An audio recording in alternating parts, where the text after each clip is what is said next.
and remotely. We have been having a lot of technical issues remotely, so thank you for being here because you actually will get everything uninterrupted, and hopefully today will run much smoother than yesterday.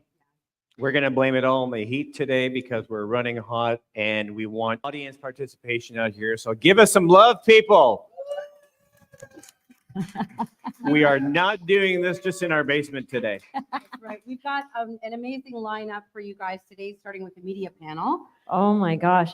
We have a media panel. We have Stand United, Marcella and James Davidson joining us remotely. We've got Cris Weisdorf, Vleck, Kellyanne, Nelson Thall, and I am embarrassed to say I had no idea who Nelson Thall was, but you all are going to find out today, and you're going to be just as shocked as me if you don't know that name.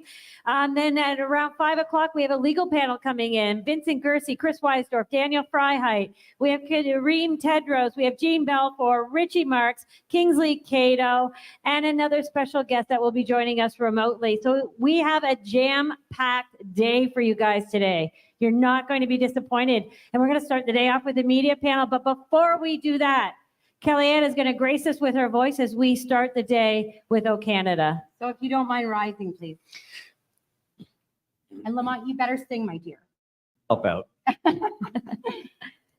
Oh, Canada, our home and native land, true patriot love, in all our tongues command.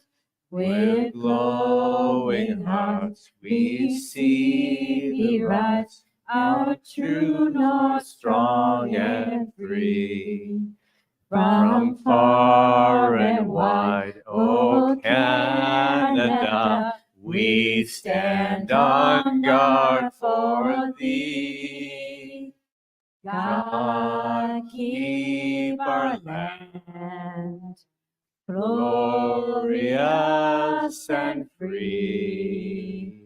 O Canada, we stand on guard for thee. O Canada, we stand on guard for thee. Woo! Thank you. And Jody's going to open with a morning prayer just to start off our day because it's always good to do so. Yes, we believe, especially after all the issues yesterday, we need God's blessing on this more than ever. So, our Father, thank you for putting on this production. Thank you for giving Kelly the insight to know that today is the day that we need to start changing the world for the better. Please bless everybody that is here. Keep them safe and in your love and in your heart. Bless all those who are close to them. Keep them under your guidance and your protection. Please continue when the event is over to make sure that everybody has an uneventful drive home. Please bless our technology today, that it all work, that our remote guests can hear us and we can hear them. Please bless this establishment for giving us a place to breathe and speak freely. Bless all of our guests today. May the right words come flowing from our mouths. May the ears that are here and remotely hear what you need them to hear. In Jesus' name, amen. In Jesus' name, Amen. Thank you. So, how's it going, Lamont? Doing just great.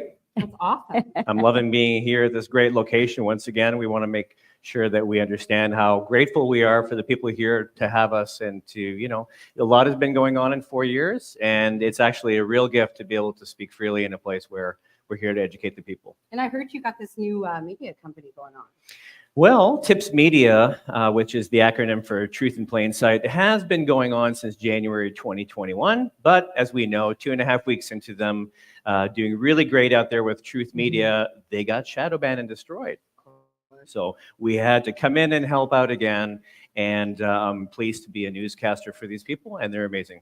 Amazing. Awesome. I'm so glad you are still with us. So am I. So glad. So glad you all are still with us because I know it's been a little bit quiet and people are feeling a little bit anxious and frustrated and not knowing what to do next. So hopefully you will leave this conference tonight with a better pathway forward, I guess you could say. But before we go on, there is a few housekeeping. Bathrooms for all those new to the establishment are down this hallway. Feel free to come up, go to the bathroom whenever you want. You don't have to put up your hand. You don't have to ask because we are free here and we are adults and we can decide for ourselves when we need to go to the washroom.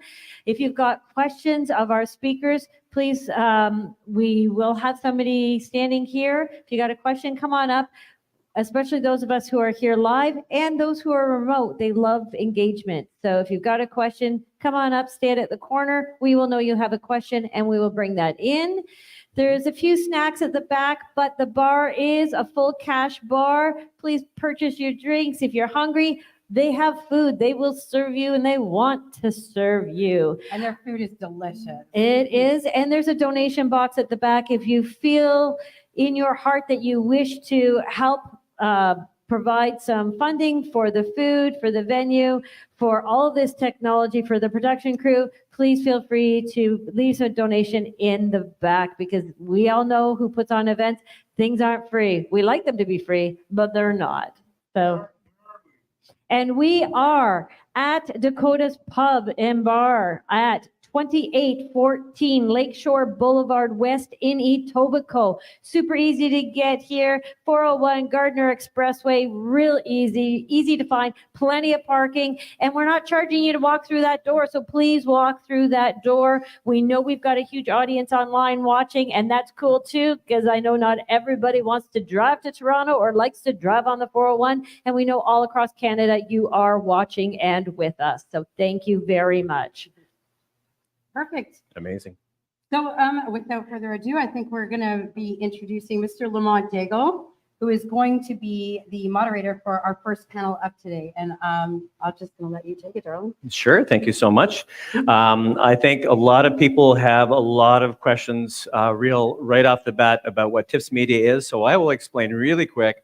So moving forward, people know who are TIPS Media and why are we here in a position where we're able to talk about Truth Media at this point.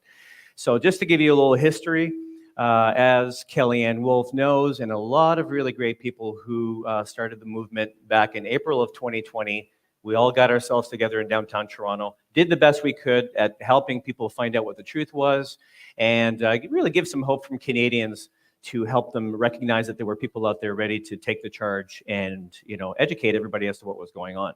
So truth be told, after 4 years of madness, we decided, with the Line Canada and myself getting out there and helping to promote this, that we decided to go underground while a lot of really great truth seekers and truth media got themselves together to bring the proper media to the people.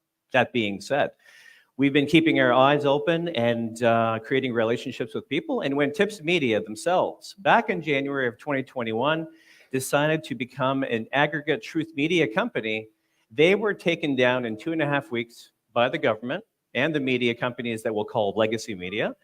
And Spalding Canada was, we're the people that helped create Truth Media, Truth in Plain Sight Media. And they were taken down in 2.5 weeks. They had 250,000 viewers, over 1 million hours of views. And what they were doing was basically looking at the media that was being put out there and deciding what was something that the people needed to learn when it came to solutions in education. And so we've been keeping our eyes on these guys. And you know what? Back in 2021, when they were destroyed, the team at TIPS said, you know what? Let's wait until we have a decentralized internet. So now what's happening is, really great news is that the media that's out there cannot be taken down.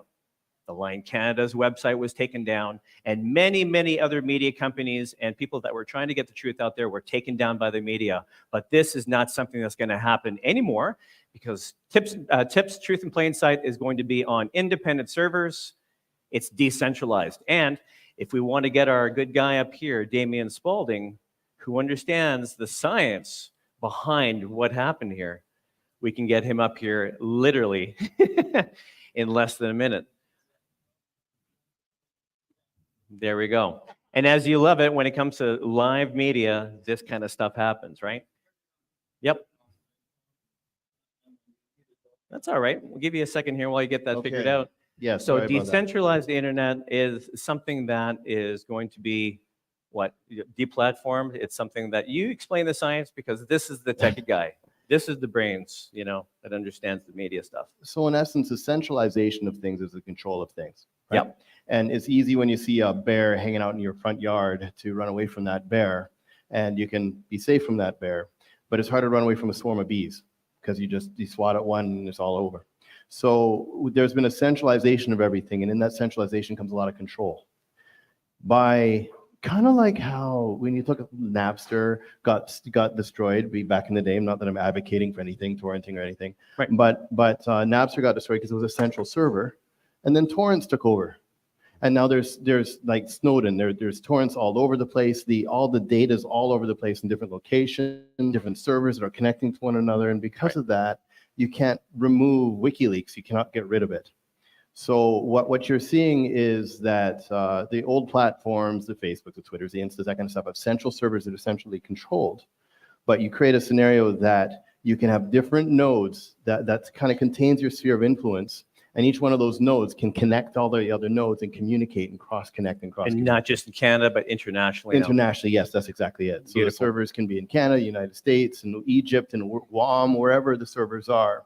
And so you're not even lost to one jurisdiction or legal structure even in a certain country, right? And you just move information as you move information and share as you desire. So the beautiful part of this media today is that it's not going anywhere. It's indelible in history, and it can't get taken down. Correct, because there's no central point of dismay, right? Everything is so decentralized that you can drop one country, it's okay. The next country will pick it up, and those are going to synchronize and communicate and get everything done that needs to get done. Beautiful. I think that explains it all. And you know what? We're getting right. How long have we been waiting? How long have we been waiting for media that cannot get taken down at the behest of the powers that be that want to control the people? Yes. So truly, I want to say thank you for helping us get to this point. Yeah, no, my pleasure. And thank you for being here today to cover this event. Thank you. All right. Thank you, Damien. All right, thank you.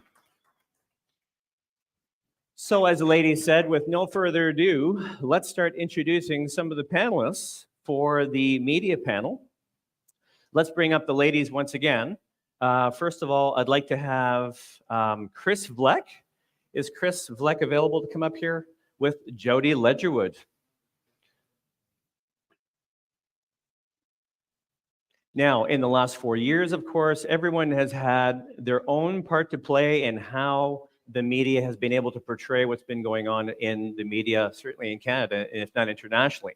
Because as we know, the eyes and ears are on what Canada is doing, because there's been a lot of things happening that Canada has been at the forefront and at the beginning of being the fire starters in everything from world wars to truckers' convoys and all sorts of great stuff. And we have veterans in the field that have been watching this for quite some time. So thank you very much, Cris and Jody, for being here. Thank you, Lamont. Thank you very much. Now, if you just want to stay standing until we get everybody up here. We've got ourselves some live people from across the country. Is Phil Primo available? Ed, is he on? And once we get ourselves all organized, we'll get Ed Jamnisek up here from Freedom Report. Now we get this, as soon as we get up all this organized, we'll get these people up here. But as we're getting everybody up here, let's introduce Cris Vleck. First of all, a gentleman who is with Truth for Media, the TFM people, right? Now, AKA the fringe majority. That's the way things started, but I guess you started to seeing that the fringe minority was something that, or majority, that the what do they call, algorithms and points being we're always kind of nailing down. So Truth for Media is important. Yeah, exactly right. Can you all hear me? Yep. Okay, you can hear me. Yeah, so we started with the fringe majority because when the infamous line, a small fringe minority with unacceptable views was uttered, we all claimed it and we all took it, but we said it's not a minority. We've proven that it's a majority. So we started with this, they have this clever wordplay. And we said, nope, we're gonna go against that clever wordplay and we're gonna call ourselves the fringe majority. But since then, we've kind of wanted to untether ourselves from that. So now we're Truth for Media. Excellent. Chris, if you could just bend your mic a little bit closer to your mouth, Better? that would be great. Yeah. Hear me now? I didn't get Absolutely. into it yet, but. And your partner in crime here is Jody Ledgerwood. Jody Ledgerwood, who has been working with Chris Vleck, and you've certainly been working with some really great people in the truth and the freedom media since the beginning of all this.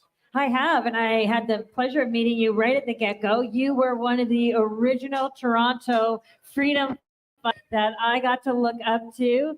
Yourself, Vlad, Kellyanne, Chris, Guy, the four of you really started it in Toronto and took it forward. And I was just above and beyond over the moon to meet all of you and be able to join your contingent and work hard at bringing truth to people, breaking down the lies, and then trying to bring more and more people awake and joining the movement forward so that we can have a better future for tomorrow. Awesome. That's the way we were looking at it, because honestly, we were just people. At the end of the day, we didn't know what happened. We were just like the rest of Canadians who were wondering what just happened. Right. Exactly. And this well-addressed gentleman here needs an introduction.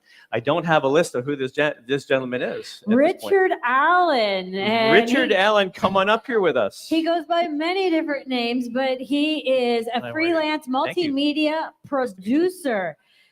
Glad And to he's be here. given you a nice little thing. But you know Good what, job. Rick, why don't you tell everybody Come on who closer, you Richard. are and how you came to be in the movement and such a guy behind the scenes, shall we say, and a man of many different faces and disguises.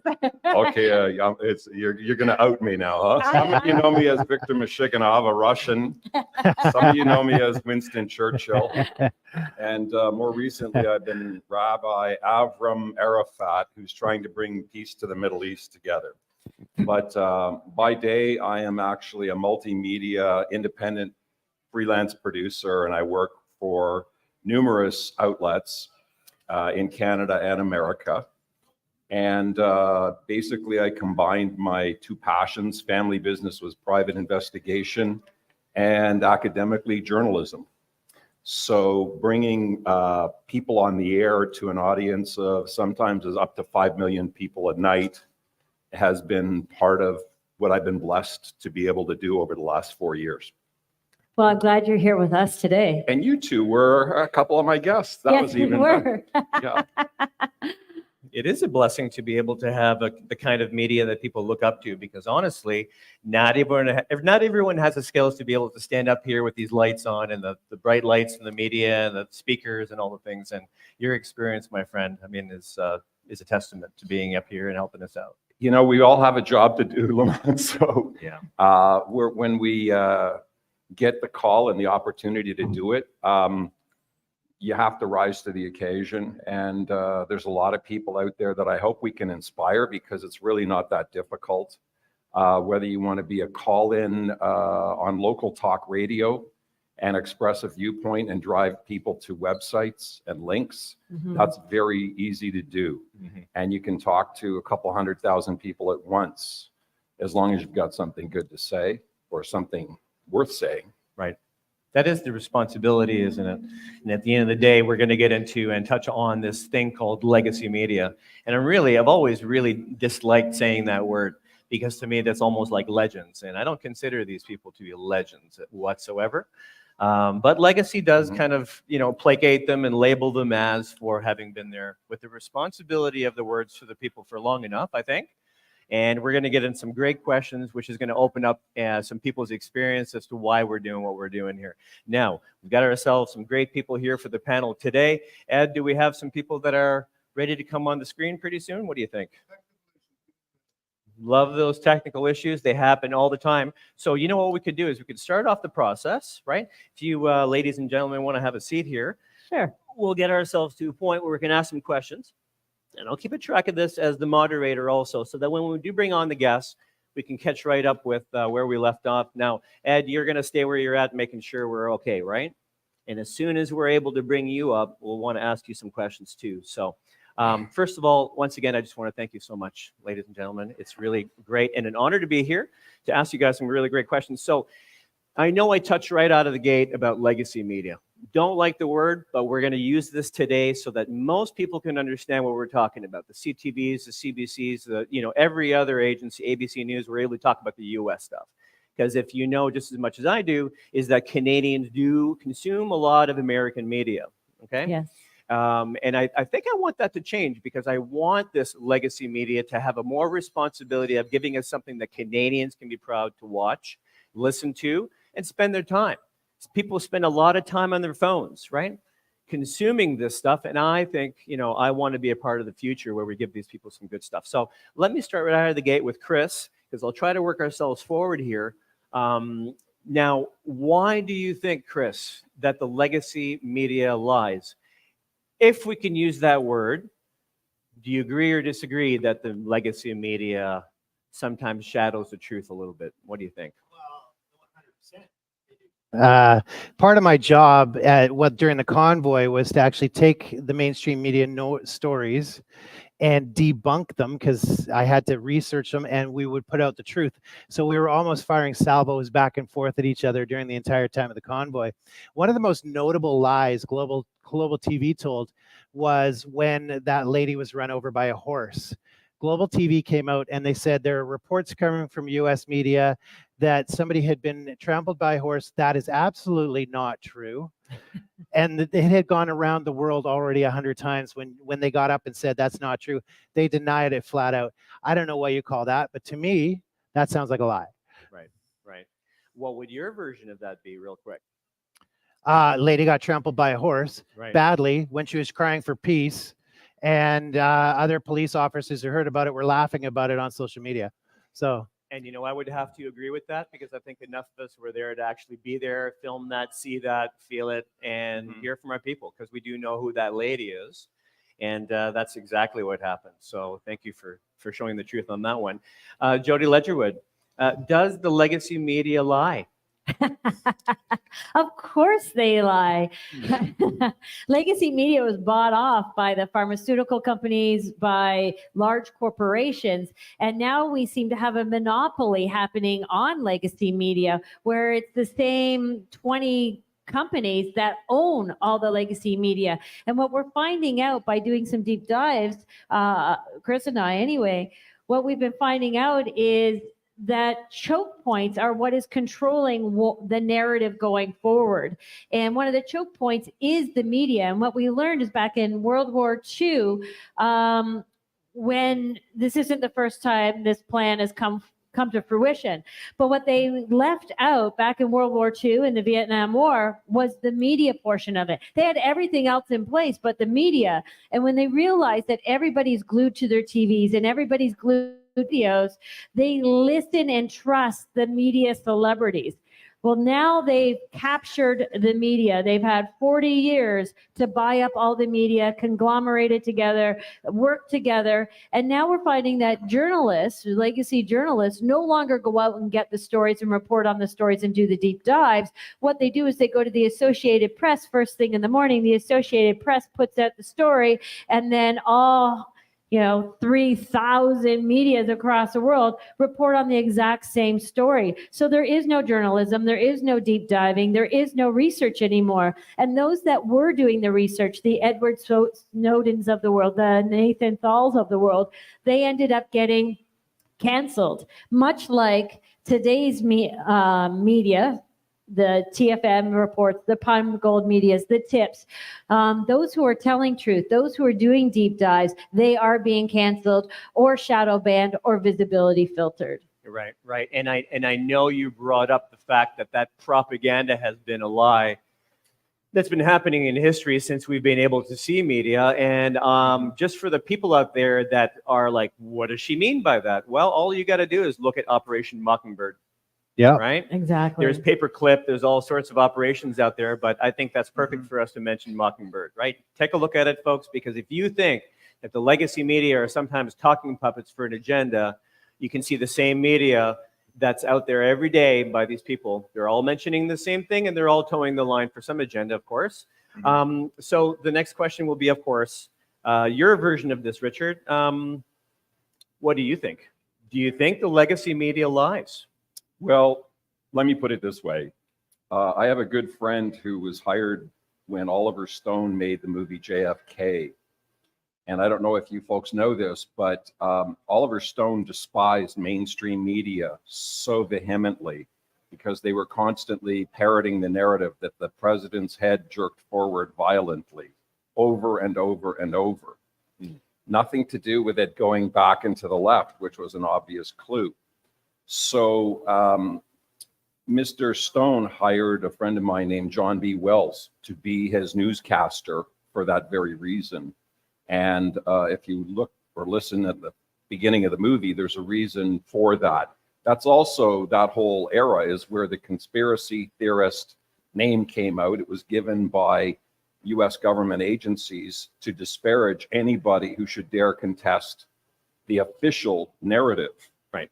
And it's kind of a neat thing that we're going to have Nelson Thall join y'all a little later, because Nelson is actually a Torontonian. His family were part owners of the Toronto Star, so he's well versed in mainstream media. But he's also the person who's responsible for bringing the Zapruder film to Canada, which had not been shown in the United States for 8 years.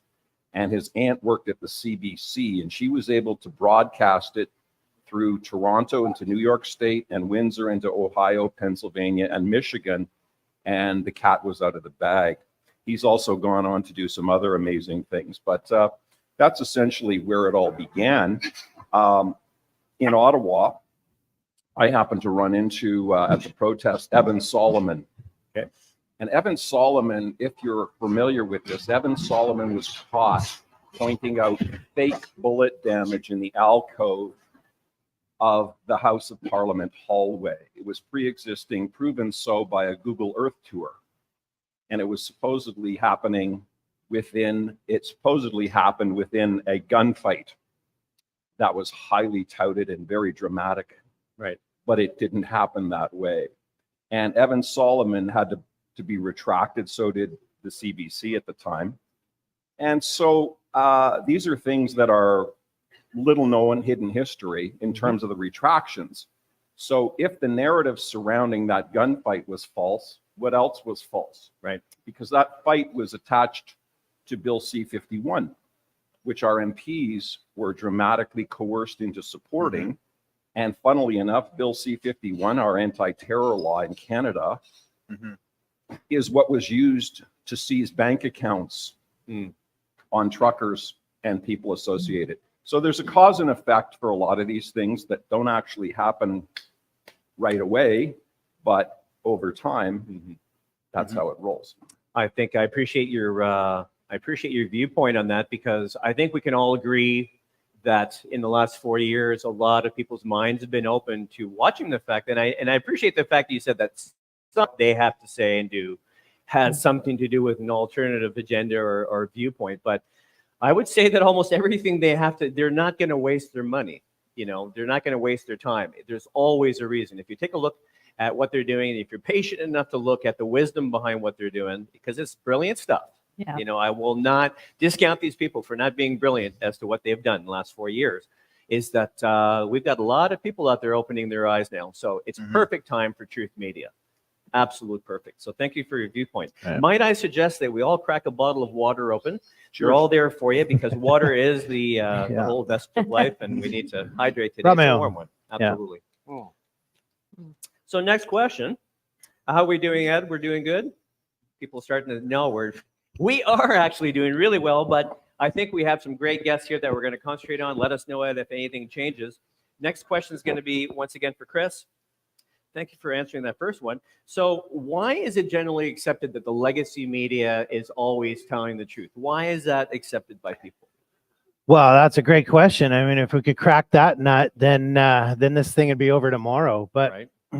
I think it's a lot of conditioning, for starters. I mean, you talk about Mockingbird, which was generally 50s, 60s that started, but you go back to William Randolph Hearst, who destroyed hemp for his buddies. Right. Hearst had a lot of power, and he used that power. He wielded that sword in the way he wanted. So you add on to that CIA and ex-Nazi scientists who are adding in things like neuro-linguistic programming and repetition of words. So they're predicting and programming the entire time, while at the same time there is no accountability. And we assume there's accountability. We assume that it's put upon them that they have to retract a story if they tell the lie. Sometimes they do, if you catch them. Sometimes they do somewhere in the back page. But they know what they're doing. They know what the headlines do. And there seems to be, in the last 10 years or so, there seems to be they've unburdened themselves from trying to stick at least to the truth and trying to tell half truths. So we have grown up in the era of the Walter Cronkites and the Watergate, whatnot, and we just assume these journalists are there to find the truth and they're there to expose the government if the government does something wrong.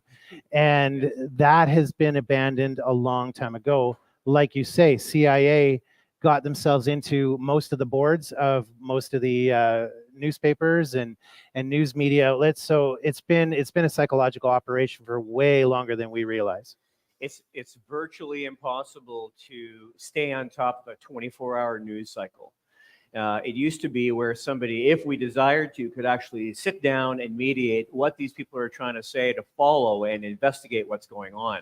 I mean, wouldn't it be something that would be great if we could always have some kind of agency around that would be able to look at what we're going through here in Toronto, for example, right? Where we're able to take a look at everything City TV has said all day and actually be able to pinpoint where that's going, almost in a beautiful mind document to follow that along. And maybe someday we could do that, because I know someday we will have enough people to manpower this through where we can keep these people accountable and stop assuming, because the word assume is, of course, making an ass of you and me, right? You're doing a really good job of that. So, Jody, thank you very much, Cris. Jody, what do you think? Why are they generally accepted as being the truth tellers? Oh, gosh. I just think when radio started, because obviously we didn't have TV forever and a day, but we did have radio. And I think there was a time where the radio did have integrity.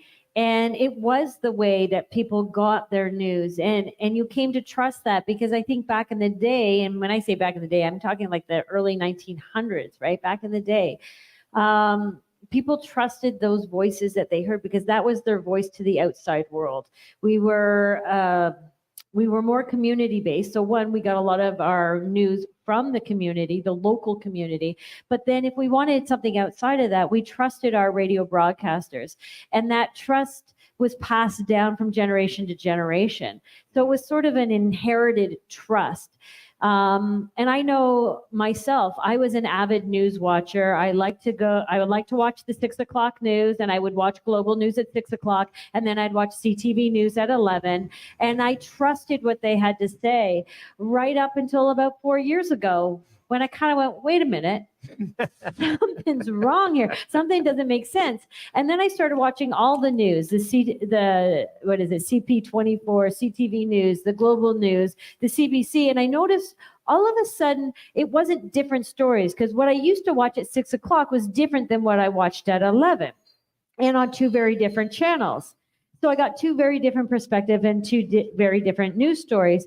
Now all of a sudden, all the news stories are exactly the same. The script is exactly the same. And a bit of my historical background is theater. So I understand scripts and how they don't change. And when I started seeing that from different news broadcasts, different news stations, and different news reporters, all of a sudden the news is exactly the same, presented the exact same way, I kind of went, whoa, something is wrong. They're lying. And then I started doing my own research. And that's when my mind was blown, and I kind of went, we need to do better, and we need a better space. And now obviously we have social media because we're living in the 21st century. And we can do better. And you start watching the Facebooks and the Instagrams and the TikToks and the Twitters, and you start realizing that the news that is actually going on, and people videoing with their phone, like people, journalists, citizen journalists, have become the real news. And what they were reporting is completely different from what any of the legacy media is reporting. So I no longer watch the news, and I feel awful saying that, because part of me believes that to beat your enemy, you have to know your enemy and you have to know what they're saying and what their agenda is. So really, I'm glad that there is people that still watch the news and say and call it out on their social media. But I've kind of given up on the news, and I now watch these folks that are here: the Prime Gold Medias, the TFMs, the Bright Light News, the Tips. I'm now watching these guys for the real news. Truth. Yeah, absolutely that. And I'll have to admit, the reason I backed out in January 2021 after the arrest was I realized that I was fighting an uphill battle by myself. Yeah. I was the talking head on the mic, leading protests in the street, where I felt that protests weren't happening the same way and they weren't working the same way for me anymore. And I was seeing that the media was going to be the next level. Yeah. And if they could just choose to turn us off and on, what are we doing? And really, let's make sure that the media that's out there gets propagated to the right people that we want it to get to. And I'm telling you, I'm so happy to be part of Tips Media because when you can decentralize something and we know this is safe now, not going anywhere, is that I take more responsibility as to being here for the right reason. It's my pleasure to be here. I'm super excited to be here. That's it. As a I know matter of Chris fact. and I will no longer put stories out on our channel unless we Right. vetted it 2-3 times from different sources. And if all those 3 different sources all lead back to the same source, Yep. it just doesn't happen. Right. No, it's true. Right. And we're going to get ourselves to a point where we can actually create what's called decency, right? Where you can have your own bubble that's protected in your media that can't be touched. And every individual is going to have their own bubble, okay? Because it's going to be what we're going to need in the future to keep, because Yes. there's that image we've seen, where the mama bear holds the shield over the kids and stuff and the arrows are there.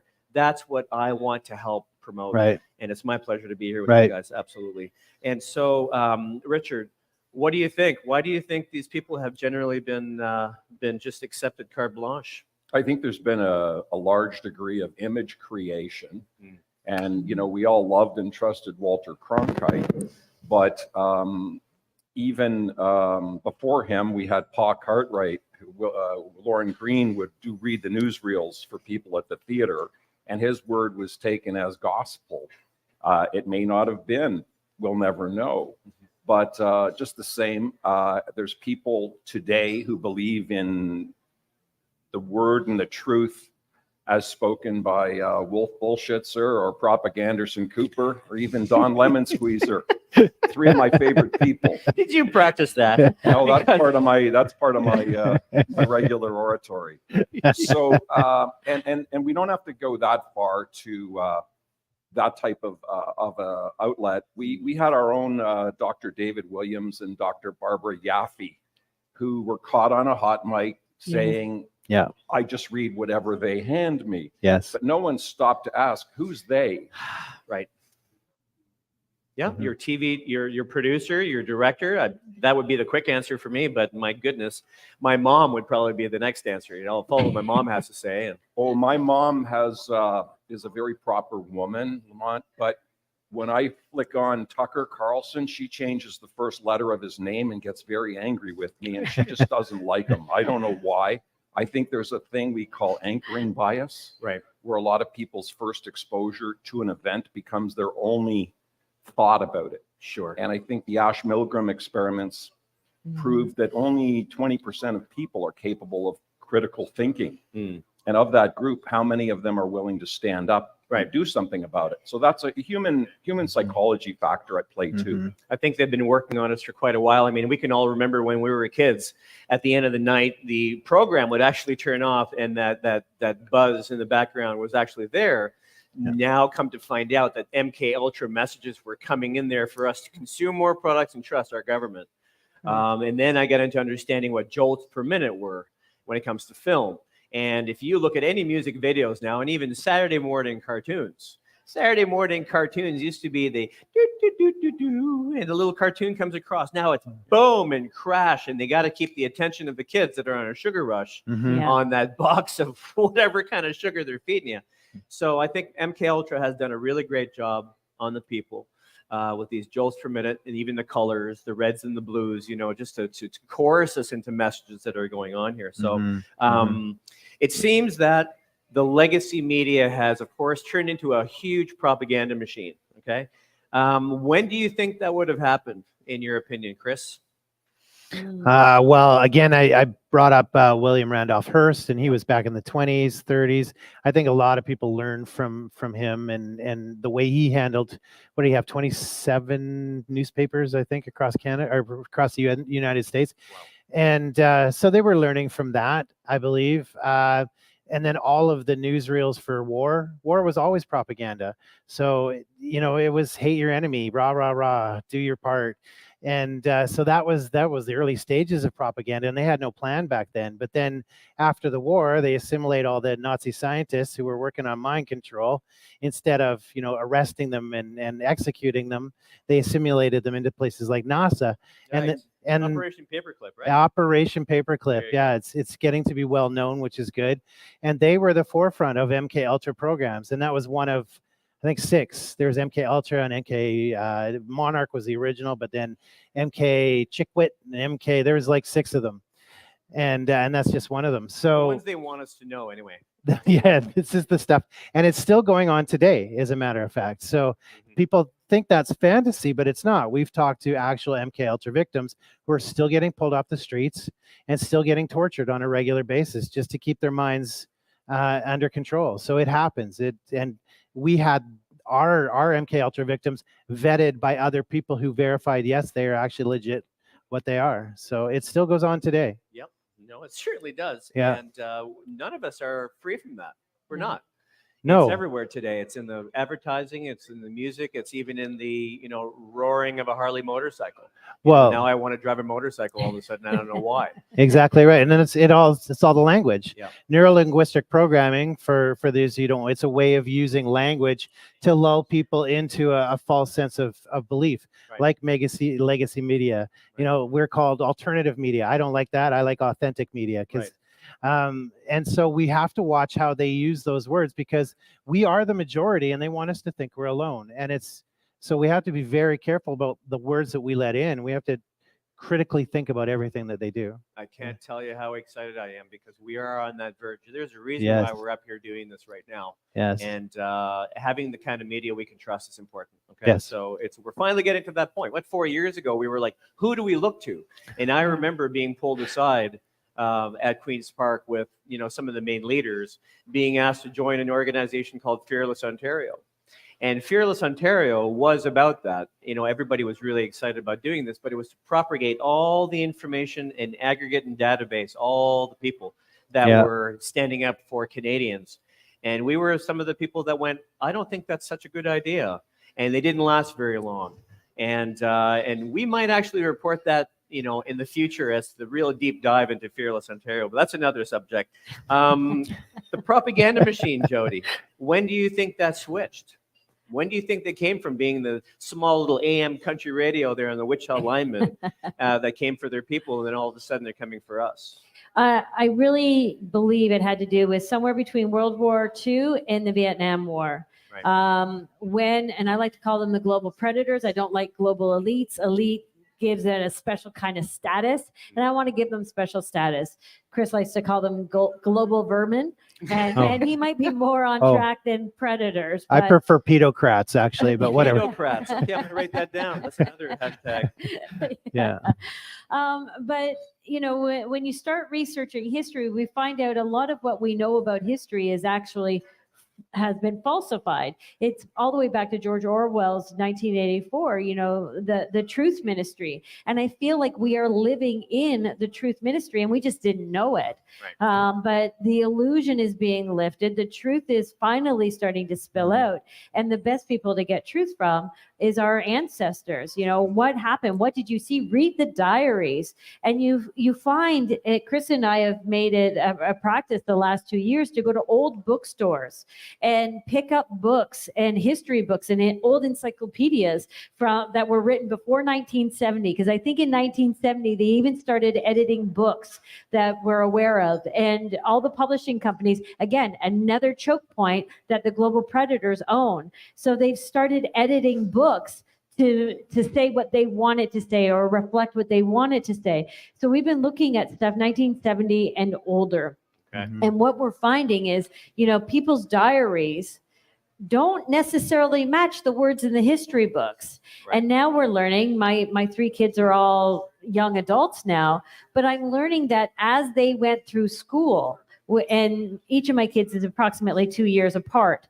But even that 2 years apart in schooling, they stopped learning certain things. And I think that that is what our media started doing. In 1970s, they were all bought out by the same conglomerates, and they started saying, hey, we need to stop telling truth, because truth keeps people critically thinking, keeps people awake. And we need to start telling them the truth that we want them to bear. Right. So I really think around the Vietnam War, especially because so many people were standing up against it and saying, no, I'm not fighting a war that doesn't make any sense, a war that we're losing. And what significance does it have? So when they started getting Dodge drafters, they started realizing they needed to own the media propaganda machine, and they needed to start changing the messages. So I think that's when they started hitting us hard and heavy. And between buying the media, buying the schools, they've now got a way to indoctrinate and propagate exactly what it is they want us to know, and more specifically, what they don't want us to know. Yeah, absolutely. It's hilarious because I think at the same time they introduced polyester underwear. They started introducing chemicals in food, dehydration, bottling water, and microplastics and chemtrails, and the whole thing came almost at once. Yes. This is a brilliant step for these people, right? Like I said, I have deep respect for these people because it is a brilliant machine. Yes. And now we know what the truth is. We really, really do. And that's going to be the next question that I come up with. But I want to give Richard here a chance to give us kind of his idea, because I regard that you are a historian, my friend. Oh, you sense that, do you? A little bit. Well, I'm going to take you a little further back on that Jeopardy answer of when it all began, in my perception. But first, you've talked about Paperclip and you've talked about Mockingbird. Everybody should look into Operation Northwoods. Operation Northwoods is very important because it was the pretext as mapped out by the Joint Chiefs of Staff to invade Cuba. And I've been accused of saying some terrible things about certain psyops in America and Canada, which include fake school shootings, crashing airplanes into buildings, fake attacks on military bases. And by the way, if you read Operation Northwoods, all of those and much more are within Operation Northwoods' pretext to invade Cuba, psyops and false flags.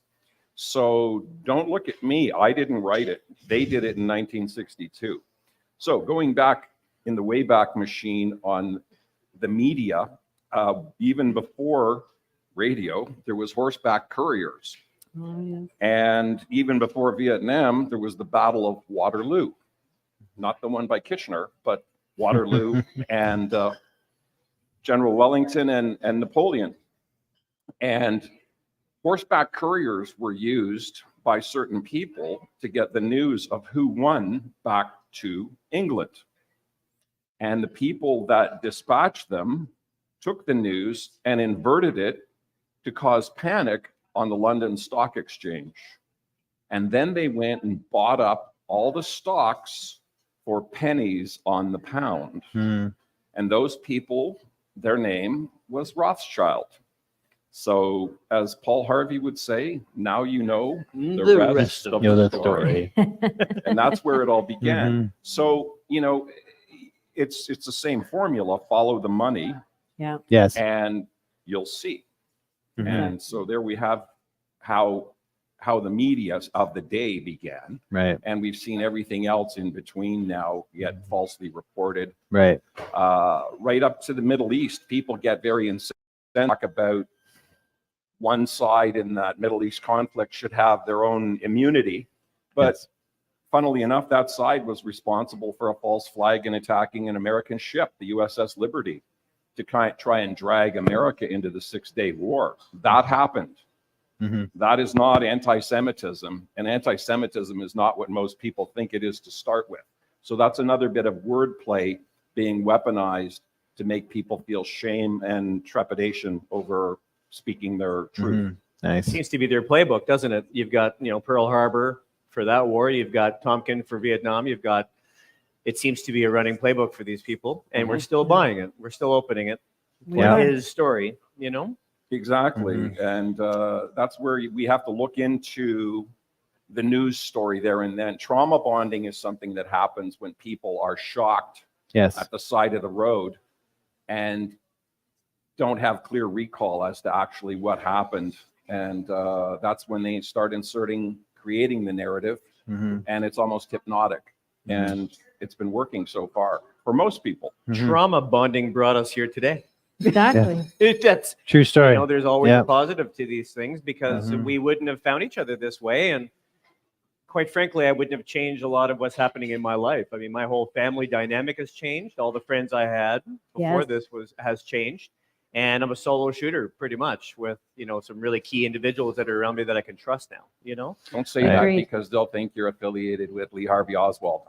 And we all know what happened to that guy. So no, I don't even know that name anymore. Pink cats, pink cats. So Chris, I mean, we've given enough energy towards these people. Yes, You know, we sir. call them the vermins, the pedocrats, you know, and every other operation under the sun here. So besides putting our name and our thoughts to these people anymore, what do you think the new responsibility is for the authentic media moving forward? Well, I mean, first and foremost, equal time to whatever offender. If you're liberal minded and you're not calling out the conservatives and the liberals, then you know you're not being responsible. Like going back to being non-biased is first and foremost. Second, vet your stuff. Don't put it out unless you're vetting your stuff. Well, we have right now are a bunch of journalists who are forced to perform and get click rate. So basically they're click whores, and they've even come out said straight out and said, I don't have time to research stuff. You know, I've got a quota. So vetting stuff, it doesn't go out unless you can verify 100% that it's true. Number three, if it's beneficial, if you're just doing it to propagate fear, then how are you benefiting people? Somebody said it was Walter Cronkite that would, now they tell you on the news, they tell you how to feel. And back then he just told you the news and let you decide how you wanted to feel about it, right? That's responsible journalism. And right now we're taking a biased approach because we're telling all the stories that mainstream or legacy media, they're not telling, right? The propaganda media, they're not telling it. So we've been accused of being biased, and we're like, well, damn right we're biased, you momo. Sure. We're the only ones telling the other story right now. You can get that other narrative all you want, right? But what we do is if there's deception, we'll call the liberals out, we'll call the conservatives out, we'll call everybody out, and we'll tell it like it is. And most of our sources come from the government's own websites. So we have no problem saying it, and we have no worries about blowback. I really think that's our responsibility. I mean, having had to defend myself with 3 different representations for my cases, is I finally just went on the website and looked at what they're explaining. It's in it's in plain sight on their website. All They're there. admitting it right there. We have the right to do this. Right. Yeah. We have had the right to do this, and this is really, I think, a good reason why people are taking a look at the imposition of their will on us in the last 4 years. Of things not making any sense whatsoever because they're lying about what they're putting out there themselves. You know, Right. It doesn't make any sense. Now, you've answered the question of the responsibility, but I might as well stay on the same vein here. What do you think the biggest challenges that we're going to face for that authentic media? What do you think we're going to face?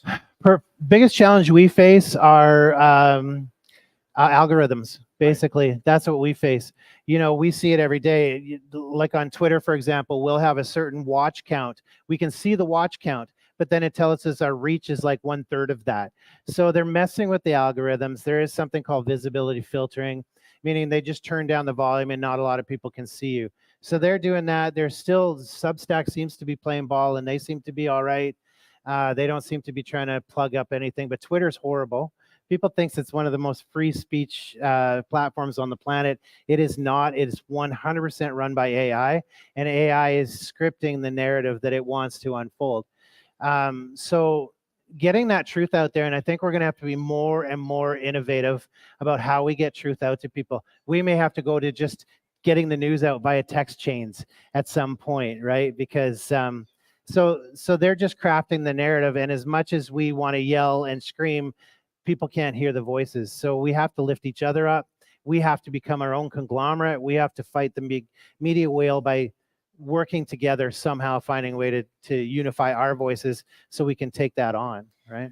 Well, I really accept the responsibility of that too, because at the end of the day, the reason Yeah, we're here there's too some now. is because we do now have this decentralized internet, right? Because Yes. I think what Tips Media was doing at the very beginning of January 2021 was really aggregating the media that we could see. So, you know, taking that 1 hour, 2 hour, 3 hour video and really getting to the punchy meat of it, taking that clip out there, discovering really to save people time in a 15, 20-minute clip, where they can find the research, putting them Yeah. towards the organizations that are actually making the change. And I think that's why we got that 250,000 subscribers in 2.5 weeks, which is incredible. But once it got shut down, I think the masterminds behind it went, wait a second, why don't we wait until we can come back and have that answer?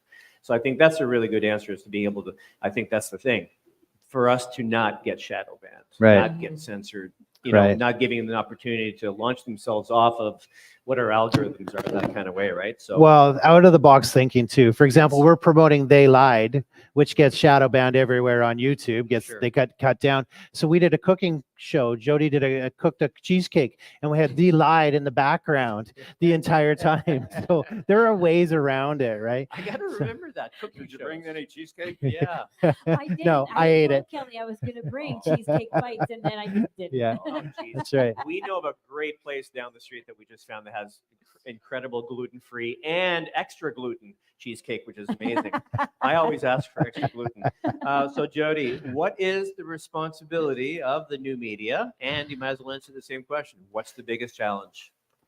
So responsibility is definitely making sure what you put out there is real. You know, if we're going to call ourselves authentic media, then we gosh darn better be authentic media. It's got to be real. It's got to be current. And if you can tie it back to the bigger picture, then fantastic. Because not everything works in a microcosm, right? The microcosms makes the macro happen. You know, everybody wants to look at the federal government, but what's going on in your own municipality? Because what happens there is actually setting the stage for what happens outside. Yeah. So definitely truth. If you can back it up, as Chris said, we never put anything out unless it's been backed up 2-3 times, but from different sources, and not only people sources, but documents. There's all kinds of documents out there, and we had no idea what was out there till we started looking. And now we find, you know, the Truth Ministry is starting to take away those documents, because those documents do have real truth in them. You know, archive.org, the Wayback Machine, we're seeing things disappear off that faster than you can make Kraft dinner. And so we're having to go to other sources like diaries, like what other people put out way back when, and whistleblowers. Those are huge. But again, don't just trust what a whistleblower says, because again, it's their own experience, it's their own reality, and our reality and how we react with it is going to be Right. very different. You and I could be experiencing the same reality, but your impression of it is very different from mine. So you have to remember that opinions and past traumas do come in Yep. and will sway the narrative a little bit. And we got to get away from this right-left stuff, Right. because at the end of the day, we all should be in the middle. You know, we're all a little bit liberal, we're all a little bit conservative. So you've got to pay attention to where that's coming from, and start eliminating that NLP from our vocabulary. We really got to start watching what we say and how we say it, and how much of it is truth, how much of it is just opinion, how much of it is my reality versus your reality. So that's another thing to take into play, especially when you're reporting news and reporting on live events for people. How much of it is biased based on me? Right. Get rid of that.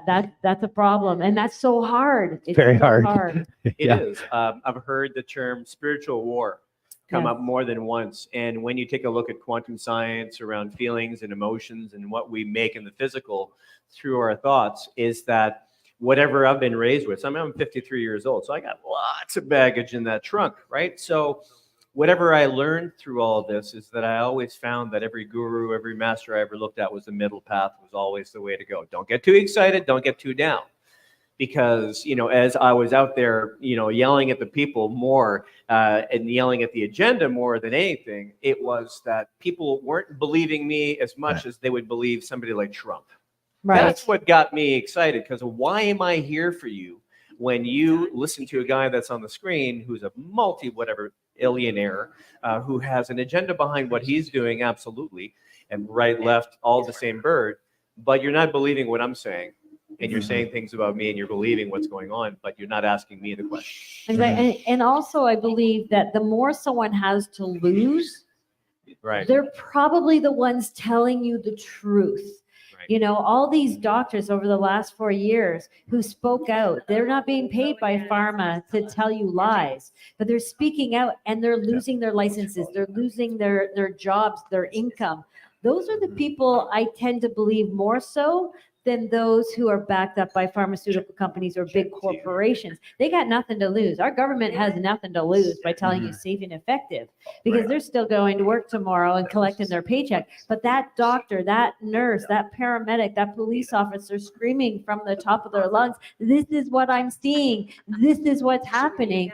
For all these people not to believe them was crazy to me, because by saying that, they lost their jobs. Me as a realtor speaking out, speaking truth. I lost my job. I lost my income, right? But even my own daughter believed the technocrats, the pedocrats, the vermin over her own mom. But I was the one that has cared for her whole life, and I'm losing my income for telling her truth, and yet she still blindly believed the people lying to her. It's so crazy. But the other thing we also have to be aware of, not only are we being shadowed on social media, our own phones are now being monitored. The smart appliances in our home are now monitoring and censoring. We've got cameras going up all over the streets outside. Just look up.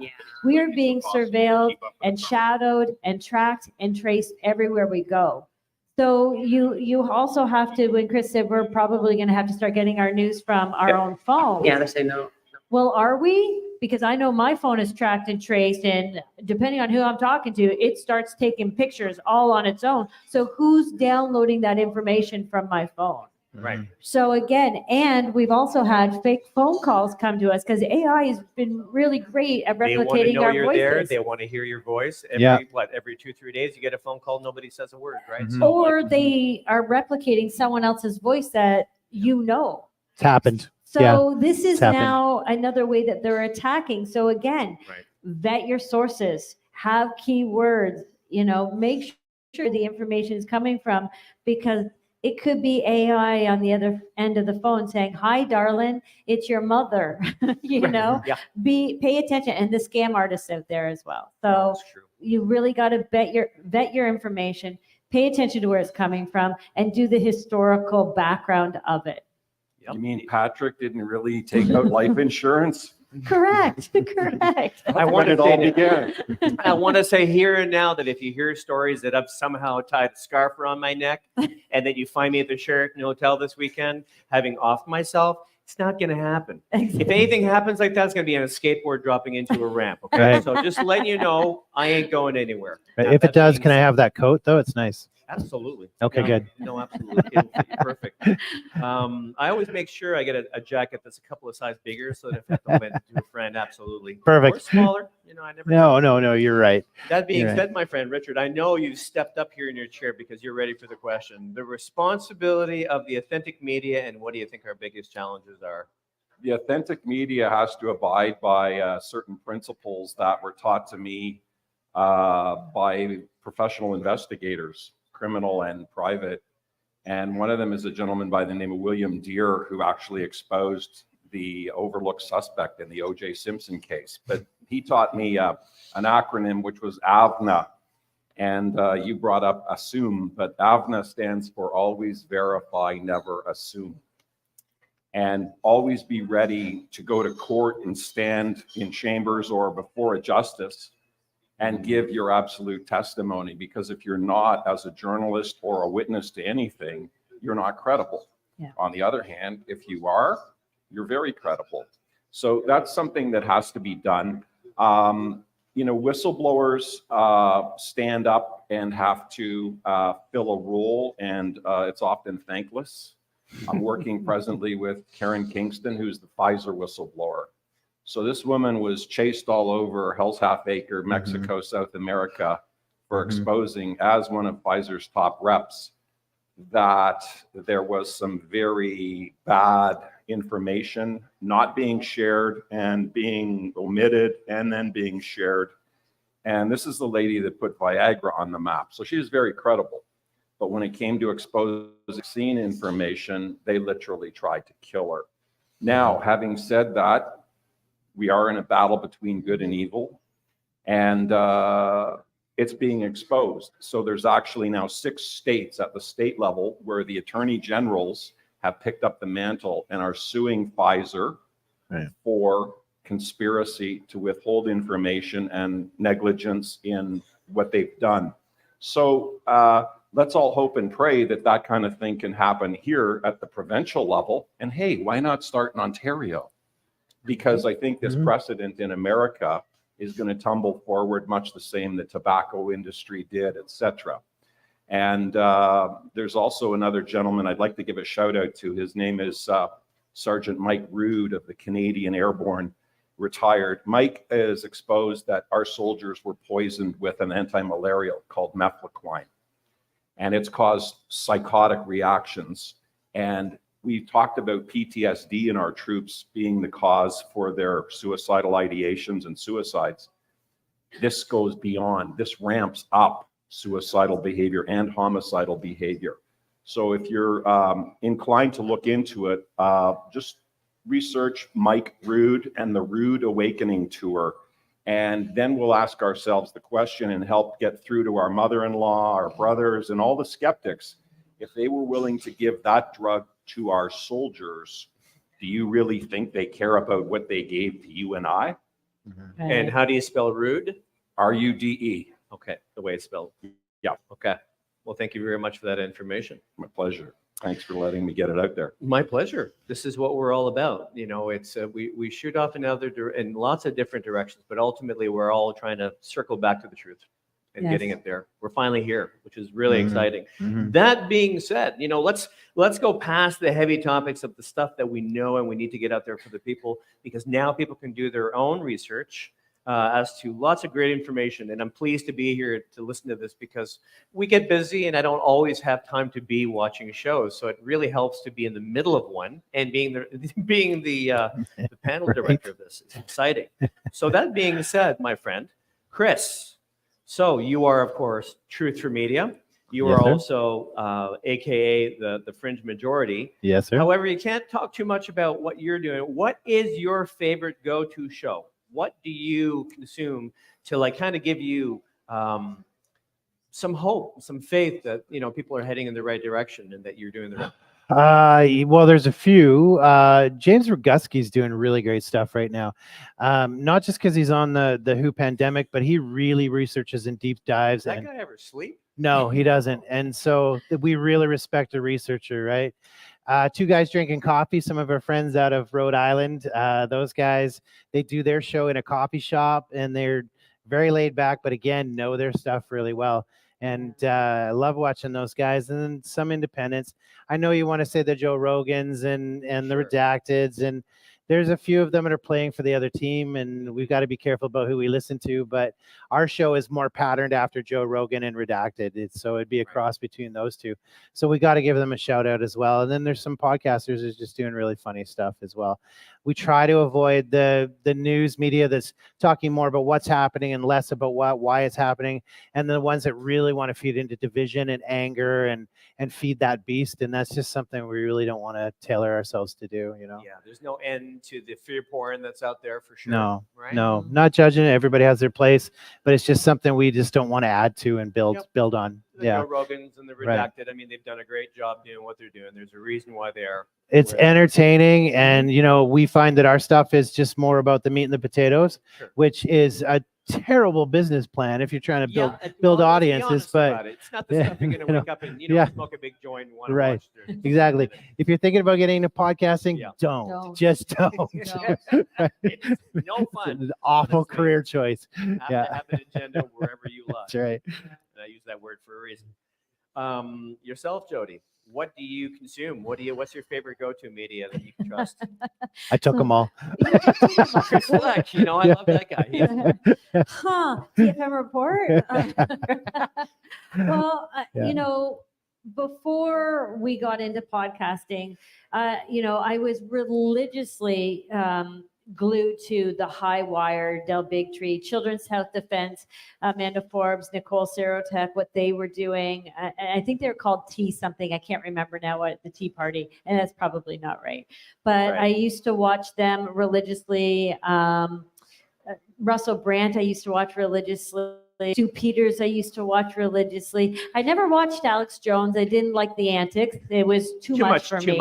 Too Yeah, much. over the top. Over the top was never my thing. I wanted the meat and potatoes. Dr. Sherry Tenpenny. I watched all of those. Right now, I don't have as much time now that Chris wrangled me into podcasting. I find we spend most of our days researching, so I don't have a lot of time to watch what other people are doing. But one of our favorite, two guys drinking coffee. I love Jim and Jim. We've been on their show. They've been on our show. Wayne Peters, What's Up Canada? He's become a Yeah, really he's good friend of ours, and we've had him on our show, and we've been on his show. We've been doing a lot of back and forth. What is it? A guy named Mark? I think Oh, Paul. Paul. A man named Paul. Yeah. I'm he's pretty horrible with funny. names. Yeah. He's funny. Yeah. And he's been on What's Up Canada, and that's how we've gotten to know him. He's pretty funny. Clyde Says Something. He's pretty funny sometimes, and he does a lot Yeah. of commentary on politics, and I love politics, so I like what he's doing.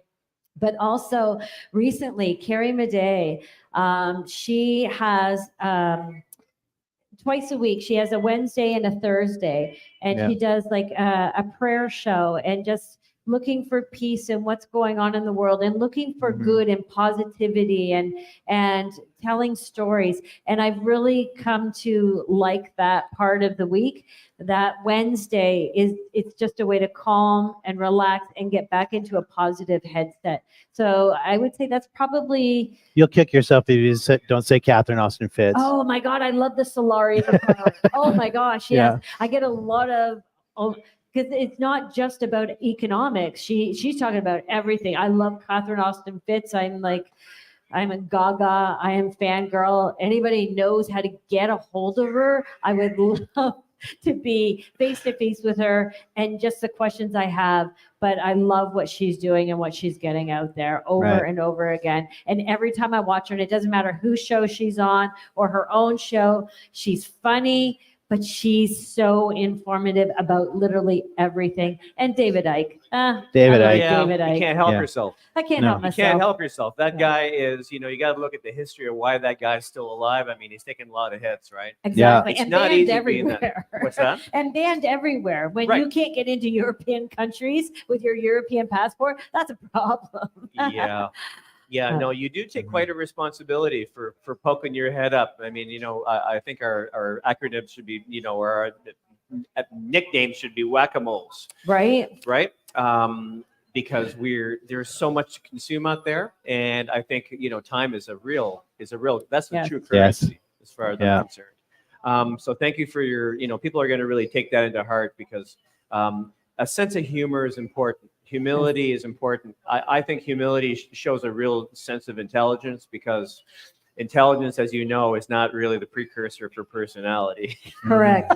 And it's because we can see the people that we so-called intelligent do what they've been doing for the last 4 years, which is a detriment to their life cycle Yes. and other people's life cycles. So intelligence really used to be the IQ test, the litmus paper for Yes. where we want to be friends for people that are no more. I just want people that can make me laugh because honestly, the more you make me laugh, the less I think you have to hide.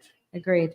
Comedians, right? Comedians are the ones Yeah. that Let's save the world. they Yeah. get some real messages out there. They do. Rest in peace, my good friend Alan Park. As a matter of fact, Alan Park, If you guys remember him, he was the best Obama impersonator on Air Farce, CBC TV. That he was a really good friend. I love that guy so much. We ended up being best friends. Actually. Nice. I found this guy. But yeah, Alan Park, amazing comedian. That being said, Richard, what do you think? Who do you consume, my friend, when it comes to good media?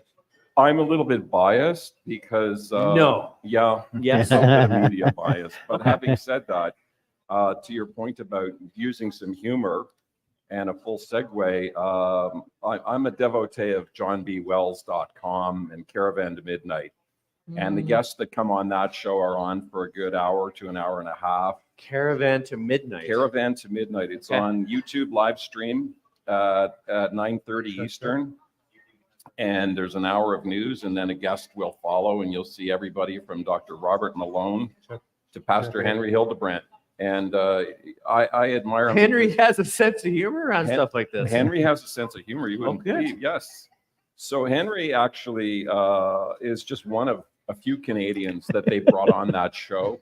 And it's quite interesting because they're really behind the fight in Canada and promoting how much tougher it's been in Canada than America. Right. John used to be the host of Coast to Coast Radio. And he was fired because, dare he say, that there's communism emerging in California 10 years ago. Well, Yeah. guess what? So, there's a price to pay for some of the people in the media that do put it out there. I like his spectrum of things. And they also have a news network, jellyfish.news, which is quite interesting because it's based on the premise that there's stinging truth between the surface of legacy media. Mm-hmm. And when jellyfish get cut up, they can carry on and go their separate ways and Keep stinging. still do what they do. Yeah. Right. Nice. So that's where I like to go. But there's a lot of good people, and I love my friends at Druthers who put it out there in print, and some of the other Canadian podcasters and casters like Bright Light and Atlantic. Mhm. There's a lot of good ones. It's hard to pick your favorite. You're absolutely right. True. Mhm. I think it was nice for knowing Sean Jason at the very beginning of being on the ground at Queen's Park. I mean, it was a labor of love. He really had some hard times around how to bring this out and how to do it and when was the right time. And because I think a lot of us weren't really trained for this. We kind of happened to stick to the wall all of a sudden with what we were thrown at. 4 years? I can't believe Yeah. we're still here talking about this, and we've gotten to this point. It's awe-inspiring that we still have a sense of humor around what's happening with all this stuff. And having said a sense of Hello, humor, hello. we've got a 1, 2, really 3. important guy standing here. I mean, he's such a big guy that I think he's standing, but he's actually sitting. Yeah, it's hard We to have tell. our good friend here, Ed Jamnisek, Hey. who, from having spoken to last night, he came on the scene at the same time as we did. Yeah. And we were so busy with the propaganda and what was happening on the ground that we didn't have a big chance to get to know each other that well. But I can say that Ed has involved himself with a lot of personalities in the movement that have brought some really good truth to the people. And I respect the man. He can fly a plane and he can drive a big ass truck. And he's a technical genius too. And finally, because I mean, the reason we waited for Ed to be up here was because he's been putting fires out, which you can hear because we're trying to land a space shuttle here on a true flat Earth. And here we are, Jamnisek from the Freedom Report. And what do you got to say, Damien?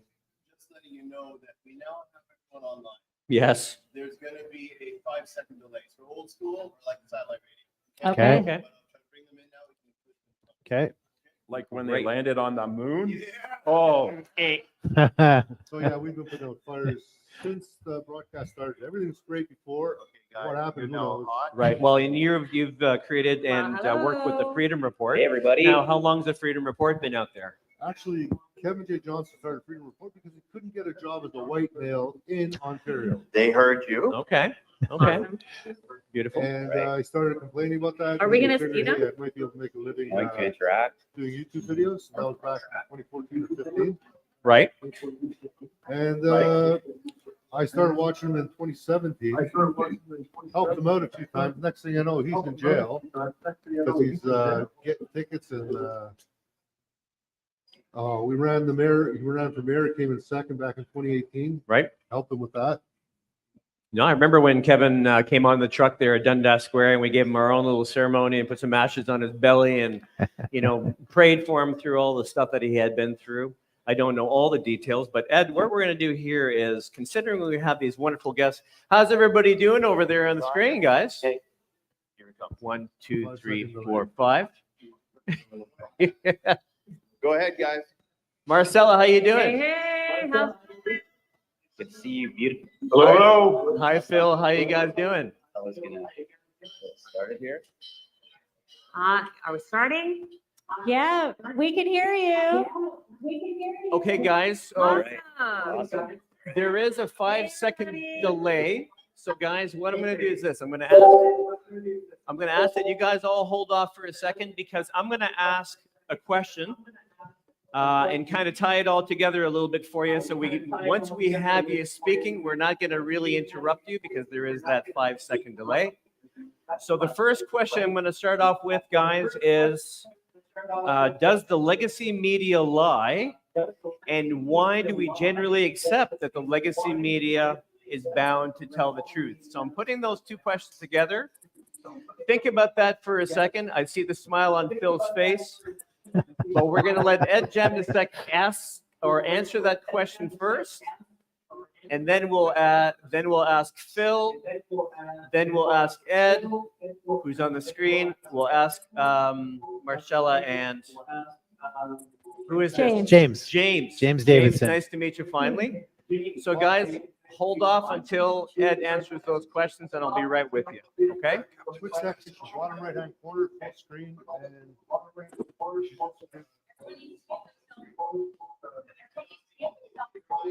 And if you're not speaking, please mute your mic, and here you go. You guys have the floor.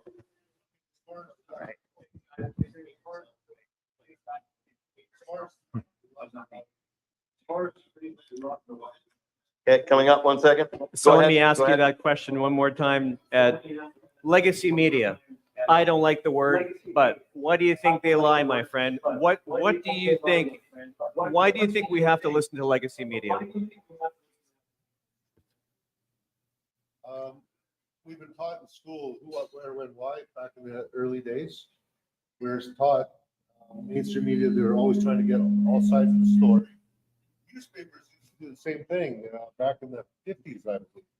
And I think that was the beginning of the end. So do they lie? Sometimes they do, but lies of omission are even worse.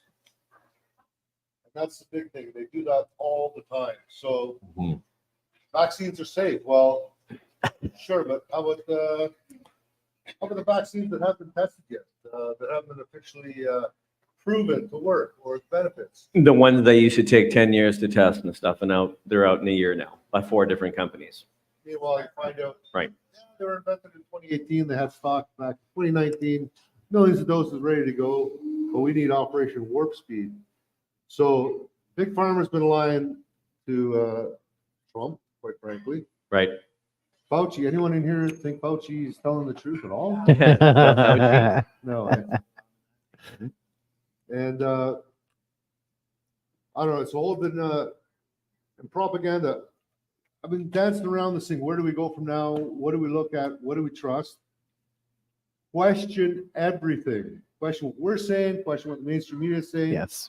Question your government more than anything. And last point, follow the money. It's all about the money. Who's making money? Who's profiting? We're all pretty much broke. I don't know if I You're not supposed to tell my secrets with my Toyota Yaris. No, we Yeah, spend a there. lot of time, energy, our own money. Yeah. I've been Yeah. at PA equipment for 4 years now, nonstop. Amazing. It's actually paid for now. Nice. After 4 years, you would think that we can actually support ourselves a little bit. But it's a lot of digging into the truth, doing the research. Right. You guys, Jody and Cris, do this full time. I don't know how they can get all the truth out, but they dig in, and it's all stuff that you don't hear in MSN. Sunday mornings, once a month, I'm on. I go worldwide, and I'm Ed the Bear from Canada, and I'm talking about what's not covered in the MSN, what's falling below the cracks, what people really need to know about what's going on in Canada, because people in the other parts of the world, what they hear on their MSN is what our MSN is feeding us, and we know it's not even close to being true. Mhm. So, and the mayor comes on and says, well, yeah, we've gone communist. Yeah, we got Bill 63, 98, 337. And once a month, it's 4 different things. I can't even cover all the corruption and all the communism that's coming into this country. And then if you read into a history book, gee, didn't this happen in the Soviet Union by certain little hat people? Right. And how long before the murder starts? That's what I want to know. Oh, boys. Well, we're not going to get into which and whose murder we're going to be See you talking later, about in the Facebook. very near future here. But what we're going to do, Ed, is we are going to try to get ourselves to the, thank you for answering that question as the best you could.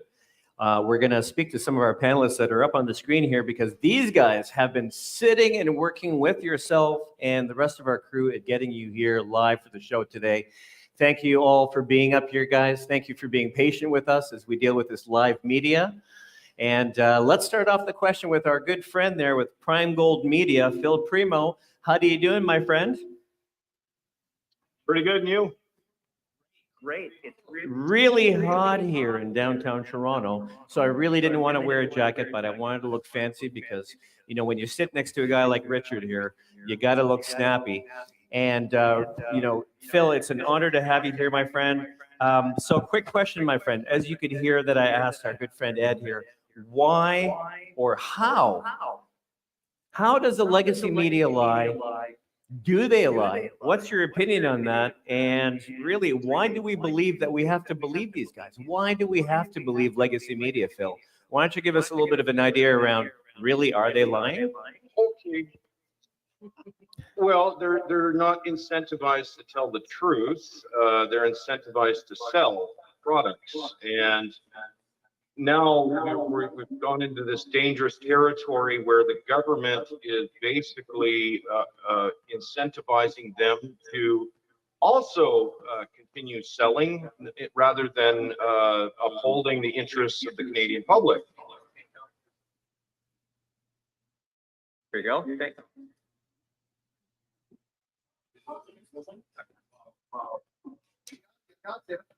Phil, can you hear us? I can. Okay, good. Keep talking. Well, that was my answer. I mean, it's just they're not incentivized to tell the truth, and we've now got the government involved in this thing, where they're also incentivizing those same lies to be told rather than incentivizing people to tell the truth, which is, you know, ultimately that's what we expect out of CBC News because it's a state. It's always been state funded. However, you know, with all of these other mainstream media outlets, it's like they've now taken packages, right? And they're incentivized to do Trudeau's bidding rather than actually exposing the truth. Well, I think that funny socks feller has been lying to the Canadian people for quite some time. And I appreciate the sense of humor, Phil, that you've had around all of this. You're a great, a great truth teller for what you've been able to do here for us, and I really appreciate your answer there, my friend. The next people I'm going to ask this question to is, of course, the people that have been fighting on the front lines on the West Coast for a long time, and that is Marcella and Jason. James, I do Davidson. believe James Davidson, correct? I do remember the last name, James. I do apologize, my friend. We've never had a real chance to connect. You guys are with Stand United over in Vancouver. I believe you were doing some work with Celebration of Freedom Rights with Ryan Kolbaba for some time. I think Ryan is out there running the roads as a cowboy. Someday we'll hear more from Ryan, kind of thing. But I want to hear from you guys. We haven't had a chance to ask you the real question here. Marcella, Jason, what, James, I will get over this. Live recording and video is really important to me, so I'm going to try to keep this tight. James and Marcella, how does the media lie? Does the legacy media lie? And really, why do we believe that they should be bound to telling the truth to the people? Oh, they lie. Of integrity with journalists. I don't see any accountability happening for them. And they need to tell the truth. I'd like for them to tell the truth. Like I can remember back when I was a kid, things were very, very different in the media. And the past 4 years is Mockingbird. Everybody says the same thing. Everybody uses the same language. There's no difference. It doesn't matter what town, what city, what country you're in. They all say the same thing.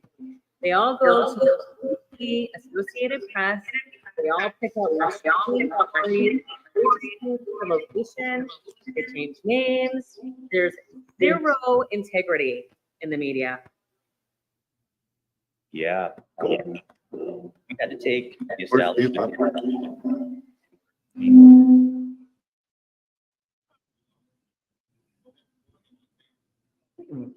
What am I taking, Damien? The next question, James is talking right now. James is talking right now. Keep going. Let's figure out the audio here for a second. Ed, can you take this phone for a minute? I'm gonna try to do one thing at a time. I haven't. This is ridiculous. Okay. Ed's Yeah. phone needs to be muted. That's what it is. You're absolutely right. So, when you're not speaking, mute. There you go. You got it. We're all worked out, but you know, we've lost sound though on his phone, haven't we? Or have we? No, You're good. Keep going. No, we're Okay. good. Yeah, so what it really boils down to is if you want to make an impact and, create a change, you have to confront the establishment head on. And the mainstream media was a huge part in the success of propagating the COVID-19 narrative.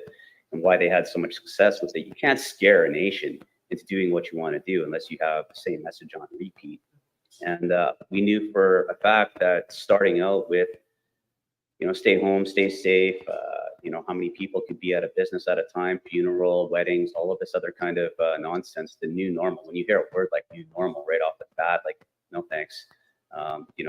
Anybody who's been following the narrative of the World Economic Forum and the World Health Organization, you know that we're being led now by non-governing organizations, and basically our politicians are puppets on a globalist stage. And if we don't stand up to that, then who will? So for our next generations who are too young and really too naive because they're indoctrinated into believing that their government has their best interest in mind for them, there's been brave men and women like yourselves, like us, that have taken on the establishment, at the forefront of where the biggest problems, are coming from, right? So there. Thank you for that. Thank you, James. I'm glad I can hear your viewpoint. That's number one, is hearing your viewpoint, seeing your faces there smiling.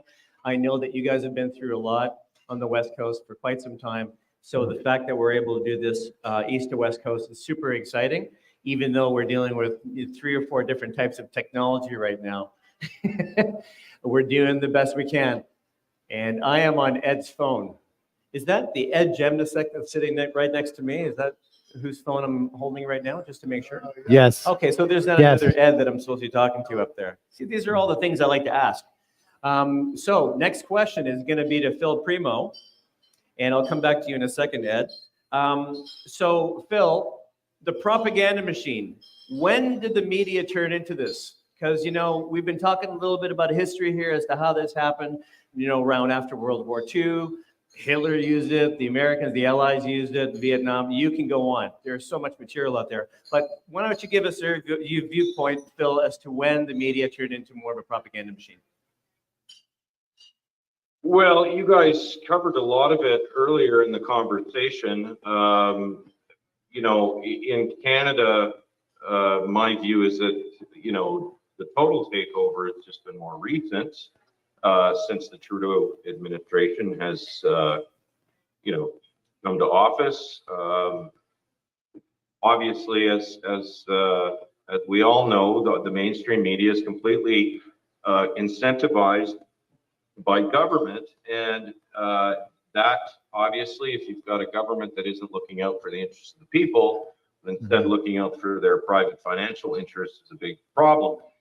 In the bigger context, like I've listened to people speak about all of these various things, like Mockingbird and paperclip, and You know, the truth is, I don't know. You know, that's all before my time, so I can only, you know, trust the consensus of the masses to understand exactly how we got here.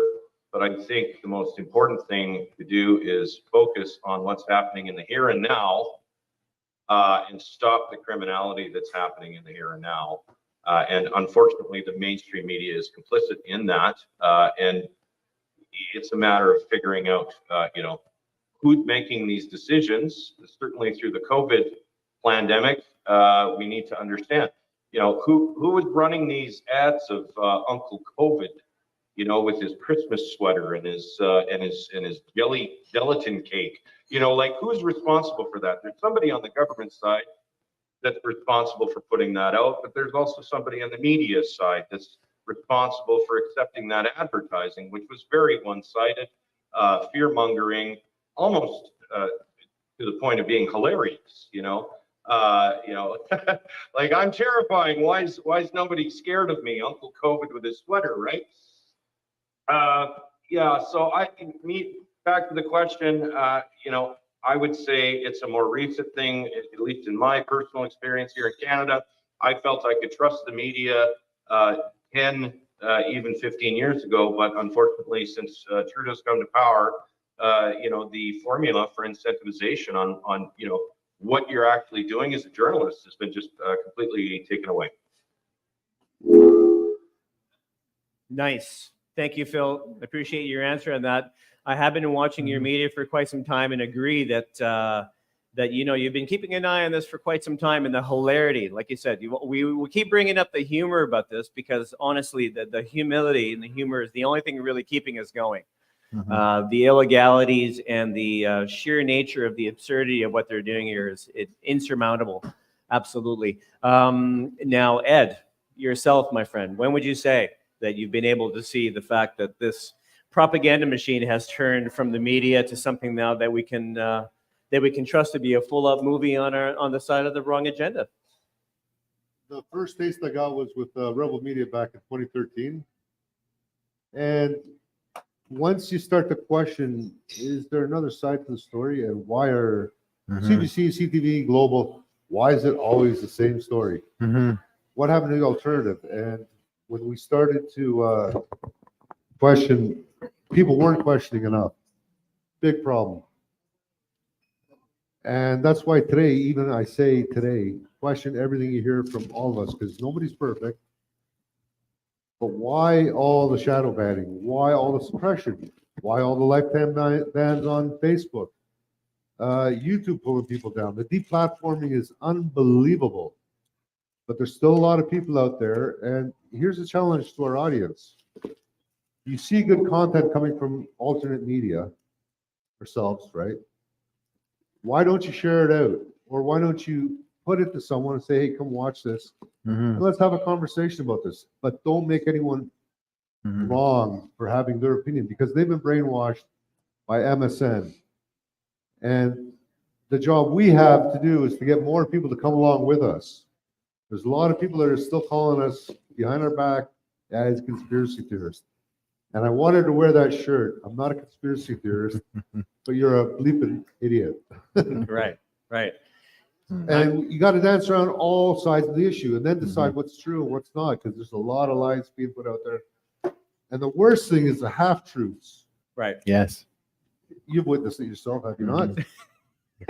That's quite an open-ended question at this point for me to answer, but I can tell you one thing is that the people have been overloaded with a world where no one has the kind of time to live their lives, to take care of themselves anymore. Nobody knows how to sleep properly. There's medications for that. There's the 24-hour news cycle, the social media in their hands. These phones themselves tap out our energy every day. Kids, school, trying to survive in a world where it's so expensive to live. And what we were talking about earlier around when do we have time to research the news? So the reason I don't forward stuff is because I don't know half the stuff I'm forwarding half the time. I take my time to listen to shows and from the media that guys like you send me, because instead of watching somebody like Redacted or Joe Rogan give me news, I depend on the fact that through my Facebook Messenger, I've got 100 people every day sending me stuff that they think I need to see. And so I hear about it, I see it, and I let you guys kind of filter it out for me a bit. Has anyone heard of the Great Barrington Declaration? I've heard of it. Chris, can you chime in on it? And amazing, okay, tell us the numbers of doctors and health people. 3 years ago, why isn't this worldwide news? Why was it never on MSN? Right. Well, just like the doctors that stopped in front of the Capitol Hill, they'd all got, shadow banned. That Great Barrington, last time I checked, it was 350 signatures, but I haven't checked for years now. So doctors worldwide came out and said this whole thing's a hoax. And they were credible doctors, world scientists, world doctors. And, we've got Richard here that knows a little bit about, being the historian that he is, the Great Barrington Declaration. Richard, give us a little bit of information about that, and then we'll come on to Marcella and James in a second. Yeah. I was probably foremost schooled on the Great Barrington Declaration by one of the doctors, Dr. Roger Hodkinson, who is part of it, who is from Edmonton and is a pathologist and a coroner, and also somebody who is in the business of PCR testing and equipment. And he first and foremost said that the PCR test is not the right test for this, first of all, which was quite interesting. Mm. And he basically said in front of the Edmonton City Council on a live Zoom call that this is nothing more than a bad flu. And if it's treated in its ambulatory state, it will be fine. And I find it's tragic now that we've had more doctors die suddenly than signed the Great Barrington Declaration. And maybe if the ones that had died suddenly had signed it, they wouldn't have died suddenly. Wow. That's quite a reach, but it's the truth. It's the truth, right? It's what we do. It's a very important declaration, and I think it would be important for us to pay attention to a little bit of the history around why we had to come up with that declaration in the first place. Richard, maybe we can speak a little bit more about it later, because that document does it even have something to do a little bit with the Victoria Declaration? Are they at all comparable? They're alignable, most definitely in spirit and intent. Absolutely. Right. Okay. Absolutely. I'd like to know a little bit more about that. Marcella and James, are you ready to answer that question for me? Hold on 1 second here. I'll answer the question, then I'll mute myself. So once again, when the media all of a sudden seemed to change about face and become a propaganda machine, when do you guys think that happened? What was your experience when you started to see the whole thing switching on you? Well, I'm just going to do a little bit of reading here and just share something that I came up with here. The media in Canada is highly autonomous, uncensored, diverse, and very regionalized. This is a Wikipedia. Somebody's put all this stuff in here. Canadian mass media, both print and digital, and in both official languages, is largely dominated by a handful of corporations. I have to say, yes, there are a handful of corporations, but it's not the CBC. And then there is one other portion in here. Gosh, where did it go?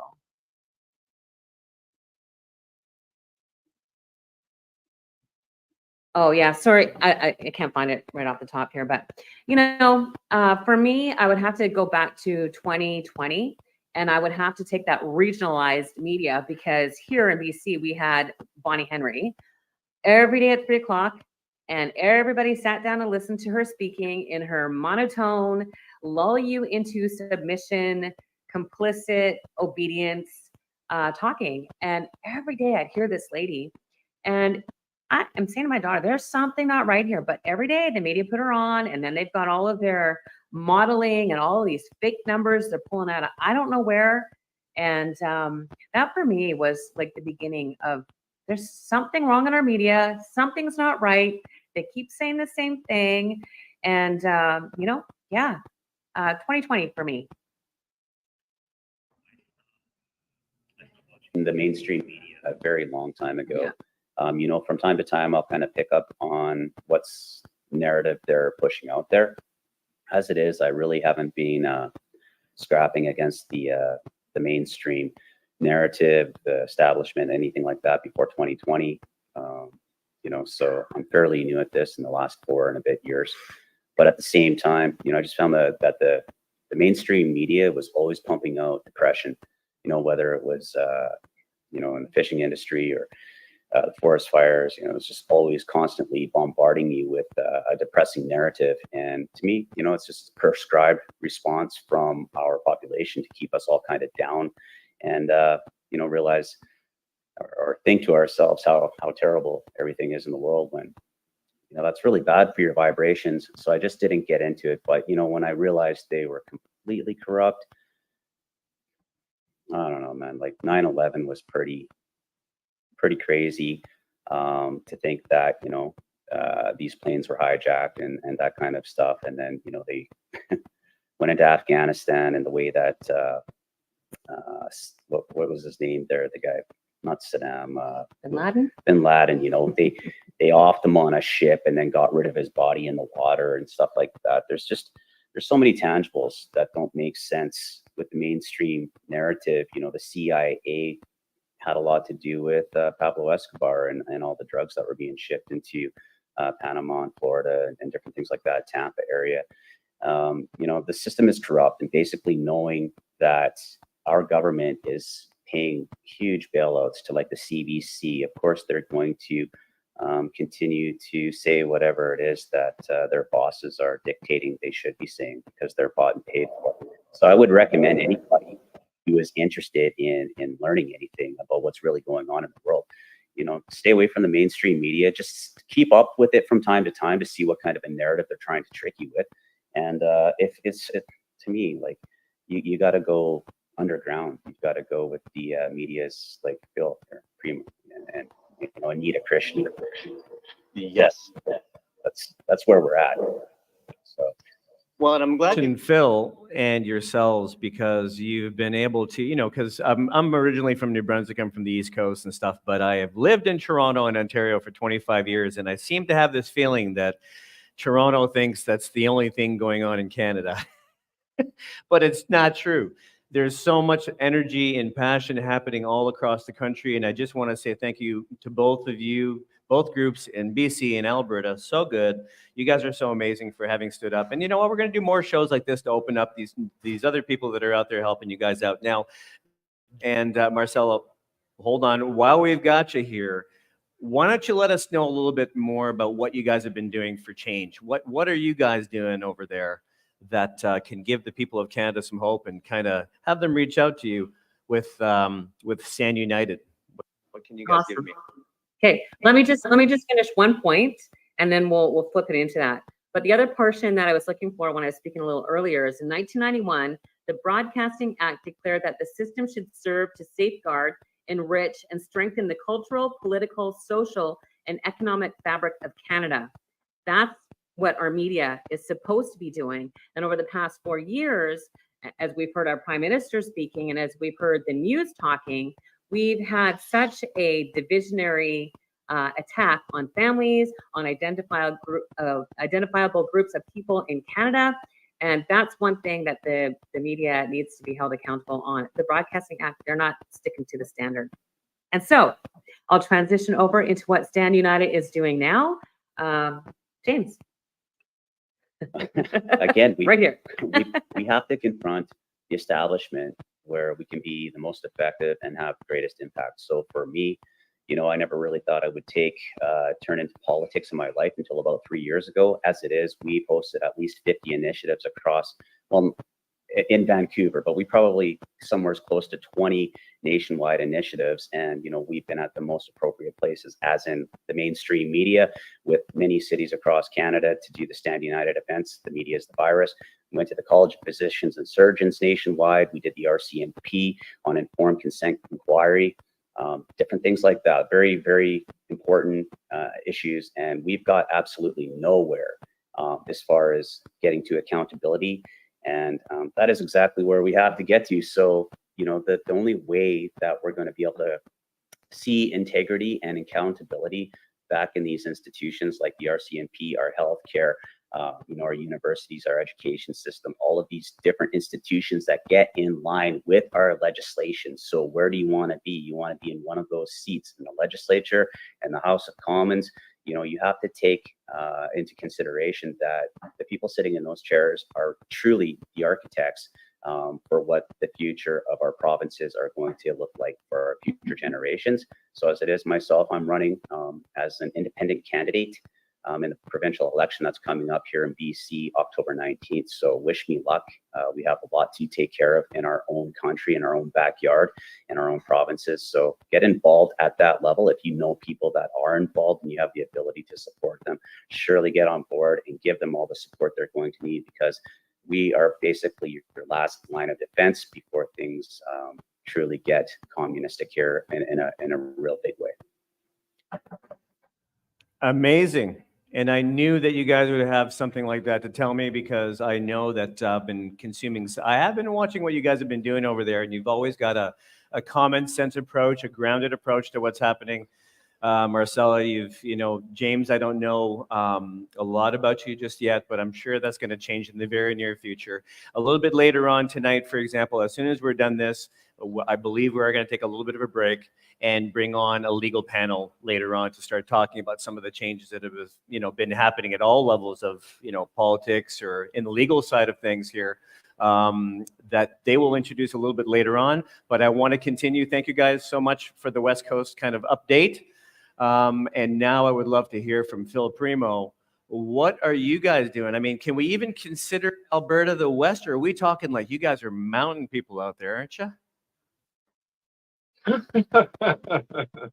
Yeah, we like our highway camping and our freedom. Listen, I think the movement in Alberta is very much, and this should be alarming to the east, very much moving into a separatist mindset. There's a lot of people that have given up hope on the Federation of Canada. I would like to fight for the Federation of Canada. I feel that this summer we are primed to basically, deliver a public awareness campaign in regards to what parliamentarians' duties and responsibilities are to this country. Treason is in the mainstream media, which just about had my jaw dropping to the floor. And the parliamentarians have parliamentary privilege. And that would allow them to, even under this NSICOP report, name without penalty to themselves those that have been identified as colluding with the Chinese communists. And your MPs are back in their constituencies for the next, my understanding is another 2 months and maybe a couple of weeks, 3 weeks. So people need to get out. This is what I'm focusing all my attention on right now is public awareness that people need to get out. They need to talk to their MPs. I think people should be getting on social media and interviewing their MPs on many of these issues. And if their MPs can't answer the question, that should tell you something, number one. And number two, if they don't say, let's say they say, I don't know, then what you should expect is a follow-up, and you should be able to publicize what their follow-up comments were for all of the people in your community. This has to be done in 338 ridings across the country. Where do you stand on the World Health Organization? Where do you stand on Bill Gates? Where do you stand on the WHO IHR amendments and their plans for more amendments in 2025? That ties into, I think Chris Vleck was talking about James Roguski, right? So, he's been good in educating everybody on these issues. But ultimately, the MPs should be able to, let's say, upset the apple cart at this critical moment. And so they should, because we shouldn't be going into another election without knowing who the traitors are that might be on the election card. I think we want to give, preferential treatment to Canadian-born nationals who want to run for federal, provincial, municipal office. And I think that on some level, as hard as this is for people to talk about, as contentious as it may seem, foreign nationals should no longer be a part of our government. And I would say that the falling of treason charges upon members of this federal government is going to put an end to that, because we as a people are going to stand up across this nation and demand that only Canadian-born nationals will ever be in government, because you can't serve two masters. And that seems to be what's happening on multiple levels. There are multiple parliamentarians that who are they accountable to? Are they accountable to the country of their birth? Are they accountable to their new adopted country of Canada? You know, that's a problem. I think Canadians born in this country are best to serve the needs of other Canadians, including new Canadians. So I'll leave it there. My publicizing days are mostly over. I'm still broadcasting on Prime Gold Media to focus on what I think needs to be focused on. And once treason charges are dropped, I'm going back to my IT career and maybe learn how to surf. That's the most, I don't want to admit that it's exciting things I've heard today. But I want to surf with you, bro. I'm right there with you. And then when it's not sunny enough, we'll go skateboarding together. I know you've been wanting to do that for a bit of time, but I appreciate that, Phil, because at the end of the day, it is as simple as that, isn't it? Why are we even beginning to have any discussion with politics if we have people that are involved in Canadian politics who are not even from this country? Because we can see what's happening in the US, where most of the Senate have other passports. And I'm not going to say which country because I don't want to open up that topic at this point. But so I want to say thank you very much to my West Coast participants. One more question. Yes, hold on one, Mr. Ed. Did you have a question to Phil? Quick question for these guys. Yeah, go ahead, Ed. If mainstream media was telling the truth, would any of us be doing podcasts? No. Right. At the end of the day, I think we're pretty happy that we are. I wish we didn't have to. I think everybody else would love to be doing something else on the weekends in the heat of the sun while we still have it once a week. But we have found new family, and now we have purpose. We're all here for a reason, and I know that the God of divinity is through me on this one because, trust me, I could have folded up this tent a long time ago, and I'm hanging out and talking to people that really is a surprise to me that I'm doing this, because at the end of the day, I was fearful. I didn't know what was happening. I didn't know what I was getting thrown into 4 years ago, but I'm trusting in God, and I'm trusting in God and all of you guys. And so thank you for being a part of this with me. That being said, Ed, thank you for being a part of this. Damien, thank you for giving me this phone to hold while I'm doing this. And I'm handing this phone over now. As a matter of fact, I am going to point the phone towards her because Jody Ledgerwood has something that she wants to say. So I just wanted to say thank you, Marcella and James, Stand United BC, for coming on and joining us and sticking through all our technical issues. Thank you, Phil Primo. You were supposed to be here with us right from 1 o'clock going forward with Prime Gold Media. Thank you for sticking it out. I know it was a long hour of trying to get the technicals worked out. So thank you very much for joining the media panel. Ed, thank you from the Freedom Report for joining us after working out the technical issues. Thank you to Richard Allen for coming forward, our producer extraordinaire on many multimedia platforms. Lamont Daigle for moderating the panel for us. Thank you for persevering. It wasn't easy with all the technical issues in the background. And thank you to my partner, Chris Vleck, for joining us up on stage as a representative of TFM Report and doing all the technical stuff you have been doing this whole weekend and every day on our show. And so that is our media panel for today. Thank you all. You're more than welcome to leave the stage. Thank you to the audience for putting up with all this wonderful stuff here today. Thank you. Ultimately, we're here for you. Thank you. Thanks. And there we are. So we now have a very special guest.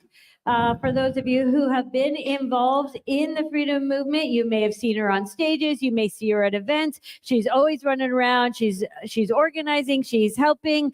She was one of the nurses who was speaking truth, who lost her job for speaking truth.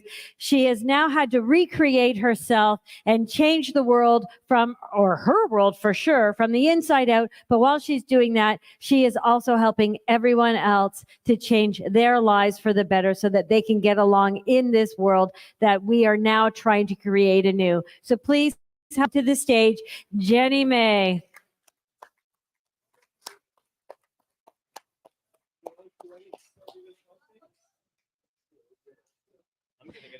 We're going to give you a mic, Jenny May. Perfect. How's everybody doing there? How you guys doing? Thanks, Ed. It's Oh, all yours. Thanks. Let me get this stuff out of here. I don't know.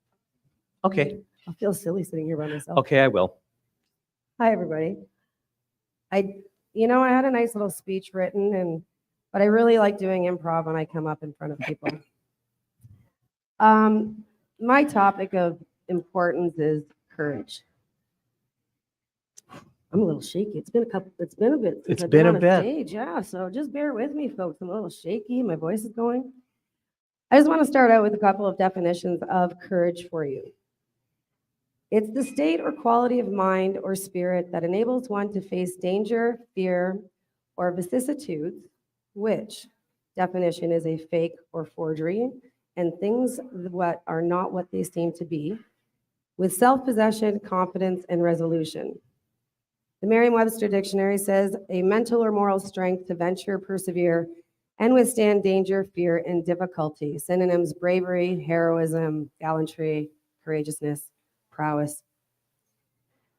It's lovely to meet all of you. I've got chicken scratch that you can see, Lamont, but that's okay. As Jody said, I'm Jenny. I'm from Windsor, Southern Ontario. I was a late bloomer in life, figuring out what I wanted to be. Decided on nursing. It was going great, and I was a good nurse. I've always been an opinionated loudmouth for the size of woman that I am. However, this journey the past 4 years has taught me that has been one of my biggest, most positive traits. Because being that loudmouth, opinionated person allowed me to step into my courage without any hesitation, reluctance, or wondering how am I going to get viewed.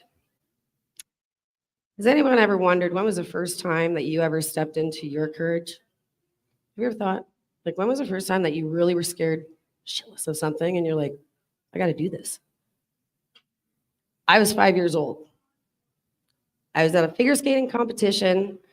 The whole arena was packed, and I was this big going in front of all kinds of people in the stands.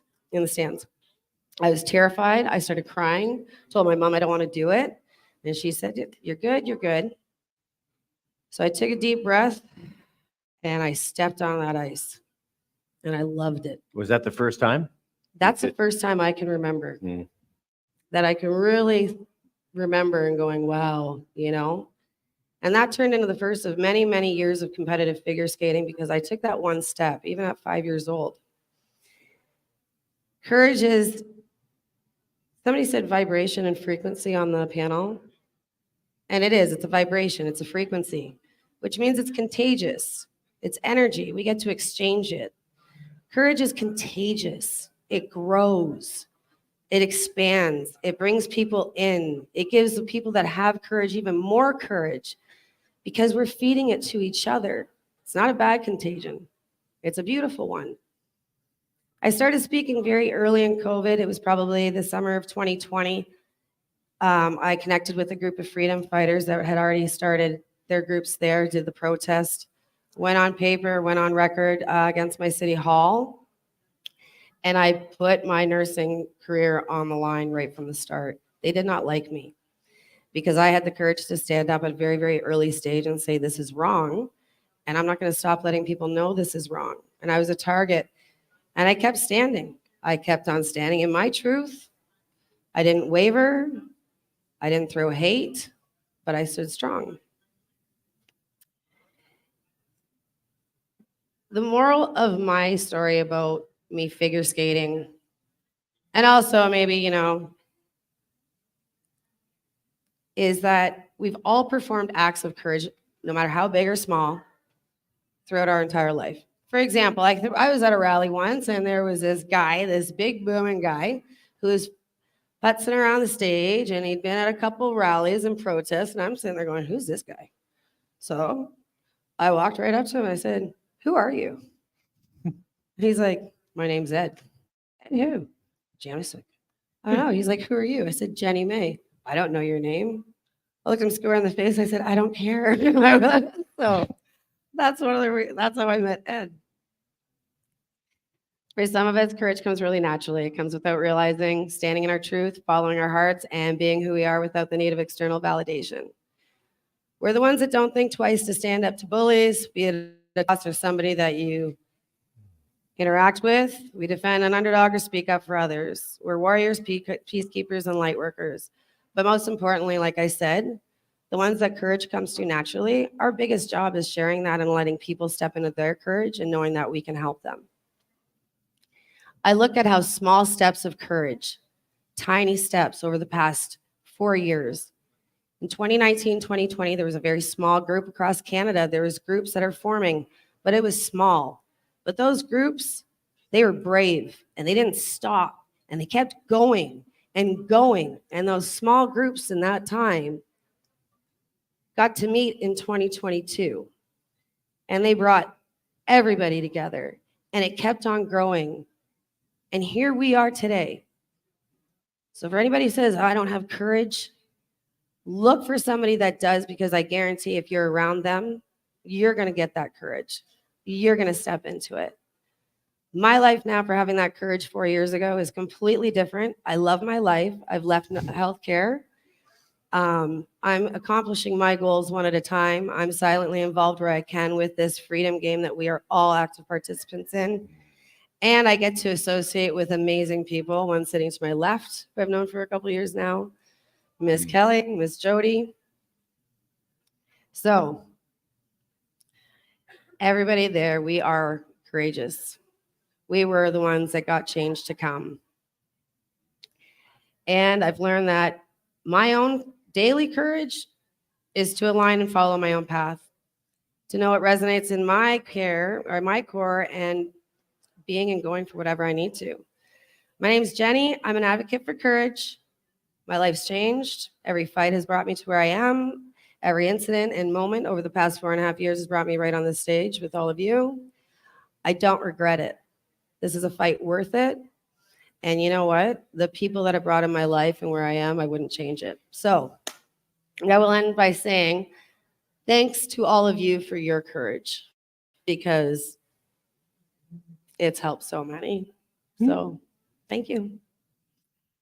I was supposed to have a presentation, but I prefer speeches, because courage isn't really something I can put up on the board and say, this is what it is, and this is how you get it, and this is what you can do with it.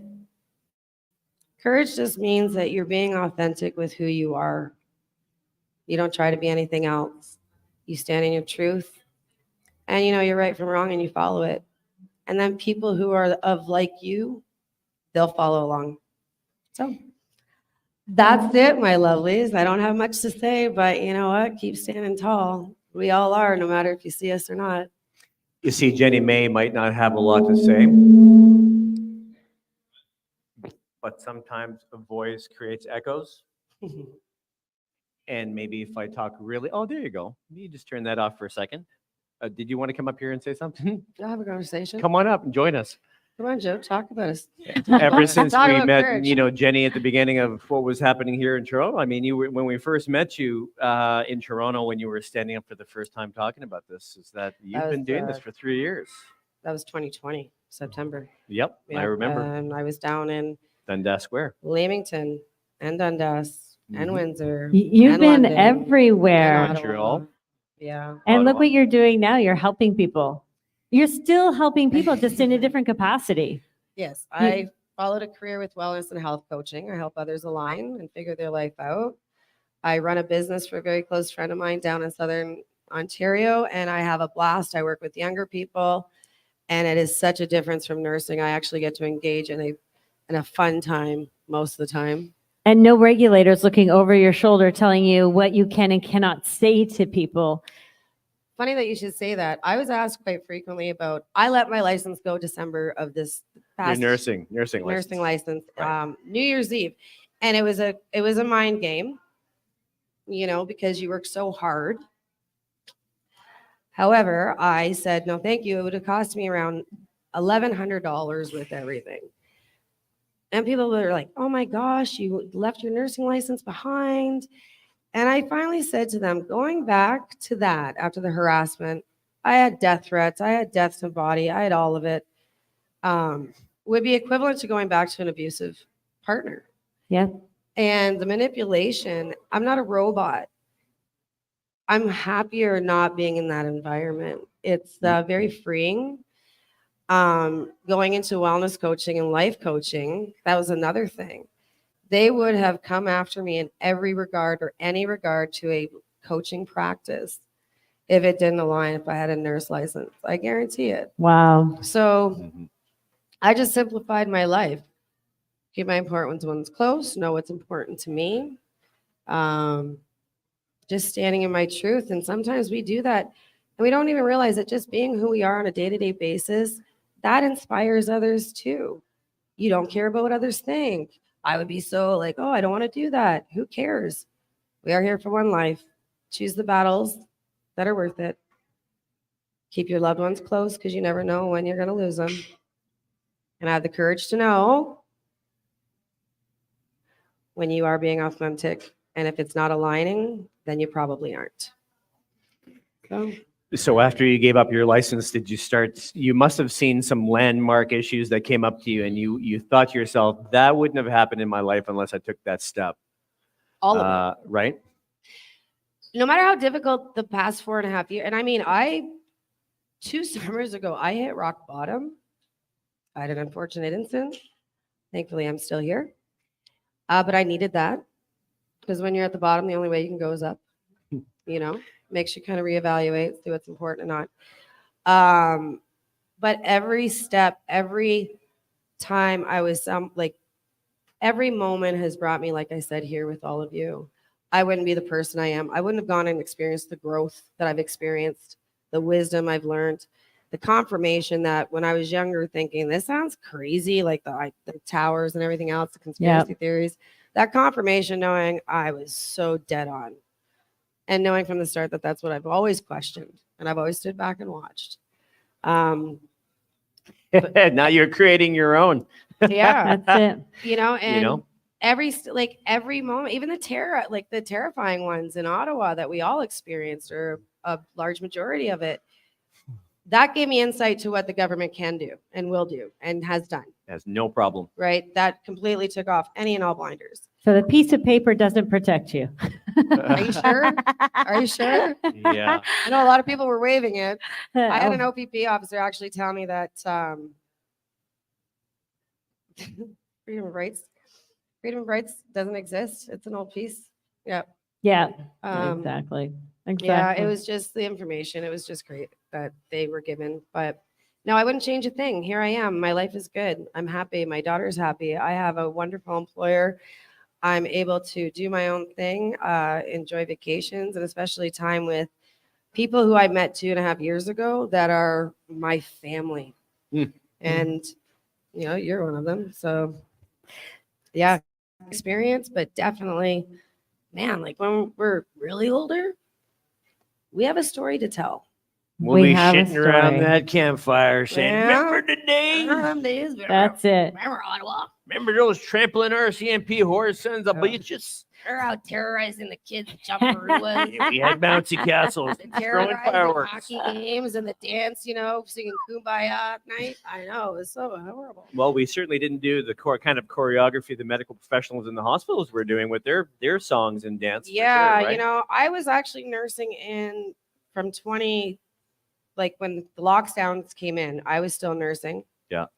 And I stayed in until probably September or October, and I started to crack. And I was a target. I was being harassed. The College of Nurses was harassing me. Yeah. They screened my Facebook, social media, everything. I mean, I went in and it was just, and then I sent the bigwigs out of the room so I could talk to my union rep.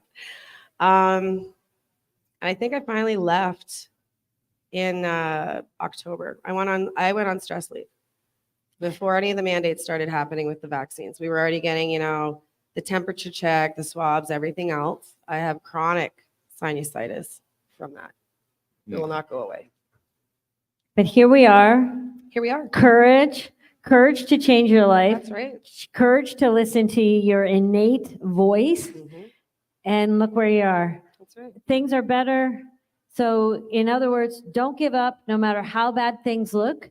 You are the power of one. You have the power to change your destiny. You have the power to reinvent yourself and discover what your real purpose is. And Jenny May, you are a shining example of that. Thank you for sharing your story with us today. Thank you.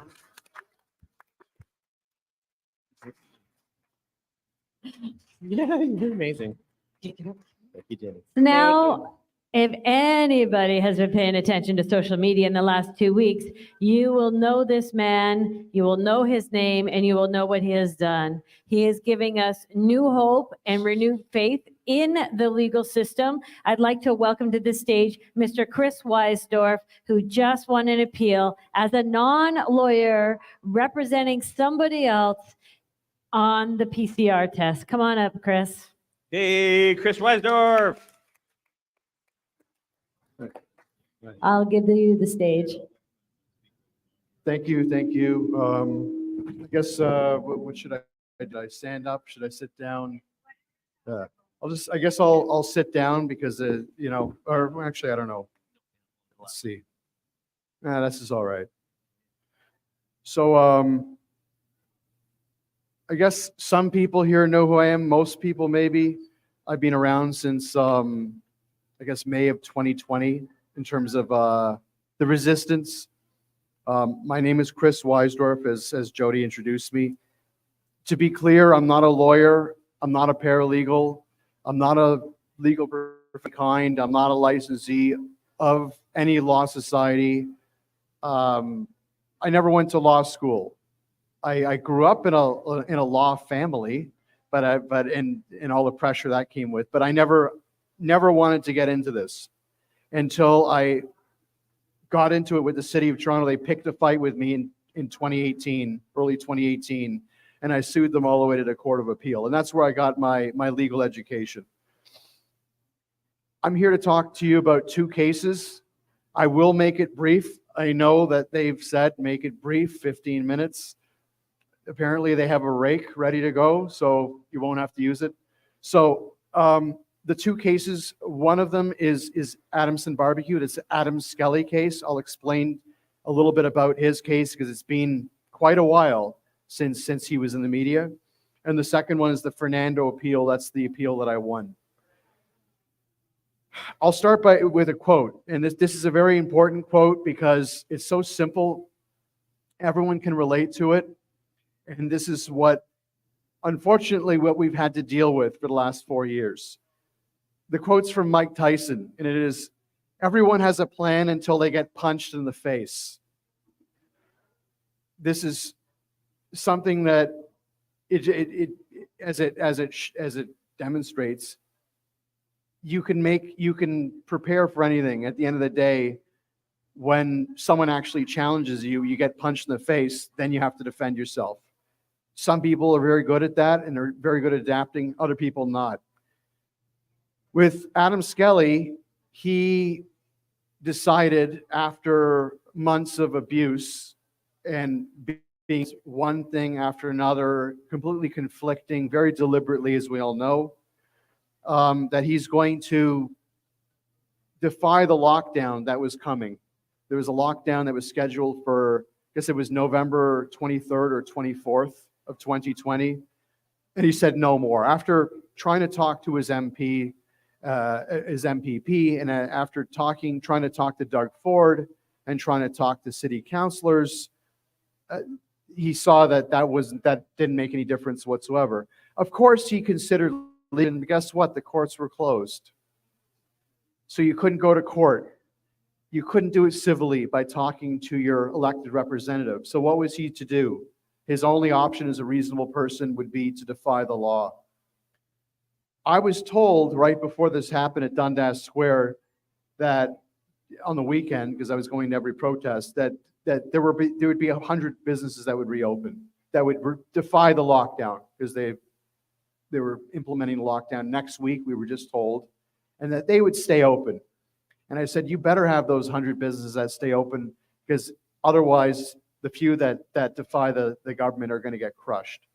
It turned out it wasn't 100 businesses, but 3. 2 of them shut down immediately. Adam stayed open. And for Adam's defiance, they came down on him like 10 tons of bricks. They brought 6 separate legal proceedings on his head. They ticketed him under the Provincial Offences Act. They issued a Section 22 order. That's the medical officer of health, Eileen Davila. They brought an injunction. They sued him for calling the cops on him, 253 police officers. They arrested him for violating public health order. He's the first business owner to be arrested for violating a public health order in history of North America. And as if that's not if that's not enough, they also went after him and his father for business license violations, of which there were many hundreds of other people in the same area who did the same thing as he did, but he got targeted preferentially. So what happened was there was a groundswell of support, and he raised $350,000. And I'm going to tell you how that money was spent, because a lot of people say, oh, he just used that to go and move to Alberta. I'm going to tell you exactly how that money was spent. That's what happened. Of course, Adam, as I said, did not have a plan. He got punched in the face. In some case, in some respects, quite literally. He spent a day and a half in jail, and he eventually challenged this. He eventually challenged this in court. When you're in that situation where the courts are closed, where everyone's scared, you can't find lawyers. There are no lawyers. There might be some lawyers who want to take the case, but they're too afraid to. Other lawyers who are not familiar with that type of law, or they know just constitutional law, they need to take another approach. So at the time, there were very few lawyers. Adam ended up retaining 2 sets of lawyers. One set stepped away from the case permanently at the end of March of 2020, or 2020, this is 2021. And the other set stayed on, and an outside counsel was brought in. That senior counsel who stayed on ended up getting sued for professional negligence because he didn't follow Adam's instructions as the client didn't follow my instructions. And a settlement was reached very recently, a small settlement, to keep this case going. Because this case, the government has been trying to crush this case and prevent it from ever being heard from the very beginning. So what ended up happening was Adam's case was not heard because of the negligence of the negligence of the of senior counsel. So what ended up happening was that judge said she had no jurisdiction to hear the challenge because the work wasn't done correctly, because things that are, as she described it, very basic civil procedure were not followed, and that a lawyer with supposedly 4 decades of experience would know better. So what happened after that is 40 months of delay. 40 months. This case will be heard in October, on October 1st, 2nd, and 7th. Finally, it will be heard. What do we have? What is next? So I'm going to tell you a little bit more about this challenge, but the bottom line here is this case has expert evidence that was submitted to the court back in April, May of 2021. There is no other case like this on the face of the earth where the evidence is from back then. Because if you won the lottery today, you won $30 million, cost was not any type of an issue. You could hire the best lawyers, get the best experts. You wouldn't be able to be heard. And I'm going to read this to you because this is why this challenge is so important. So there's 4 reasons. One is all other challenges are moot. You've heard it before. The public health orders that affected the lockdowns and mandates are long expired. They expired in April of 2022, maximum. So they can't be challenged unless there's a live controversy and or that there are provable damages to the litigant. So both conditions exist in this case. The prosecution continues against Adam 3 whole years later. They're continuing to prosecute him. They still want to put him in jail, and there is no end in sight. And his business and livelihood were completely destroyed by government action, just like so many others who are on the brink when their government loans come due. They keep kicking the can down the road, but these loans are hanging over people's heads. 2, no one suing of standing in court. To have private interest standing, that one must be directly affected by the law and or government action. To have public interest standing, one must stand in the place of many others who've been affected by the same. Today, no one may have standing because, to repeat, the public health orders have long expired.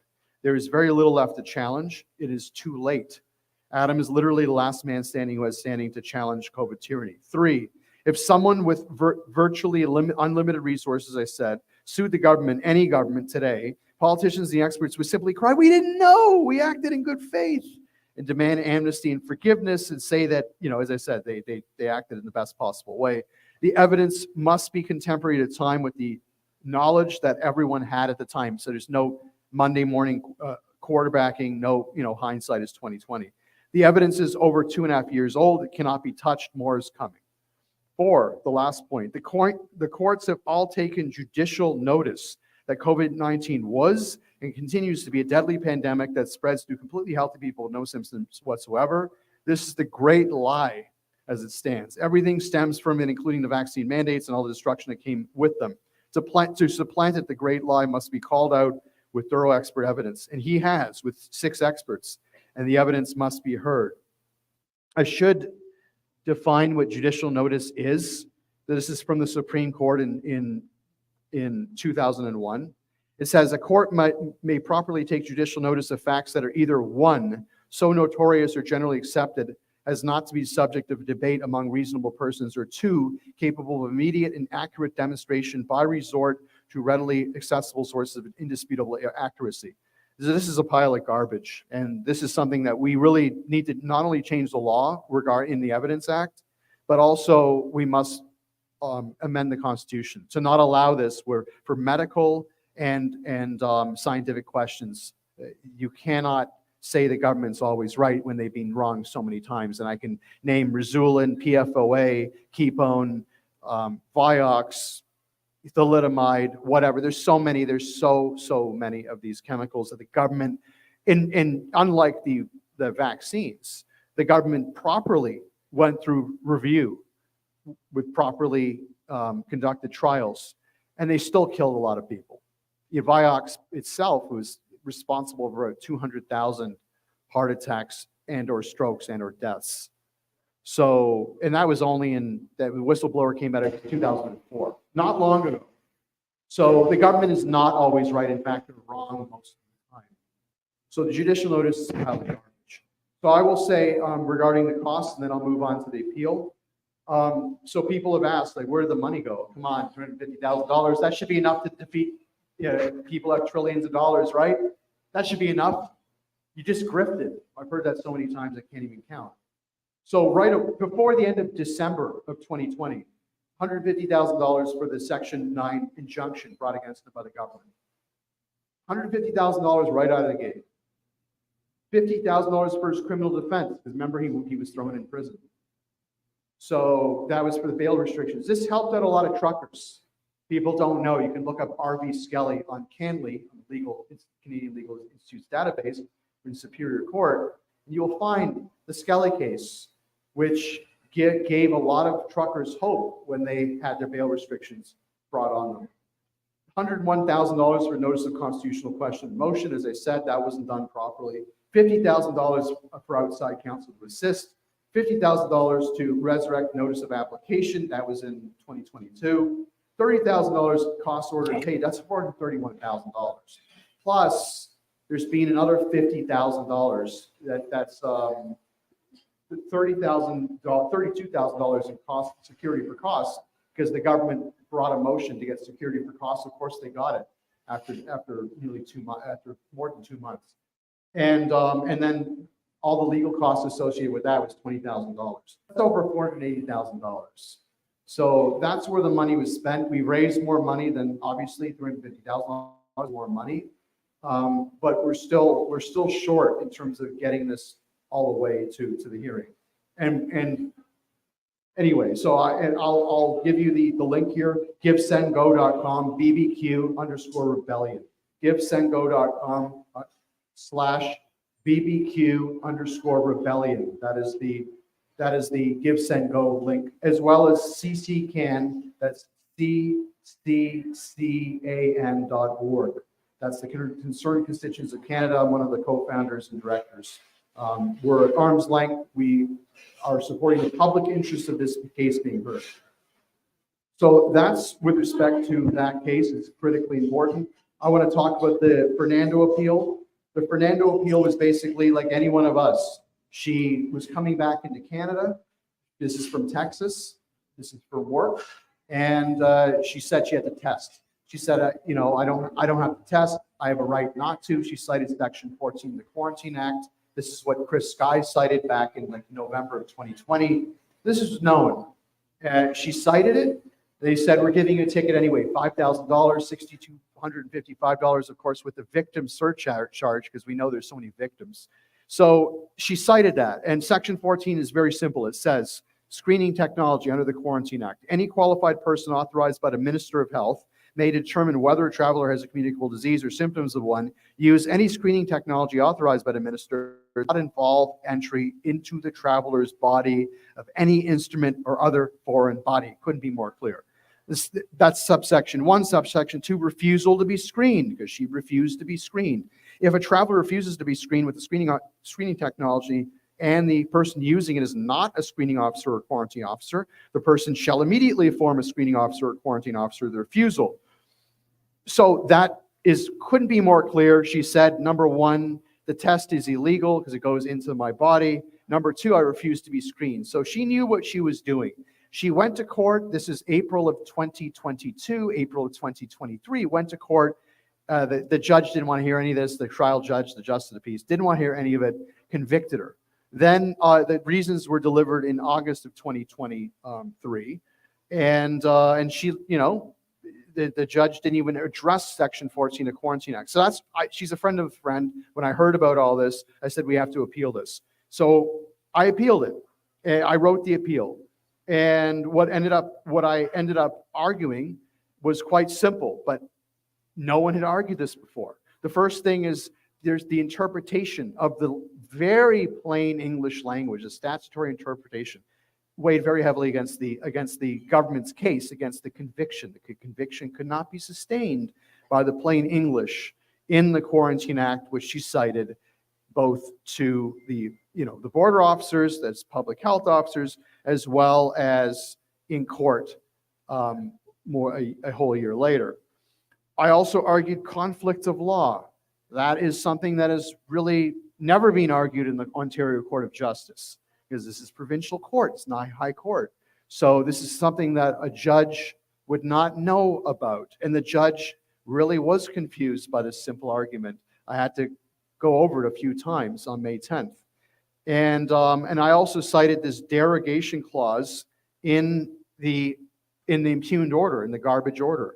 It actually says in the order, it says, powers and obligations, section 6.1, for greater certainty, to make it absolutely clear.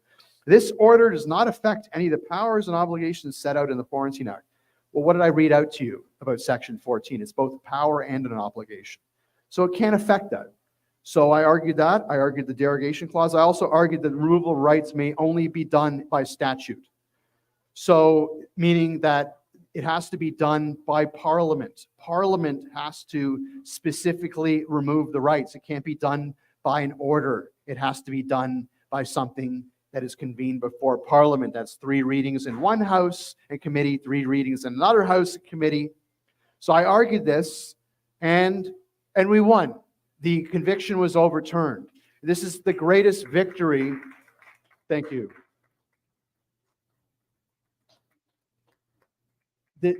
This is the greatest victory in terms of anything. I know it seems right now it's lower court. This will get into a higher court. That's the next step. The reason why this hasn't been on the media yet is because the decision was not rendered in writing. We wanted it in writing. Of course not. It wasn't rendered in writing. It was rendered orally. So 40 people saw it, approximately, in terms of there were about 7 people in person and the rest were online. But it didn't get in writing on the Canadian Legal Institute's database, the CanLE database, and we didn't get the transcript yet. I'm waiting for it. I'm going to be hounding them tomorrow morning. And of course, we had, Canada Day, the shortened week. So they're dragging their heels. So I'm gonna finish it there. I am on the legal panel a little later on, and I will be talking about how to really change the world by suing the government. Thank you very much for listening. Thank you for coming. Greatly appreciated. We can win this. Know that if you bring the right arguments to court, you do the work. I did a lot of work, the equivalent of at least $30,000 worth of work by a real lawyer. You can win. Don't think the courts are corrupt automatically. We just have to be held. We're held at a higher standard. We have to do it better than anyone else. We have to work 10 times harder. If you do that, this proves you can win, and we will win. Thank you. Thank you, Cris, for helping change the world. Okay, next we have my partner in crime, the gentleman who pulled me into podcasting world. Many of you don't know who he is. He likes to stay behind the scene. You don't know who he is unless you watch the podcast, but he's an incredible creative writer. He's an incredible researcher. When it came to the Freedom Convoy, he worked behind the scenes doing intelligence, doing media propaganda, mirroring what the legacy media was doing and beating them at their own game. So here to you about what's next for TFM Report, what's next for Mr. Chris Vleck, and how you can change the world. Please welcome Chris Vleck. Wow. How to change the world. What a tall order. We think it's daunting. We think that we've got globalists, the shadow government, working away behind the scenes. They've been doing it for decades, centuries maybe. They've got all the power. They've got all the money. They have all of the odds in their favor. I'm here to dispel that myth, because the human spirit, once we've been awake, we've been undoing their plans. Hundreds and hundreds of years of plans, we've been undoing them in 4 years or less. And we're just getting started. That's good to know. So can we change the world? Absolutely, we can change the world. But we have to know how our enemy works in order to beat our enemy.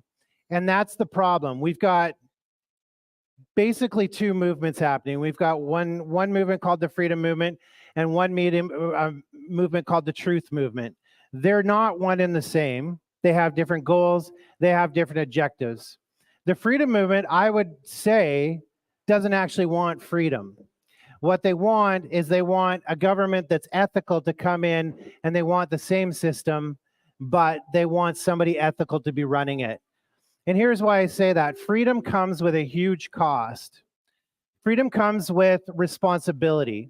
And we have given that responsibility away. We've been trained to do that. We give our kids mentorship and discipleship to teachers. We give our spiritual authority away to pastors, political to politicians, our medical autonomy over to doctors, scientists. We've given up our critical thought, and we've given up our authority at every turn. Whereas the Truth Movement, they want something else. The Truth Movement just wants the truth out there because they know we're in a spiritual war. We're in a informational war. And if we can get the truth out there, the rest seems to follow. So the Truth Movement seems a lot more like grabbable than the Freedom Movement. Now, not to say that both aren't important. They are very important. But we have to work together to understand who we're fighting. And most people don't even know who our enemy is. So if you ask who are we fighting, some people will say, the liberals, or the government, or World Economic Forum, and they'll go up the road. Jody and I have taken hours and hours and hours, like hundreds of hours, working this stuff out. We started with Agenda 21, and Agenda 21 references so many other agendas and acts and pacts that we printed it all off, and we had a stack like this. It's convoluted. It is very confusing, and they do it on purpose, so we don't know.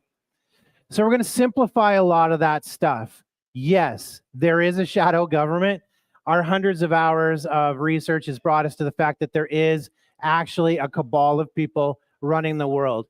If you don't believe that, let's just make it as simple as BlackRock Vanguard. You can look it up. They own 95% of the commerce.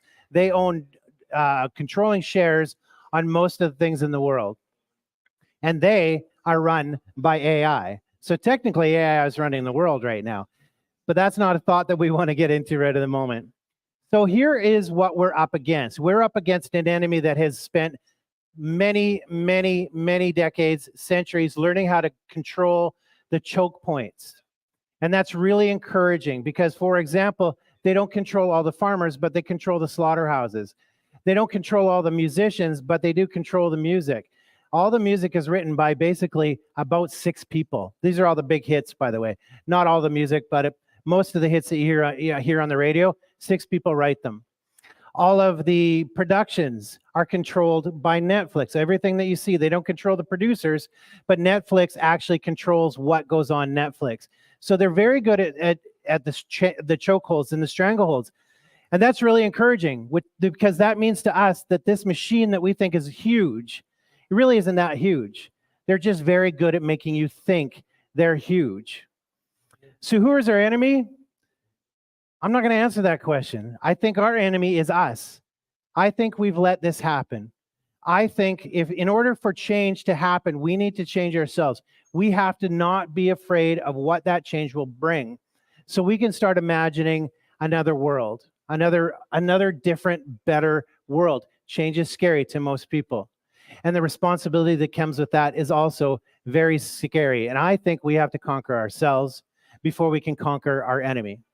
Now, that said, it helps to know what they're doing. So we're going to be talking a lot about CDDA or CDDA, and that is independence.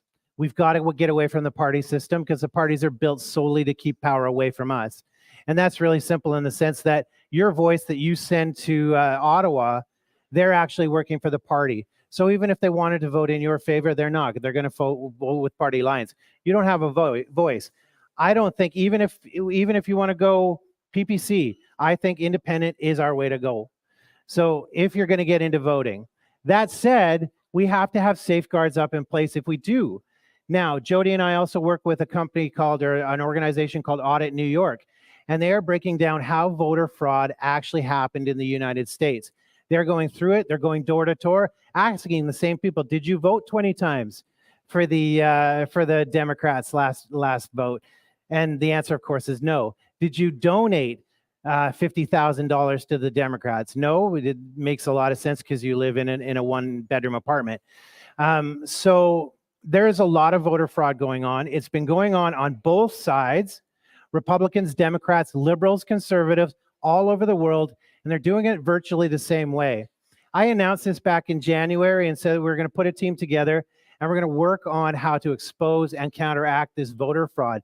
But I said I wasn't going to reveal how they're doing it because I didn't want to make it known because we had to try and counteract these secret plans, and I didn't want them to know how much we knew. I'm going to hang that today because we should tell you exactly what they're doing and how they're doing it so you can start educating people. Everywhere voter fraud happens, they do it by voter banks. So they create false voters. And whenever they need these false voters, they withdraw from the voter bank to get the amount of votes they need on whatever side they want. And this is how it was done in the States. Now, they had the voting machines, which, again, they've got physicists, rocket scientists breaking down all the algorithms and showing how that was all falsified as well. Voter fraud is very real. They're not doing that here. We all know that they don't have the counting machines. They do have tabulators, and we gotta deal with that. But what they're doing is they're creating false voters by creating false identities. So, for example, when a homeless person comes in, he forgets his identity, they create a new health card for him. Everything can be generated from that. Immigrants come in and they get passed off from department to department to department, and by the time they're done, they've generated 4, 5, 6 different health numbers because they changed their names. It's done sometimes accidentally, sometimes on purpose. But what the unspoken secret is in the government is that they know that false identities are being generated every day. Can we prove they're using false voter for that? No, but we can tell you that they changed the rules that they don't have to go in. New immigrants don't have to go in to get sworn in now. They can actually get naturalized online. So in theory, they could take false identities. Our government could take these false identities that are well known to be created. They could just wait, sit on them for 2 years, and then could use the new process to naturalize these false identities. That's how they're doing it here. We are proving it. We are working through it to prove it more, but we have to be smart. We have to start educating people on the idea that voter fraud is going to be a big thing. It's not foreign interference as much as people want to say it is. It is our own government changing the laws, changing the rules so they can win. Look at what happened recently. The Liberals are now pushing through. And again, just to remind everybody, we're not liberal or conservative. It's a uniparty. We don't trust any of them. But the Liberals are trying to push through right now that you can not only extend the mail-in balloting, which is the big culprit there, extend mail-in balloting, but they also can extend the voting days. So there is a lot more time, a lot bigger window of opportunity for them to sneak in ballots without scrutiny, because you've got 3 days where they can do stuff at night. And then the last thing there is, so they've got that, they've got the 3-day ballot. Oh, and you also can go to any polling station in your riding. That's the 3 things they're pushing through right now. So conceivably, somebody with 5 identities can go to every single riding and vote in all of those different polling stations in their ridings. So this is how cheating is going to happen. This is how voter fraud is going to happen here in Canada. So we need to educate people. And we need to start putting out on our social medias, here are the things that I demand in our voting. 1 day, 1 vote. ID for everybody who goes in to vote. No multiple polling stations. No mail-in ballots. And I know that we're automatically thinking about shut-ins. What do we do about those people? We can go there. They've done that for years. They can go to old age homes. They can go to hospitals, and they can set up a polling station right there for them to vote. So eliminating mail-in ballots is another one. But here's the big one. Here's the big one. We asked for people to tell us their stories in the last elections. And it was the last 2 elections that we asked for stories and gather them for social media. It's the scrutineers. We need scrutineers, not just honest scrutineers. We need big-ass, biker, mean scrutineers. And we need to go get them to go in and be willing to shut down a polling station and go to jail if any of the election fraud or election act is defrauded. And here are some examples. People will go to their polling stations and they found that their candidate was not on the ballot, particularly PPC. And they walked out and they were crying, and they were on social media crying because their candidate wasn't there and they were cheating. It's like, you gotta go in and demand that everything gets shut down until you get your candidate on that ballot. Another thing is they wouldn't let the scrutineers in the room where they were counting. This is an actual story. Not only did they lock them out of that room, and they could look through a window and watch them counting from afar, then later, whoever was running the polling station went and hung a curtain up over top. When they complained, they said, yeah, well, this is how it's done. We need people who will be able to kick that door down and tell whoever he is that he's either going to sit down and let the scrutinators do their job, or he's leaving there one way or another. And I won't get too much into that. So we need tough people to be scrutineers, and we need to demand them for every single polling station in every single riding. And if we can get those things, at least in education, going with people and tell them to be on the lookout for all of these things, but also these scrutineers in there enforcing proper, honest, true elections, then we have a chance. Because it doesn't matter how many independents get there. If they can't win and we can't get them into office, then the whole point is pointless. The whole thing is pointless. So we have to firm up fair elections, and that comes with education. We're still working with teams to prove what we can through FOIs and whatnot. We're going to prove it as much as we possibly can, but this is how they're doing it, and this is how we have to combat it. We can take our country back. This is one of the ways to do it. The other way is to vote with your money. We all want solutions. We have all been begging for solutions. I'm kind of with David Icke saying, if you eliminate the problem, the solutions kind of take care of themselves. But there are a couple things you can do with your money. You can take your money out of the banks. It is the banks that are setting up digital ID, our central bank digital currency systems. It's the banks that are actually working against us and doing this war against us, and they have the infrastructure.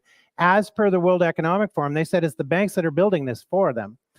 The other thing is, once you have your money out of a bank, and there's a lot of details involved with that, but once you get your money out of that bank, now we can go after the big kahuna, and that is we need to start withholding taxes. We can put them in trust funds, but we can have to start saying we're not funding a criminal organization anymore. We defund the banks. We defund our government. They're no longer funded into this war that we're paying for them to do upon us, and it is an active war. So these are some of the simple things we can do. And if you don't like that, United Non-Compliance has always been available. We just need to do it. So that's my pitch on how to change the world. There are some very, very easy practical steps we can take. And if we got together and we did them, we'd change the world overnight. Yeah. Thank you, Mr.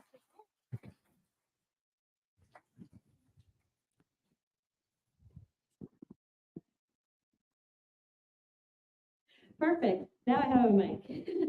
Although I am loud enough, I probably could have had my voice pitched back there without a mic very easily, but our viewers online wouldn't be able to hear me as well as you guys here. So thank you, Chris Vleck, for giving us some more hope and some other strategies for changing the world, which is what this conference is all about. And again, for new arrivals, bathrooms down this way, few snacks there, cash bar. They are serving food, so please have a look at their menu if you're hungry. And there are a donation box at the back corner. Feel free, if the mood strikes you, to throw a few dollars in, because putting together these productions do cost a lot of money, and it does come out of our pockets. We are not funded and we are not sponsored by anybody, so your contributions are muchly appreciated. Now, without much further ado, we are bringing to the stage Kelly and Wolfe, who is here to tell you what the CDDA is doing to change the world. Hey guys. So I get a handheld because I'm special. I'm just joking. So it's been a long 4 years for everybody. And I got to tell you, I am absolutely grateful and very proud of everybody that's in this room and everybody that's watching, because you have not given up. Now, there's a lot of people that thought that I kind of disappeared into the background for a couple of years. And the reason for that is that I literally had all my bank accounts frozen back in 2020. And I lost everything. I lost 5 businesses. I lost $1 million home that I had and worked very hard for as a single mother, which most single mothers likely will never accomplish, but I happened to do that. And it devastated my life.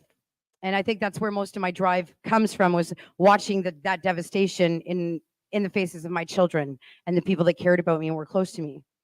But I have to say, standing here right now today, that every single moment of it was worth it, and that you're worth it. But here's the thing. Where do we go from here? Now, everybody knows that I'm a pretty frank person, and I'm going to be very frank today. This movement has been absolutely fragmented. It's split and divided into hundreds of little groups everywhere, and every single one of these little groups are too busy staring at one another to pay attention to what needs to be done. I personally am so grateful that the first officer in our entire country that ever stood up in our favor and on our side, Vincent Gerses, is still here today too, and he's going to be speaking a little bit later and on a panel. And I'm still grateful that all these lawyers that have come out on our side are sticking with us, and you're going to hear from some of them later as well.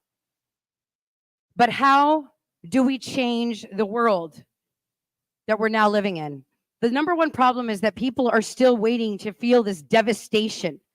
Everyone's starting to feel it financially with this increase of carbon tax. It's starting now to penetrate mainstream media that we've got corruption in our government, criminal corruption, obscene criminal corruption.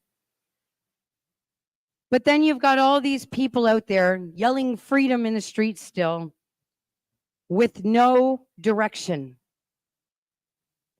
A year and a half ago, a friend of mine, his name is Kingsley Kato, and hopefully if our tech can handle it, we will be streaming him in from the country of Panama later today. Kingsley has been building the medical infrastructure for this country. He comes from a very prominent political family, and as somebody who has been involved in political strategy for 25 years on an international scale, he's a very good, close personal friend of mine. Some countries, he's even revered kind of like a king, which is pretty amazing. About a year and a half ago, I had a conversation with Kingsley, and I told him, humor me. And I gave him some instructions to start planting seeds amongst his political associates across Panama. And those seeds were just an idea, a simple idea, to run as independents. Why did I do this? Because there are two root problems to every issue that we face in society today. Number one is the existence of political parties. Why?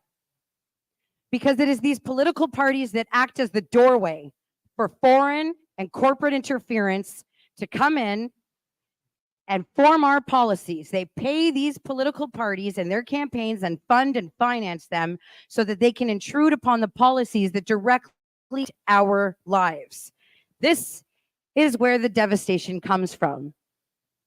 What do they do for us? Nothing. Nothing. And we'll show you some examples of that later on in the movement when the time is right. For instance, though, when I was just out in Vancouver, I had an hour-and-a-half lecture downtown Vancouver with Marcella and James from Stand United. It was their last Stand United rally. And in that hour and a half, I took a half an hour and I focused on the fentanyl on our streets and the tent cities and all these narcotics that are going haywire and watching our kids shooting up and dying in our roads. They can get rid of ivermectin and they can get rid of hydroxychloroquine, but we're having a problem with fentanyl? Why? Because it's intended. Because it is intended. You need to comprehend that these drugs exist because the government has a hand in their production and in the profit of them. Nothing gets across that border without border security knowing about it.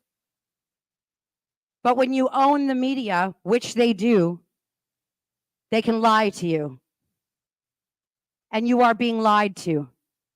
Every individual in society, no matter what their position, class, or profession is being lied to. Everybody, it's like a pyramid. You got to think about it kind of like a pyramid. You've got that pyramid, and every single block's got its own authorities and its own professions and its own obligations and civic duties to society. But no block knows the full extent of the authority, the position, or the expertise of the block next to them. And when shit hits the fan, and I'm going to speak frankly, you get this circle of blame that happens with inside that pyramid. But nobody realizes that it's the missing gold block on the top to blame for it all. Because gold is valuable and therefore intelligent. So what do? You need to take responsibility for your own life. And if you don't, then you are responsible for all of the consequences. Canada is one of the only countries left on earth that still has real, lawful sovereignty. What is sovereignty? What is freedom? You've got all these people out there in the streets shouting freedom, freedom, freedom. But most people have no idea how to define the word. So let's start with that. Freedom is not assimilation. It's not my way, his way, her way, or the highway. Freedom is civil discourse with people that you don't get along with. Freedom is civil discourse with people you can't even stand. Freedom is working with people you might not like. Because without these differences, there's nothing to create. And what is our purpose in life if not to create? What? You know, I used to say there's only one law that rules over all of life. And it doesn't matter if you look at it in a religious fashion, in a spiritual fashion, or in a scientific one. It's always the same. Everybody always tries to impose upon it, but nobody ever really truly can. Everyone tries to control it. Nobody truly can. And what is that law? That which cannot adapt and evolve will die. That's where all law stems from. That's where it stems from. So what do we need to uphold this law so we don't all die? It's very simple. Freedom. Individual liberties. And that is what the structure of our society is supposed to be built upon. But it's not. So what is the Canadian Democratic Defense Association? You've got all these politicians running around this country. Democracy, this is going to ruin our democracy. This is a threat to our democracy. Well, I'm going to tell you right now, and this is my position, and I stand on all my positions solely. Democracy does not exist in Canada. Democracy was completely annihilated with the implementation of the electoral voting process. You want proof? I'll give it to you. Andrew Scheer, 200,000 more Canadians voted for Andrew Scheer than Justin Trudeau, and yet he is not your prime minister. Why? Because your vote does not matter. Democracy does not exist. I'm going to sit on that for a second. I want you to marinate on that. 200,000 more people in this country said no to Justin Trudeau, then said yes, and yet Justin Trudeau remained your prime minister. And you think your vote counts? So why do they need you to vote then? I'll tell you why. The government does not have any authority in this country without your participation. The authority in this country belongs to the people. The government is not supposed to govern the people. They're supposed to govern the interests and affairs of the people and not the people. Yet what do we have? We've got criminally constructed legislation since 1960 coming forward. And the reason why it stands is because you don't know it's criminally constructed. Because they keep you so busy at work trying to find time, just a little bit of time to spend with your kids, to spend with your family, to breathe the air, to visit the beach, to go on vacation. And that's what everybody pays attention to. You know, as someone who has traveled the world for 25 years, I've been to every single country on earth. I've watched some fall. I've seen devastation. I've experienced every culture. And that is why you won't see me align with these ideologies anywhere. I love and respect everyone in their horror and in their glory. Every culture exists because we need to create things, and without our differences, it's impossible to do so. So, you know, I want to take an example. Last week, there was a big protest downtown Toronto, and it was wonderful. You got all the boots on the ground guys out there thumping around, freedom, freedom, freedom. But then what happened? You've got Canadians out there, other Canadians whose family members across seas are being slaughtered in a war. And you've got our university students who are our future out there. And what are they protesting for? They just don't want war. Our only obligation is to provide our children with a better world than the one we were given and honor those who tried to do that came before us. Now, was that a display of those actions? No, it was not. I was embarrassed. Personally, I was embarrassed. You know, people look at me like oh my God, she's, you know, protested all over the country and blah, blah, blah. Yes, I am central to the movement, along with a number of other people. I could never have done it alone. She could never have done it alone. He could never have done it alone. Everyone needs each other. And right now, we truly need each other. So I'm here today to ask you a simple question. And that question is, what do you want?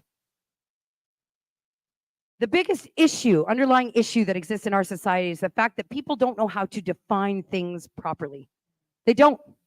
You've never, ever sat down and thought if you like corn or not, for instance. Do you like corn or do you like it when it's got salt and butter on it? Maybe it's the salt and butter and not the corn that you like. When was the last time you asked yourself what your favorite food is?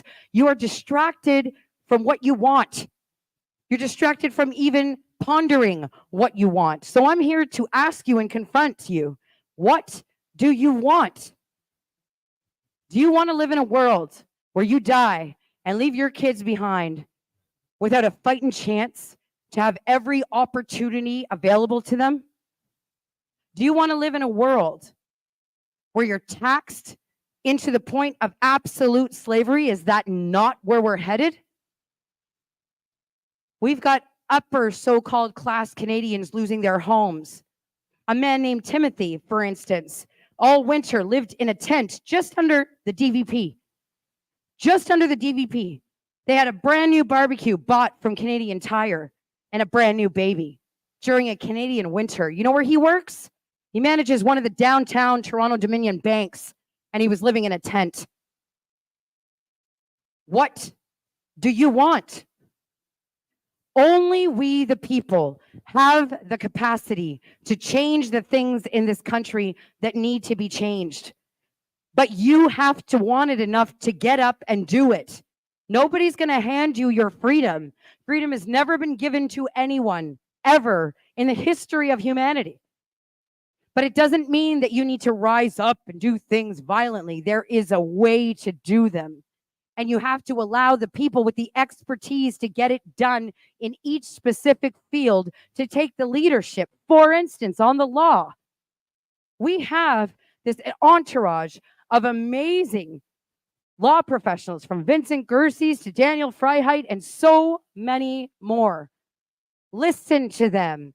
Take their guidance. Do as they tell you to do, and you will come out on top. You want to reach the people. You've got people like Jody Ledgerwood. You've got myself. You've got so many others. Rena Malka. There are people that will guide you to do things correctly. But if you want to become the change, you need to first learn what you want and how to do it. So I want to thank everybody for coming out today. I'm going to have Jody come back up to the stage. This is not the Kelly Show. And I want you to visit the website, wearethechange.ca. Because it's not my thing, it's not her thing, it's not his thing. It belongs to all of us. It belongs to you. And jump on board. In whatever capacity you can participate and get involved, it's time to do it. Thank you. Good job. Good.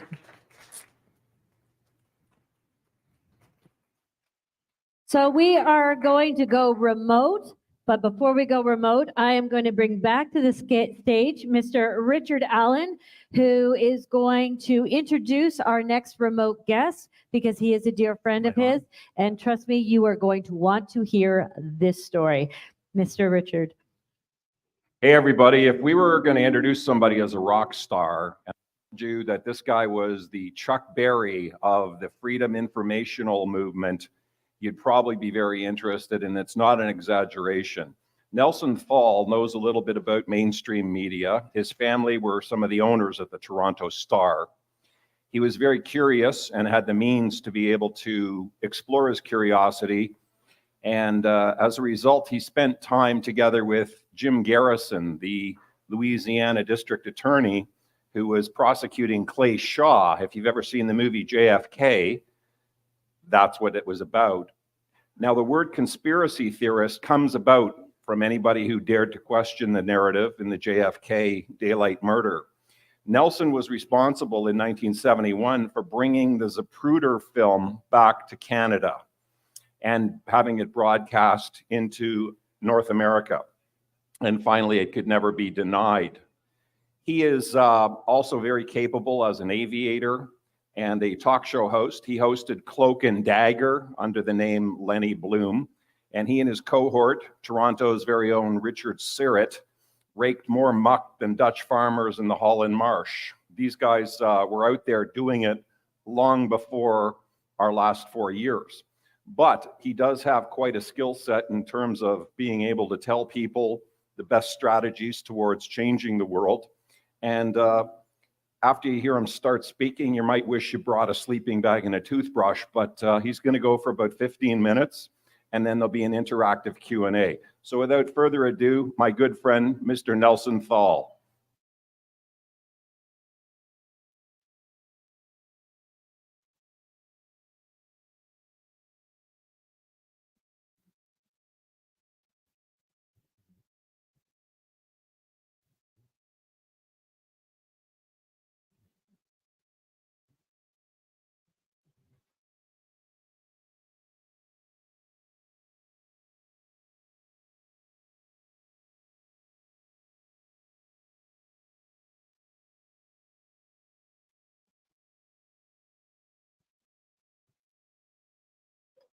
Okay, hey Rick, how are you? We're back on. Good to be here with you. You can hear me okay?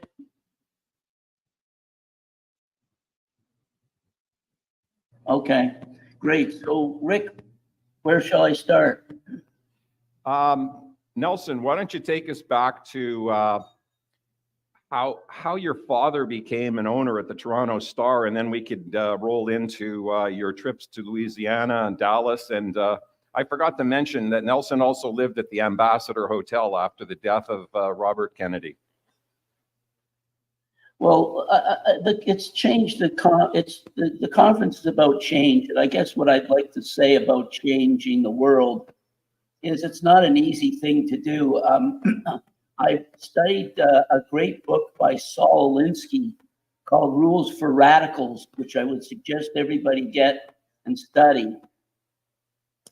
And basically, what I did was I was interested in seeing the Zapruder film. In 1969, there was a Clay Shaw trial in which Jim Garrison, the district attorney of New Orleans, charged Clay Shaw, who was basically a Vatican agent, charged him with the murder of the president, John Kennedy, which he did on November 22nd, 1963. Now, Shaw was not a gunman, was not one of the shooters, but he was involved in the organization. And there was a film taken in Dealey Plaza, which is where Kennedy was assassinated. And it was a film taken, 8mm film taken by Abraham Zapruder, who was a Dallas dressmaker who just happened to go to Dealey Plaza with his 8mm camera. And he took a picture, he took a video, which lasted about 18 seconds. And it really was unique and very important. So important that the Warren Commission banned it so that Americans couldn't see it. Because basically, in a nutshell, it was a smoking gun that showed the president was definitely shot from the front. And yet the official government finding was that Lee Harvey Oswald shot the president from the rear, from a tower, from the Texas School Book Depository, 6th floor. So the film was sealed in the archives for 75 years, and people weren't able to see it. No one could see it. And I was in Toronto in 1969 reading the paper, and I see that Clay Shaw trial is coming up, and I wanted to get down and see if I could see the film, because Garrison had subpoenaed the film, Jim Garrison, the district attorney. He subpoenaed the film from the government archives so he could show the jury. And it turned out afterwards that during the lunch break, Garrison made an illegal copy. And he wasn't able to get any of his witnesses into court. Basically, they were murdered or thrown into insane asylums.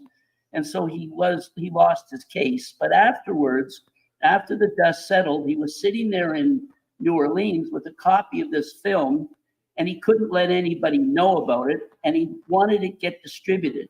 And of course, the difficulty distributing it is, you know, who could he trust?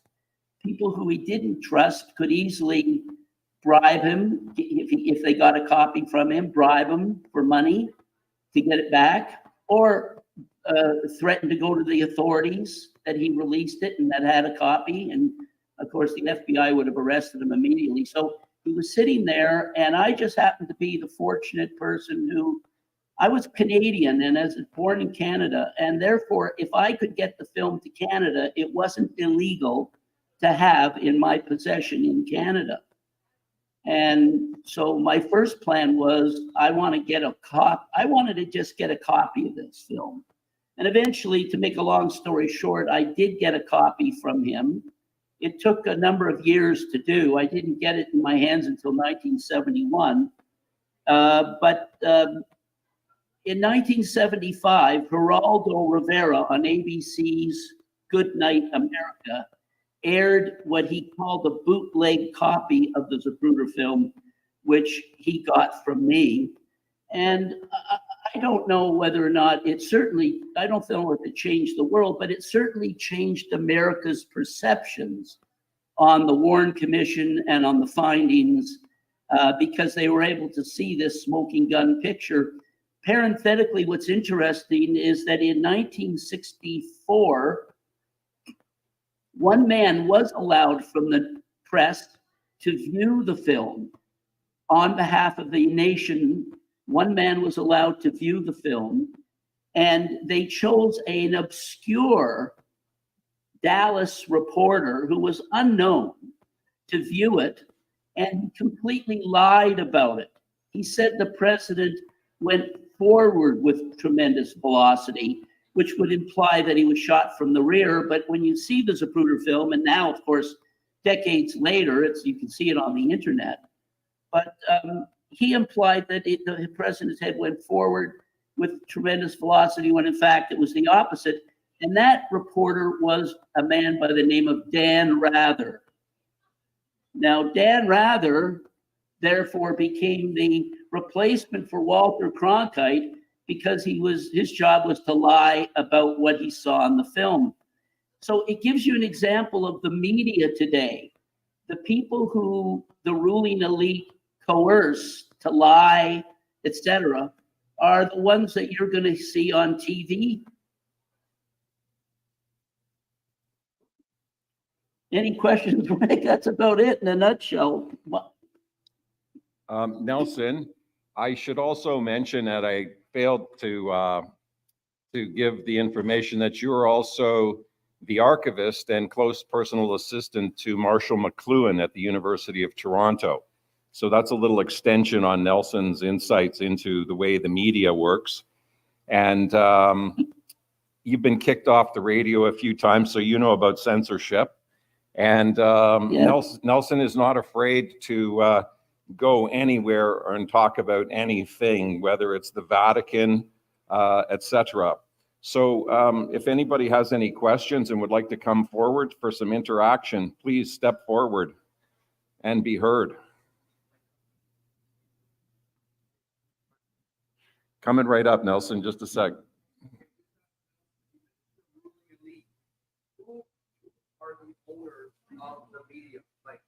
I heard it's 400. We have a question. Who are the ruling elite and the owners of the media? The owners of the system and the owners of the media. That's a good question. Well, first of all, you don't have to own the media to control the media today, because newspapers like the Star or the large newspapers or the large media, their lifeline are the advertisers, the national advertisers. And so since the ruling elite control the media cartel, the drug cartel, the food cartel, the oil cartel, and they're the ones responsible for the national advertising. When I was on the board of the Toronto Star, I had many different terrific reports from friends of mine. A classmate of mine, Andreas von Bülow, was head of German intelligence. And many times I got fed terrific intel. If you're a director of a newspaper or a media company, you're legally responsible. Fiduciary responsibility is not to the audience or the newspaper readers, it's to the shareholders. So if I'm sitting there as a director of the newspaper, I'm under legal responsibility to the shareholders.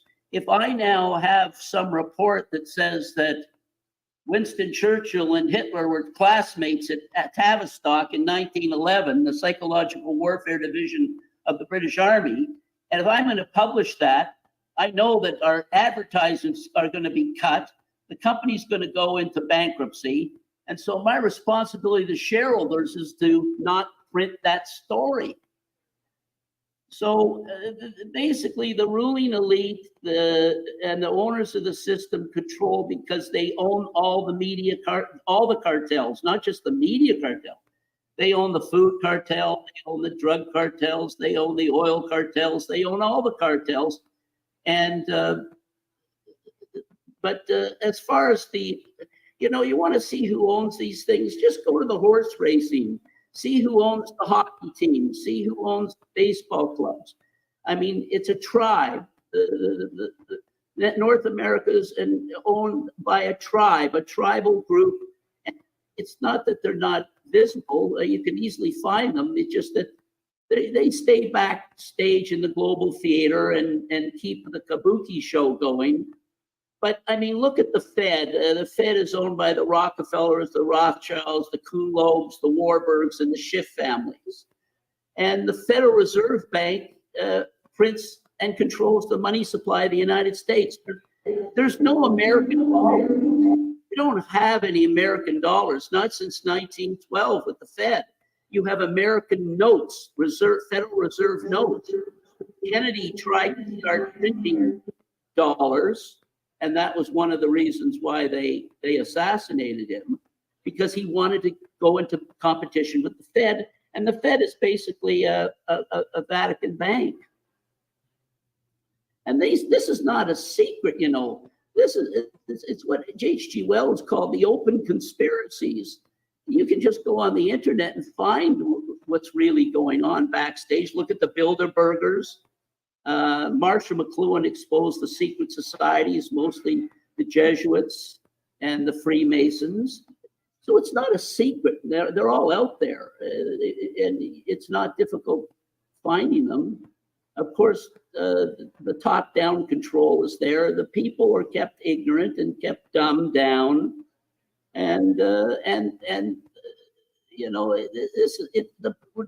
we have nobody to blame but ourselves for our lackadaisical stance of not standing up and learning what's going on. Because you know what these folks believe? They believe that if they tell you in advance that they're going to murder you, and you don't do anything about it, that they can do it. I mean, there was ample evidence that the pandemic was coming, ample evidence in advance that 9/11 was coming. I mean, Fox TV in 2000 aired a 2-hour special about terrorists hijacking airplanes and flying them into the buildings in New York. That was in 2000, a year before. You just have to learn to read the grammars of the media. Don't get too much involved with the content, but read the grammars and take a look at what is really being told, because we're always told in advance what's going to happen. So Nelson, should we all be going to get our bird flu shots now? Well, that's, of course, there's ample evidence that that is the next fear. Fear is the virus. Fear is the virus. And using biological weapons on the population is nothing new. They've talked about it. They've written about it. I mean, from back in the 30s with the eugenics meetings with the Harriman family. I mean, if you just scratch the surface, they tell us in advance what they're going to do. So it's just learning to read the grammars of the movies, the grammars of TV, not the content. Don't get bogged down to the content. As McLuhan said, the medium is the message. Just don't get too bogged down with the content of these. What are people saying? I mean, what is the message that's being given? And of course, you can see the next thing they're talking about is they're going to scare us with the bird flu. And of course, you look what's going on with the farmers. They're preventing the farmers from growing their crops.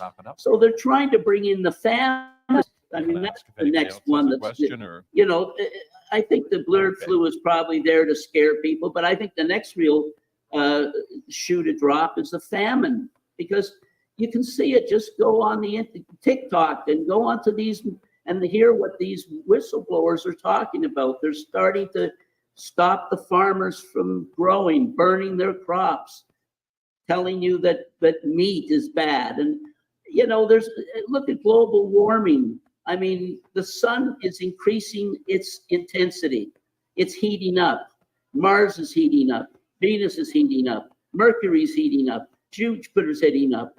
There's no cars on Jupiter. There's no automobiles on Mars.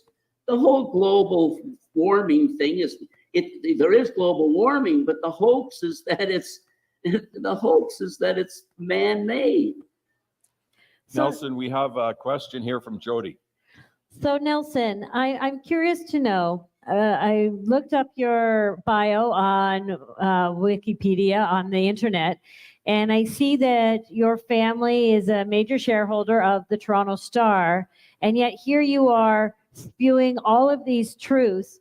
Do you not fear for your safety because you're still alive, and a lot of people whose truths are not with us anymore? Is it because of your family that you're protected, or is there some other secret to your ability to outlive everybody else that spews truth? The sound is not great, but I got the picture of what you said. Well, my father was a nuclear and fell into an ownership with the Star because the metal plates on the presses were breaking, and he came up with an alloy and saved the company its life, and so they had to make him an owner. So that was how that came about, and that happened long before I was born. As an owner of the newspaper, our job was to stay out of don't get to the editorial policy. The Atkinson principles were such that the editorial staff should decide the policies of the paper. As I say, when I was a director of the paper, I wanted to print a lot of stuff that, as a student of McLuhan's, as an archivist, I had a lot of very terrific intelligence. I went on radio and I was worried for my safety. Of course I was worried for my safety. I went on, that's why I used the nom de plume, Lenny Bloom, which came from Ulysses, Finnegan's Wake, not Finnegan's Wake, Ulysses, James Joyce's novel. And I was on there for 2 years, and they finally fired the show when I brought a classmate of mine, Andreas von Bülow, who was head of German intelligence, and he wrote a book called The CIA and 9/11, showing that it was a false flag run by the Bush gang, just as an excuse because Saddam started to sell oil he wasn't going to price it in euros. And as a result, they couldn't have that because that would just destroy the US dollar, which is what's happening now that the Saudis have canceled their arrangement. But,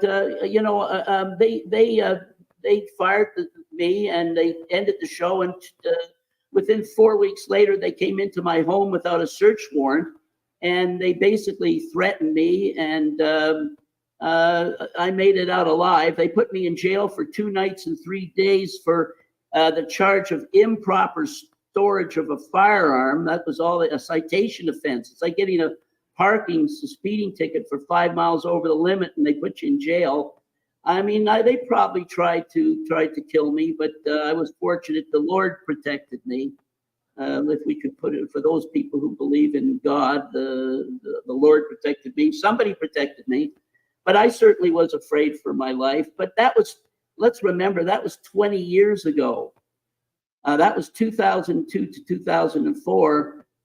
Since then, I've just been writing shows with Richard Surrett and watching what's going on. There's a lot going on backstage in the global theater that people have no understanding. I mean, and you can listen, there's so much out there. If you go into the Library of Congress, you'll see that in 1942, the United States government, Jacob Chaikin, as a lawyer for the US government, seized the assets of the Brown Harriman Bank. This is not my opinion. This is in testimony before the court and in the congressional records. They seized Brown Harriman Bank for supplying 90% of Nazi Germany's heavy machinery production. I mean, there's so much the public doesn't know. Oklahoma was a tactical atomic bomb. All the sniff dogs died. Who says? General Benton Parton, who investigated it. There's a lot of, I never give my opinion. I just go and find the documents and speak to the whistleblowers and get the documents. There's lots of stuff. We have to learn to be investigators and start to investigate these things and go to the public records, because that's all I did. I never give my opinion on anything. I only talk from documents.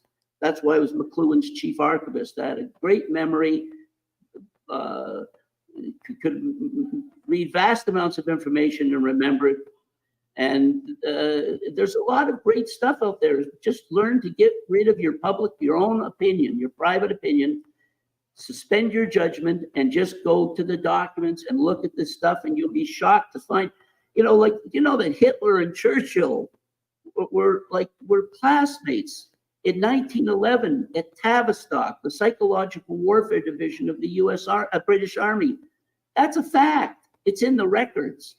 Think about it for a minute. Think about that. General Smedley Butler testified before Congress in 1942 that he was approached by DuPont to assassinate Roosevelt and take control of the US government. He wrote a book called War is a Racket. There's a lot. Go and look for the stuff that's banned. I don't read New York Times bets. I look for the stuff that is banned, that they don't want you to see, don't want you to hear, et cetera, et cetera. So based on what you have read, what you've seen, what you've been able to find to date, what do you think is the underlying reason for what I call the depopulation or eugenics agenda? What is their reasoning behind that? This is really a good topic, a good question, and it's old news.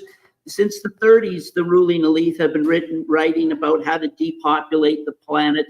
They feel that there's too many useless eaters, quote unquote, and they've been writing about it and planning it for decades upon decades.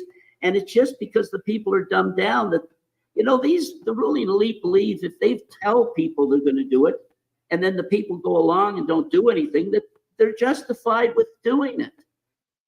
And this is what we're seeing now. Now they've got AI and robots, and now they realize we don't need all these people as laborers. Get rid of all these people, and that's what that's what we're witnessing. We're witnessing with the vax and with the coming famines and with the wars and with this and that. They're wanting to reduce the population, and they haven't hidden it. They've been writing about it for years. The ruling elite in England, especially Sydney and Beatrice Webb and Lord Alfred North Whitehead, it's all there in the writings. It's just that our education system has been usurped, and big pharma has weaponized academic research. They've weaponized the weather research. So they make you think that the weather is that all this global warming is coming from human activity, which is not supported by real science. It's a matter of waking people up and getting them to learn how to take the technique of the suspended judgment and dig into the archives and start looking at what's really there. The documents. Read the congressional records. For instance, after the World Trade bombing in 90, the first one, which was 92 or 3, the terrorists that were charged testified. The FBI gave them the bombs. That was written up on page 12 of the New York Times. You got to keep on and put these things together. It's hard to do, but you got to look for the pattern. That's all I can tell you. Just start. People have to become aware. Nelson, we're about to wrap up, and we have one more question from a gentleman here. Hello, Mr. Thall. How are you doing? The question is, you mentioned a lot of different things. So I just wanted to ask you to make a comment at the end of this question, which is regarding, you mentioned starvation tactics, depopulation. You mentioned World War II and some of the main players like Churchill and Hitler going to school together, things like that. So what I was wondering was these starvation tactics and whatnot, I'm sure they go back, centuries, like even the times of, we heard of something about Ireland and some kind of famine. Of course, in Scotland, there were the land clearances done to get people off the land so that sheep could be, put all over the land sometime, I don't remember, in the 16 or 1700s into the 1800s. Now, more recently, and since you touched upon the era in the 1930s, in the same region that we have the conflicts now, there was something called the Bolshevik Revolution. And I'm wondering, like, they used a lot of starvation tactics there, as we know, again, in the Ukraine and into Central Asia, actually, which is not as well spread about in our society. Central Asia, a lot of the people were starved out of existence.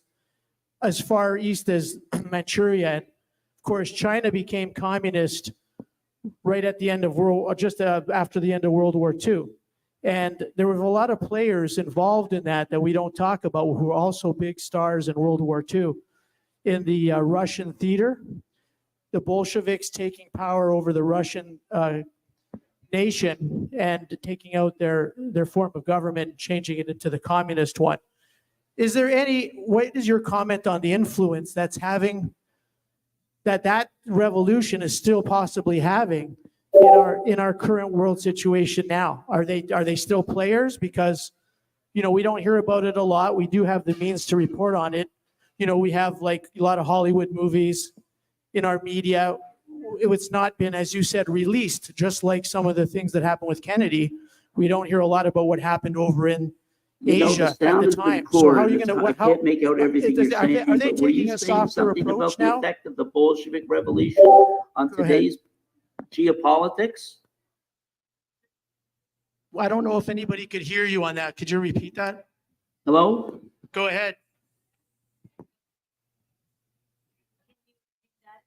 Nelson, did you hear copy on that? It was basically starvation tactics being used again and as they were used before. Oh. If you can hear me, I've lost all audio.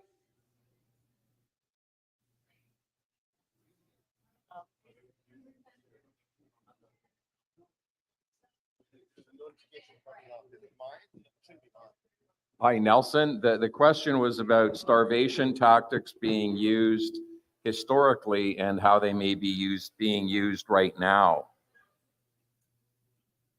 Can he hear? Can you hear? I don't think he can hear. Oh. I think he's lost us. We lost them. Yeah. Hang on, I'm getting it. Okay. Can you hear now?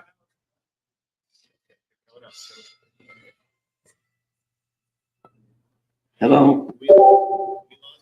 I guess we touched on some stuff that. Welcome to my world. This happens about 3 or 4 times a night with me sometimes. Nelson, we're just going to finish off with one last question about starvation tactics as they were used throughout the Bolshevik Are those conflict, people still? and as they've been used throughout China and elsewhere in the world, in the sub-Saharan continent. And do you feel that they're being teed up to be used upon us And in the is it near the future? same people still involved? And is it the Okay, same well, people first of still all, my involved answer is today to as remember in the the Bolshevik ruling Revolution? elite, the ruling elite want you to believe that history happens by accident, but actually the upper echelons know that history is planned. That's the first thing. And yes, they're going to be using famine as a way of, look, these guys are dealing with their threatened and of overpopulation. And they're doing everything, and the jab is part of it, and famine is part of it, and wars are part of it. And look at the chemtrails spraying. I mean, you talk about a conspiracy.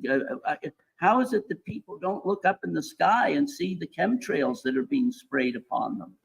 I mean, the people there's no one to blame but ourselves. The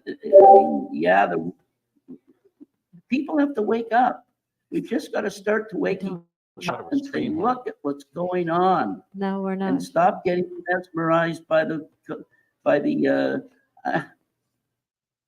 Google come from. You want to control people? Take over their search engines. Cardinal Google and Google. I mean, let's wake up. One last question, Nelson. Knowing what you know, do you have any solutions to offer us in order to fight back and change the world for a better tomorrow? Well, I think, you know what? I think that the key education, being aware of what's going on, you know what? Get that book, Rules for Radicals by Saul Alinsky, and start studying power. Power remains powerful by staying invisible. If you see the Windsor family being invisible, then you know they're powerless. But meanwhile, there's so many other wealthy, more powerful crown heads of Europe that you don't hear about, like the Habsburgs, the Romanovs. They're all out there, and because they're powerful, they're able to remain invisible. So start studying power and read Alinsky's book, Rules for Radicals, and become more educated and being aware. Thanks for a great talk, Nelson. We're going to let you go. God bless. Take care and keep fighting the good fight. Thanks for the opportunity. Thank you. Thank you for still telling truth. Okay, so we now have a legal panel for you guys. So I am going to pass this off to Kellyanne Wolfe, who will be moderating the panel, which will consist of Chris Weisdorf, who we heard from earlier from CC Can. We will have Vincent Gersey from Police for Freedom and Mr. Daniel Freiheit from Lions Advocacy. Please come to the stage and we'll begin our legal panel.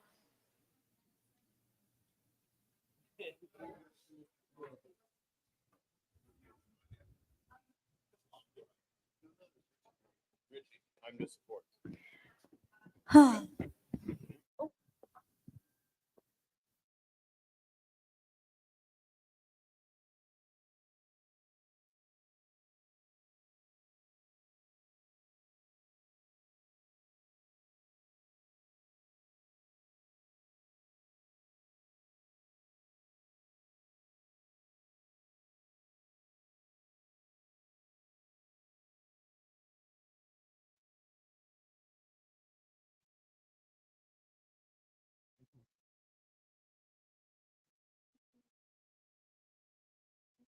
Right now, you're gonna love me. Yep, I know. Check, check, check. Mic check. So I wanted to moderate the law panel, except I don't think I'm the right person for it. I think that Jody Ledgerwood should moderate this law panel. And if everybody agrees with me, can you please give her a round of applause? Woo. So I love you. You can kill me later. But I really would prefer if Jody did this. I think that she's much more meticulous when it comes to these things, and I think it might be a bit controversial if I were to do it. So I would prefer, honey, if you'll do it. Thank you so much.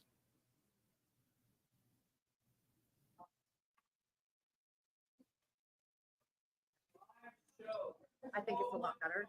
In school? Okay. I'm not ready for this. I was taking a break. It's all good. Come on up, gentlemen.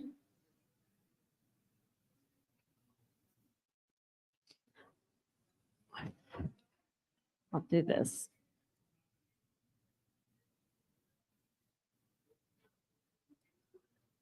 Thank you for being patient with us while we make up our guests. Appreciate that. Wherever you want. Yep. There's some water here. Thanks. You're welcome. And Daniel.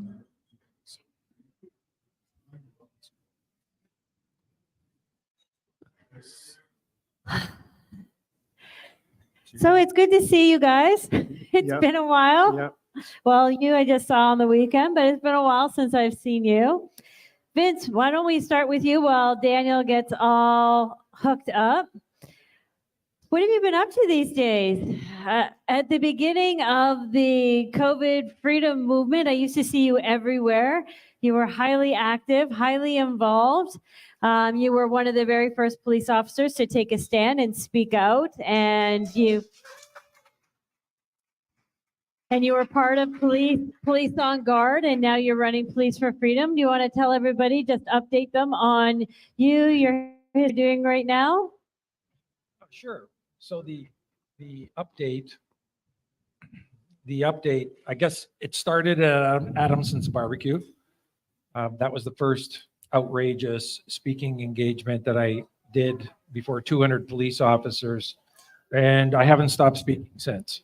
That kind of fast forward to the Freedom Convoy with the freezing of my bank accounts and the bank accounts of over 200 other Canadians.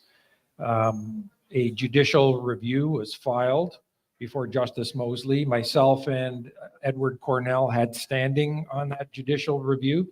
And we know that the end result of that ended up being Justice Mosley's decision that the Emergency Measures Act was in fact unlawful. That is being challenged. It is under appeal, but our legal team is highly confident that we will be victorious in that appeal. Regardless of the decision of the judicial review, regardless of the decision, or I should say the result from Justice Mosley, our legal team has filed a civil suit against members of Cabinet, a number of members of Cabinet, the Prime Minister, the Deputy Prime Minister, Mr. Bill Blair, Marco Mendocino, Anita Anand, and a number of other Cabinet ministers. The civil suit includes members of the RCMP, members of Ottawa Police Service, Ottawa Police Services Board, and the Canadian Anti-Hate Network.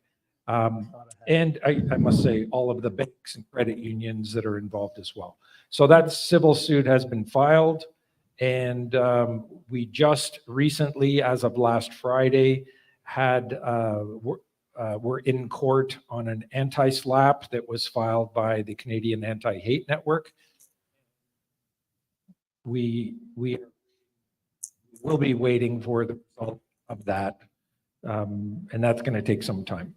So the civil suit is proceeding, and I think it will be about over the next 2 to 3 weeks that those individuals involved in the suit will actually be served. We have a timeline on that, and it's going to happen over the next few weeks. Perfect. Good job. Thank you for being active. So that's kind of the highlight of what's happening. Yeah.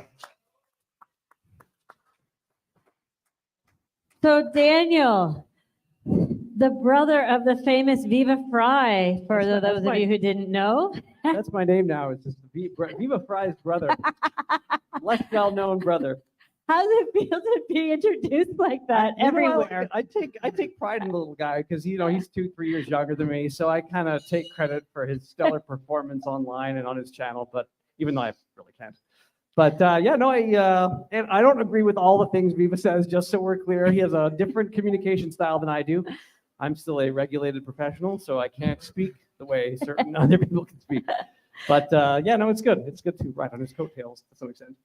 Well, I met you probably 2 or 3 years ago, and I had no idea you were Viva Fry's brother. I just looked at you as a respected lawyer standing up, speaking out when most lawyers were hiding behind the bar. You were actually taking steps forward and helping people and doing your best to inform where you could and when you were asked questions. So what have you been doing? What is the law you practice so that everybody understands? And 2, what made you stand up, and what are you doing now? So I always say, I'm the accidental advocate for COVID-related stuff. I mean, I'm a corporate business lawyer. I practice under Lion Law. That's my banner.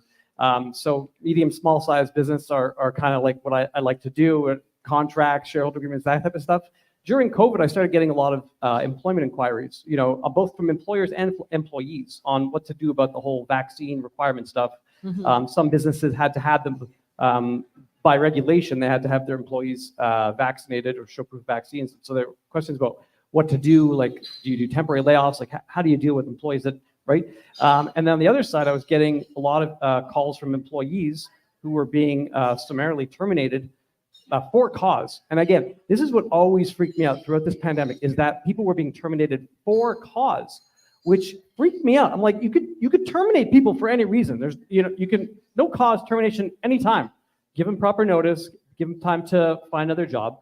But when I was starting to see the for cause, I was like, no, this vaccine doesn't have the track record that, most other vaccines, and even the other vaccines, you always could just say the philosophical conscientious objection, and you were out of the vaccine. You never had to take a vaccine like we started seeing in late 2021. And so once I saw that, I'm like, I still got to keep food on the table, but I got to help these folks that weren't getting any representation.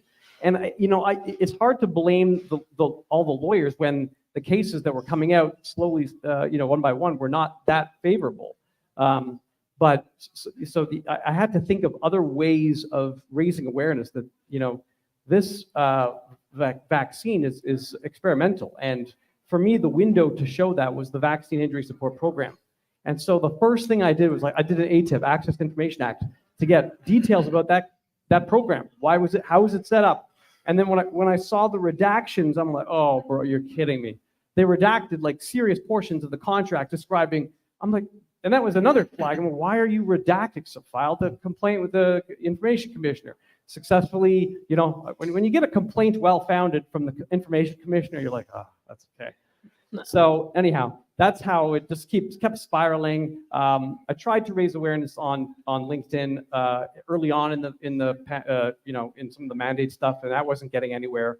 And then thankfully Twitter relaxed some of their communication rules, and so eventually that became the channel that I was able to raise more awareness. So I was able to get some real good traction, and it's been rewarding and addictive, but mostly rewarding.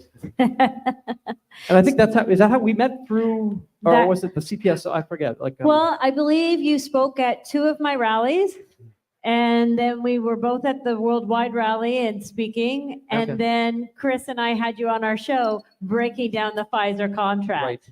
Yes. Right. So important, that Pfizer contract. My goodness. Right. That's the one where they specifically said we cannot vouch for the safety and efficacy of this thing. And then you see the government saying the exact opposite. So that was good work that you guys did on that. Remember that? Thanks. Now, here's a question that just because we were on it, so many people are saying we need to sue Pfizer. And I know there's been some lawsuits down in the States brought up against Pfizer. And what I know of the law, it looks like Pfizer disclosed in that contract that Anita and Ann signed saying, not necessarily safe, not necessarily effective, and hey, we're still investigating, so you guys are going to help us experiment. So is that not full disclosure, which gets them off the hook? That's kind of where I'm going to defer to Eva. Eva's got the claim. Eva Chipiak, yeah. She's got a claim against, I think, Pfizer, and so there's a few lawyers out there that have this claim against Pfizer. And I mean, in terms of the limitation of liability, having reviewed that contract, I mean, they're pretty clear there that they're not sure about, a lot of the claims that Health Canada was saying. And so I don't know if a claim against, if the claim would be against Pfizer or Health Canada or both, because I think there's also issues with what Pfizer knew that they didn't disclose. And so that's maybe where there's another window of opportunity to sue Pfizer. Right. So, I mean, at the end of the day, the lawsuit, I mean, it's always comes back to the damages. Like, who's suing for what damages? And so this is the issue with the way they've set up the Vaccine Injury Support Program. If someone's suing because they're injured, easier and cheaper and faster, you would think, to go through the Vaccine Injury Support Program. So like Pfizer's kind of, found their way out that way. But to go through the courts, I guess, is the other option. And that's, to be determined. It'll be interesting to see how that plays out. Yep. Hey, Cris Weisdorf, we heard from you earlier today, and you're talking about this amazing PCR win. You've set precedents in the court stating that the PCR cannot be a tool used by CBSAs for coming in and for testing, which a lot of travelers, myself included, happy to hear. Thank you. Thank you. But you're also involved in helping the Davidson barbecue case go forward. Can you tell us a little bit how you got involved with that case and why that case kind of stuck out for you? You're not a lawyer, so Yeah. what made you decide Lawyer, to not a back up? lawyer, just to be clear. Yeah. So, well, it was through the protests. I was at Dundas Square every single Saturday from September 26th of 2020 until I guess it was December 21st. So I was there every week. And when, as I said earlier about the lockdowns, they said that they were going to do another lockdown, but this is Toronto only. And Doug Ford said the chief medical officer of health talked to the medical officer of health for Toronto and said that they're going to do a Toronto only lockdown. And this is like November 23rd or 24th of 2020. And I was at Dundas, it was like November 21st. So I heard from Vlad Sobolev at Hugs Over Mass, and he said, I formed this new organization called We Are All Essential, and we're going to have all these businesses reopen. And I said earlier, like if you don't have 100 businesses reopen, they're going to get crushed. And 3 businesses reopened, 2 got crushed immediately. Adam stayed open, then he got crushed. So I actually didn't meet Adam on the ground there. You would think I did. I was at every protest, but somehow I didn't get to Adamson's barbecue. The barbecue rebellion, as they call it. I didn't get to it. All my friends went, but I couldn't go. I don't remember the reasons why now. It was like earlier on in the week, and I could do it on the weekend, but not. So I didn't meet him. And then at another protest, Adam's wife was there, but Adam wasn't there. So I was like, I really need to meet him because I was waiting for some sort of iconic case, a challenge that really grabbed the public consciousness. And I said back, because I remember I sued the city of Toronto away to the Court of Appeals, and my case was heard and dismissed. It was in June of 2020. So I mean, I back in probably March when they said they're going to do lockdowns, I was furious. I said, don't fall for it. Don't fall for 2 weeks to flatten the curve. It'll be 6 months before you know it. And no one listened, and everyone fell for that, unfortunately. Adam and everyone else thought maybe we can appease them for 2 weeks, and then 2 weeks turned into 2 months, and then the 2 months turned into masks, the masks turned into testing, and the testing turned into vaxes. So, that's a policy of appeasement. You appease psychopaths, what are you going to get? More of the same. It's going to get worse and worse until they're forced to stop. So I met Adam. It was at the beginning. Now this is virtually. I mean, he was still in Toronto at the time, but he said he's going to leave. So I met him online on a We Are All Essential call. And then he messaged me, he said, we got to talk. So right after I talked to him for 2 hours. And I told him straight up, like right 8 o'clock, day one, I said, Adam, the evidence and the law are stacked in your favor. You just need someone to argue it properly. We need enough evidence. What kind of evidence do you need? Isn't this a charter case? I'm like, sort of, but I mean, I would really look at it more like a medical malpractice or personal injury case. Because I've never heard that from anyone yet. I'm like, yeah, because I'm not a lawyer, and I think, a little bit in a different way. And a lot of these constitutional lawyers at JCCF, CCF, the CCLA, the Asper Center, a lot of them, the JCCF was probably the best in terms of addressing this stuff and calling it out. They came up with this document called Flying Blind. It was like 100 pages calling out all the nonsense regarding lockdowns and everything else. Unfortunately, it went away, but that's something they put out. They did a lot of work on that. Everyone else, though, stayed back. They didn't do anything. And so Adam, because the courts were closed, was forced to do what he did. When I spoke to him, when we met, I said, there's a way of challenging this, but you got to do it differently than everyone else. And you need experts. And he said, that sounds really good. You have experts. I'm like, no. He's like, what are we going to do? And what kind of experts? I said, well, there's the Great Barrington Declaration. We could probably find some of them. And I said, maybe if we're lucky, we'll get 1 or 2, like hopefully 1 or 2 really good ones. And we got 6 experts. We got 6. And this is the most well-rounded, most comprehensive group of experts that I handpicked. Mm-hmm. I mean, this is divine intervention. I kid you not, because the first expert's former chief medical officer of health of Manitoba. Second expert he's an economics expert, a PhD he's a professor of economics at Simon Fraser University. His evidence went straight to the Supreme Court in the US. So right off the bat, those 2 experts are absolutely amazing. But I'm like, well, I got a little greedy. I'm like, we need some more experts. So I said, well, we need someone for statistics, don't we? Don't we need someone to call out this stuff? The Public Health Ontario, finally, after dragging their feet for months and months, finally it was like October, November, came out with their statistics that showed that no kids were at risk, and Public Health Agency of Canada, the same thing, but it was months and months.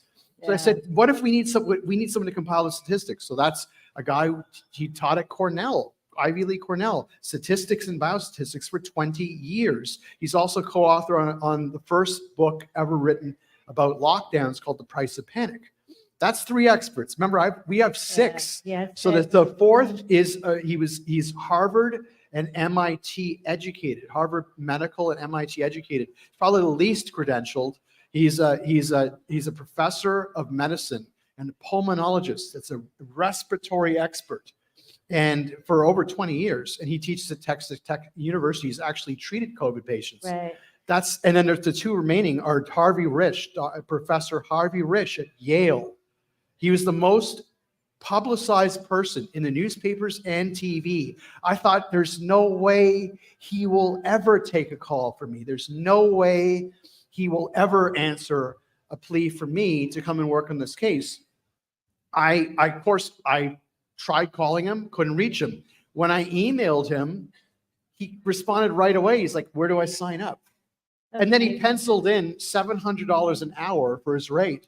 I was thinking, I don't know how we could possibly afford this, but we really need him. Right. And then he without prompting, he emailed me back and he said, look at the letter of engagement again. He put 0. He put 0. And then we got Dr. Byron Bridle, professor of virology and immunology at Guelph. So think about the Y group. We have statistics, public health. We have an actual MD, a pulmonologist who specializes in respiratory disorders, including viral disorders. We have someone who's an epidemiologist, who's one of the most published authors and most respected. And we have Dr. Bridle for virology and immunology. You cannot find a better group of experts anywhere, but particularly in a case. Your legal superpower is really thinking outside of the box and Yes. thinking outside the lines. And because of that, you were able to bring all these experts together and get this case. And it's going to be heard October 1st, 2nd, and 7th, That's which right. is amazing.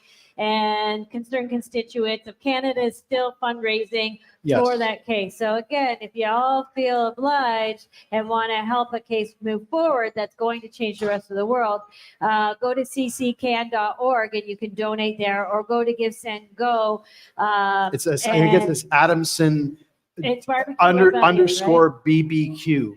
Yeah. Adamson, no, it's the other way around. It's BBQ underscore rebellion. BBQ Exactly. underscore rebellion. So that's amazing. So we've got 3 very diverse gentlemen here on the stage from different fields of law. I'm not going to say that. I know you're not a lawyer, but at the same time, you're very well researched. You're just a normal Joe or normal Jill like myself, very well researched.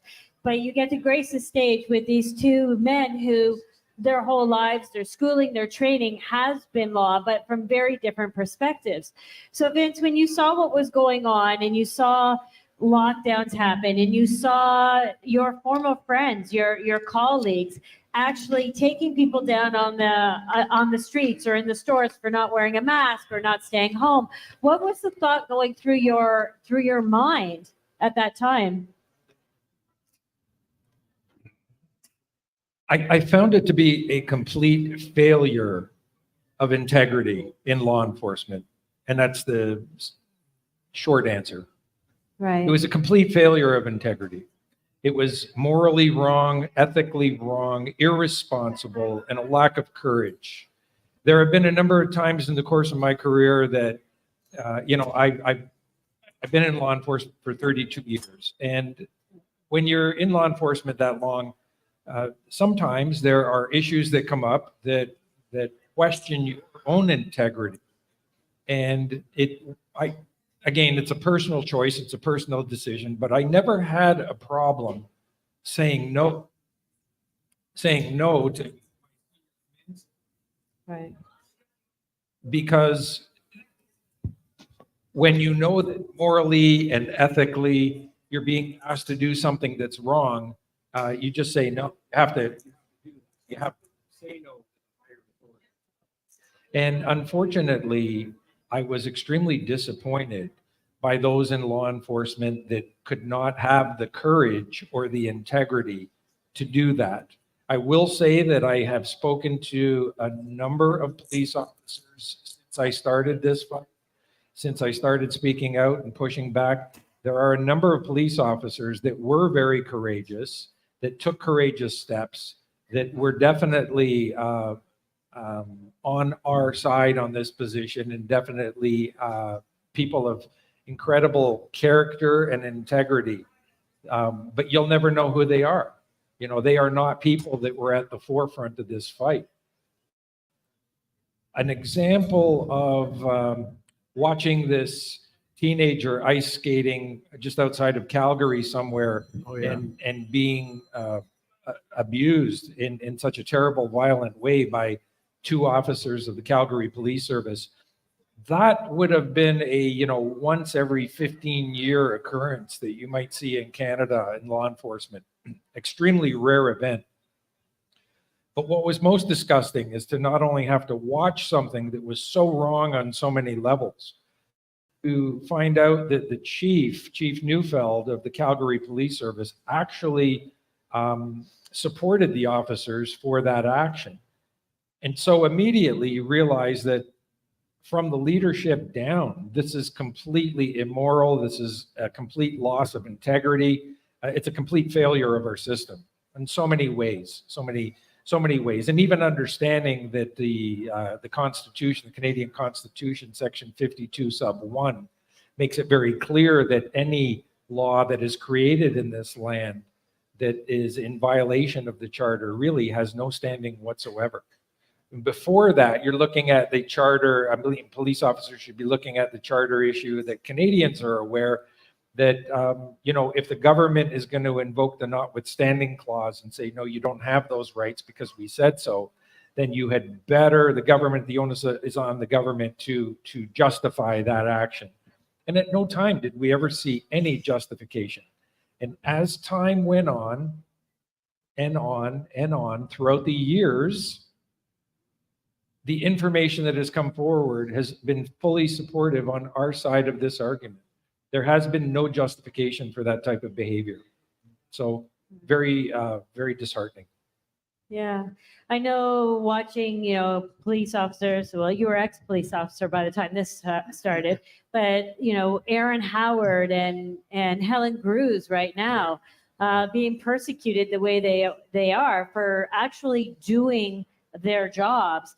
I just think of people like yourself, and I think, wow, he was really lucky to retire when he did, so that he wouldn't have to face being brought up in front of their peers or their tribunals for doing the right thing, for actually doing your job and protecting civilians versus following absolutely tyrannical orders that don't make sense and don't even follow the law. So I think of you every time I hear of officers standing up and being put on trial for doing their job. And do you know Helen Grews personally, or so I believe that there's a funding or something going on for Helen Grews, and she's in court right now.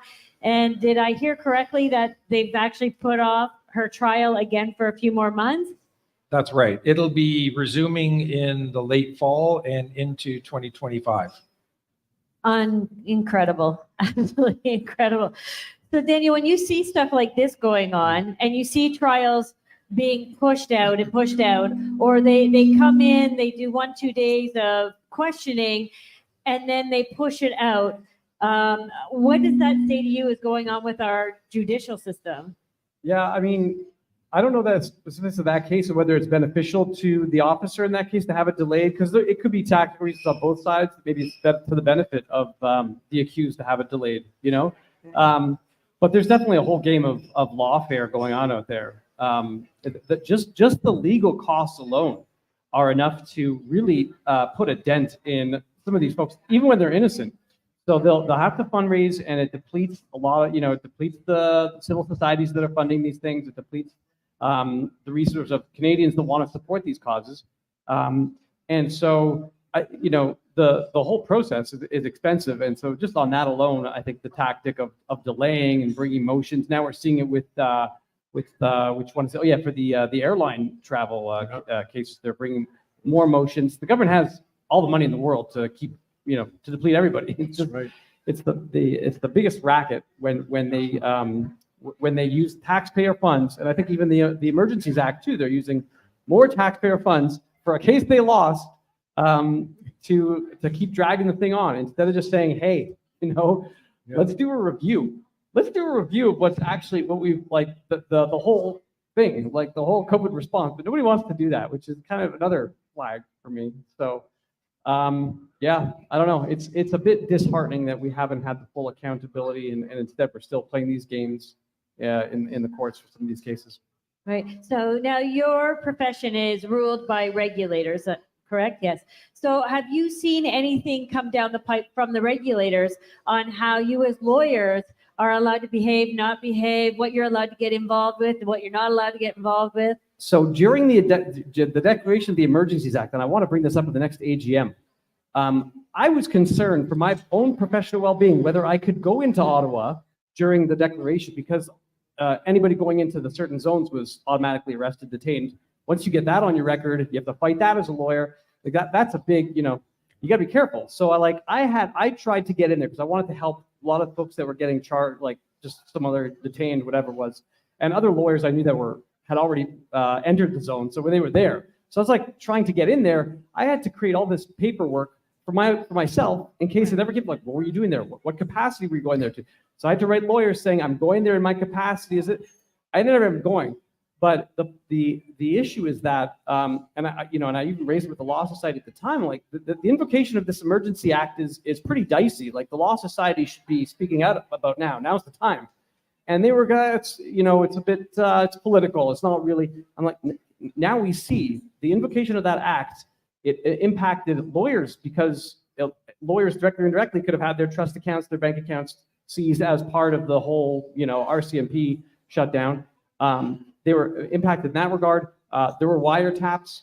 So unclear whose phones were being tapped at that time and in what capacity lawyers may have been impacted in some of those wiretaps. What else? There was a few other things I raised and that I still feel like we need to have addressed by the Law Society. But the Law Society themselves, they were up until August 22, and I raised this at the last AGM, they had their own COVID vaccine passport requirement to get into the Great Library up until August 22. And I thought that was very bizarre because at that point, everybody dropped it. We all knew it wasn't right. And I couldn't get accountability for the Law Society, whether that was actually legally just, like it was done through a corporate statement of the CEO. And I'm like, when you block the public, members of the Law Society from visiting the law library, which is a house resources for all Canadians, all Ontarians, you can't just do that with a corporate statement. I don't even know what that means. It has to be something the benchers, they all come together and say, we have this, our policy, we have to do it more formally, legally. So I tried to challenge the Law Society on that, but at the AGM, there weren't that many people that actually attended the AGM. I didn't get the votes I needed. Plus there were some issues. It was a new technology about how to vote. So I lost votes just on that basis alone, I think.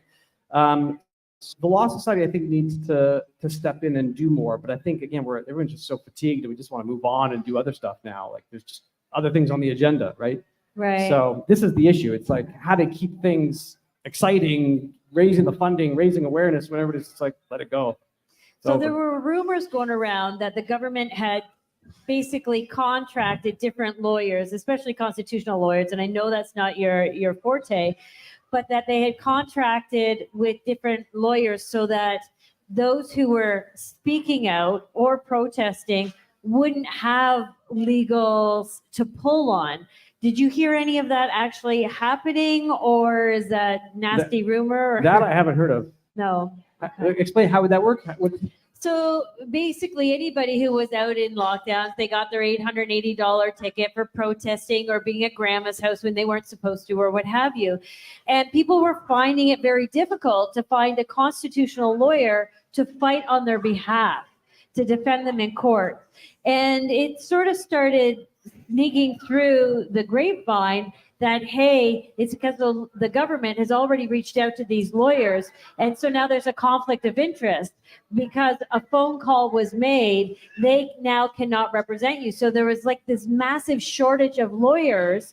And this was different things. Now, I didn't have to contact one, so I didn't get that firsthand. It's just stuff I was hearing throughout the freedom movement. So people only had the choice of like a small handful of lawyers that were willing to help because of this conflict of interest, because they'd already been contacted.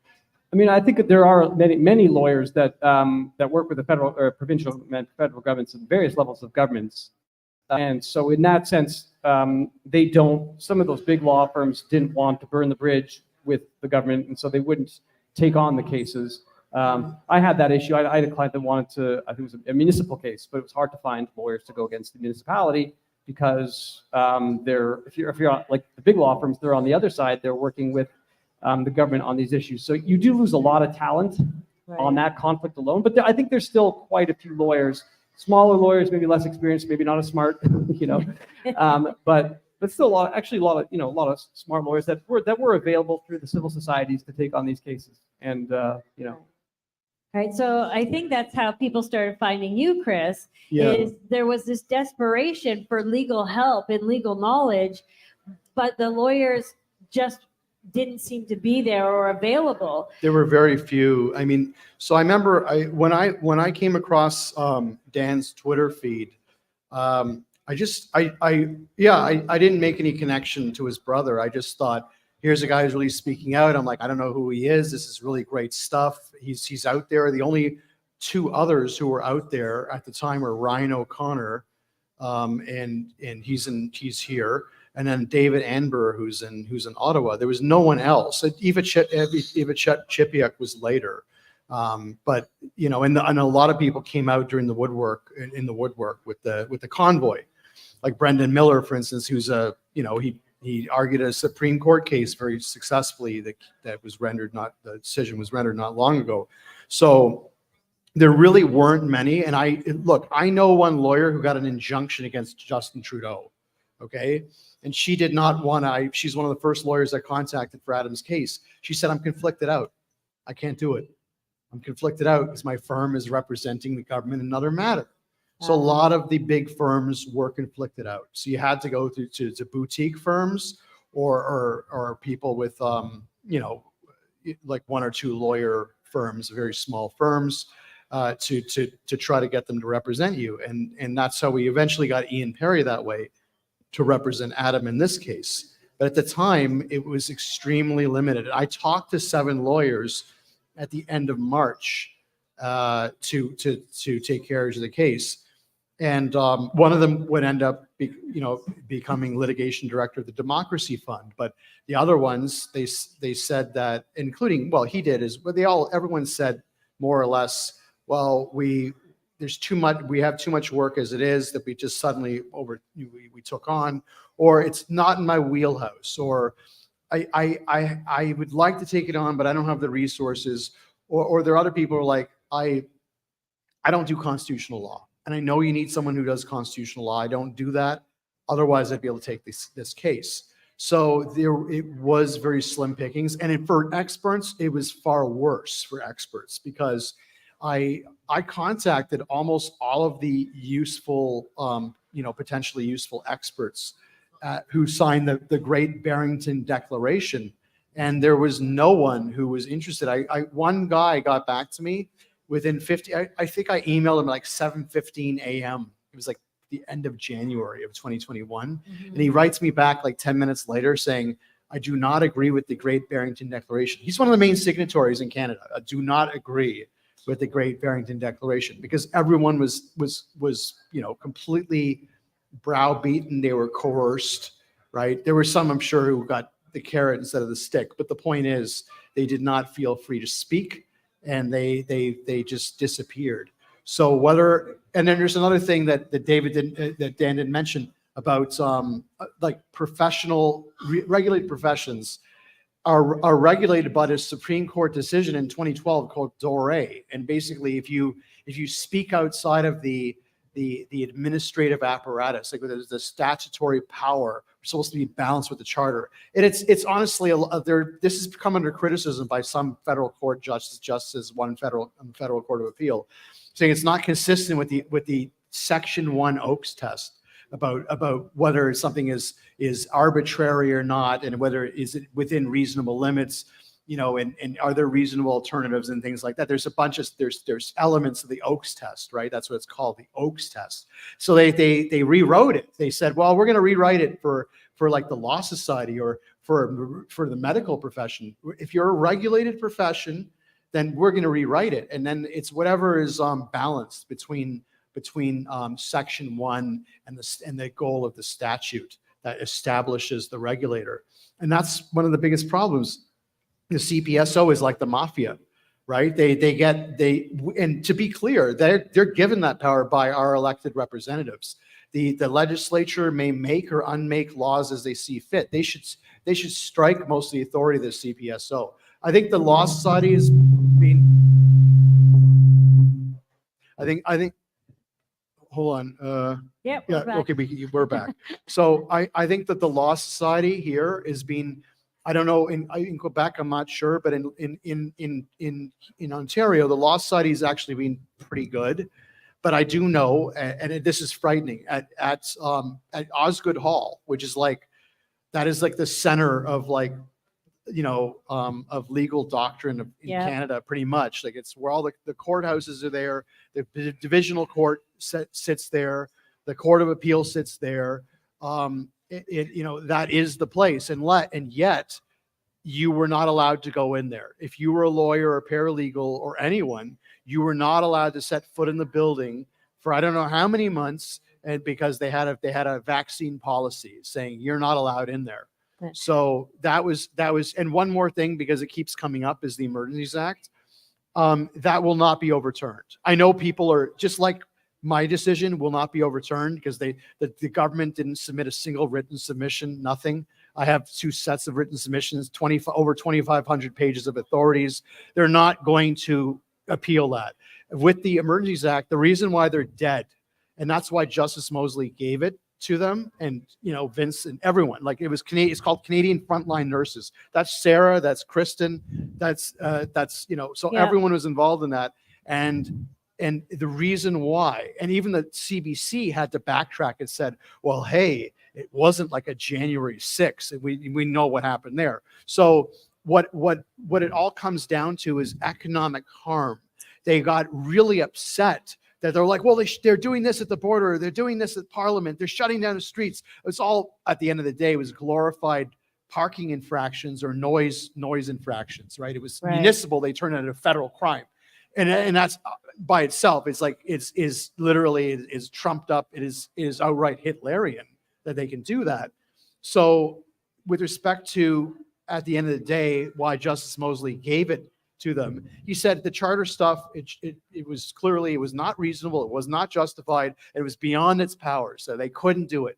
And so the government is like, we're going to appeal this right away. They didn't even read the decision. They're like, we're going to appeal this right away. It's all political. It doesn't matter about the rule of law. It doesn't matter about the evidence. It doesn't matter about experts. It doesn't matter about anything that's actually reasonable and logical and appropriate and just. It's whatever is political and politically expedient. So at the end of the day, it is because of economic harm. And here's the problem. Here's why they painted themselves in the corner. Because the very point of a union existing and to protect its membership is ultimately to strike. And what is the purpose of a strike? It is to cause economic harm. That is the exact purpose. So they know, and that's a constitutional right. That's Section 2D of the Charter. It's the freedom of association, which is union rights, the right to strike. So they would literally have to go against that. And all these judges, including liberal appointed justices handpicked by Trudeau and his justice minister, would not be able to overturn the Emergencies Act order. So that's why, and I had to mention that because it's so critical to see why the government is so dead on this, and why the government is dead on this case, that ultimately there's no way out. And but we have to work, we're held at such a higher standard. The bar is so much higher for us than anyone else. If you do the work, if you keep calling them out, you call out the great lie. As I Yeah. said, you argue the law properly. If the Chief Justice Federal Court and Spencer says you cannot argue the charter, argue something else. You know, Yeah. there are ways. You have to think creatively, but we have to work harder because no judge is going to stick their neck out unless they know that there's nowhere else that they can go. Yeah. And there's nowhere else the prosecution can go or opposing counsel can go, and that you have the judge's back. You protected the judge, and you've given the judge everything that he or she needs to stick their neck out for you. Right.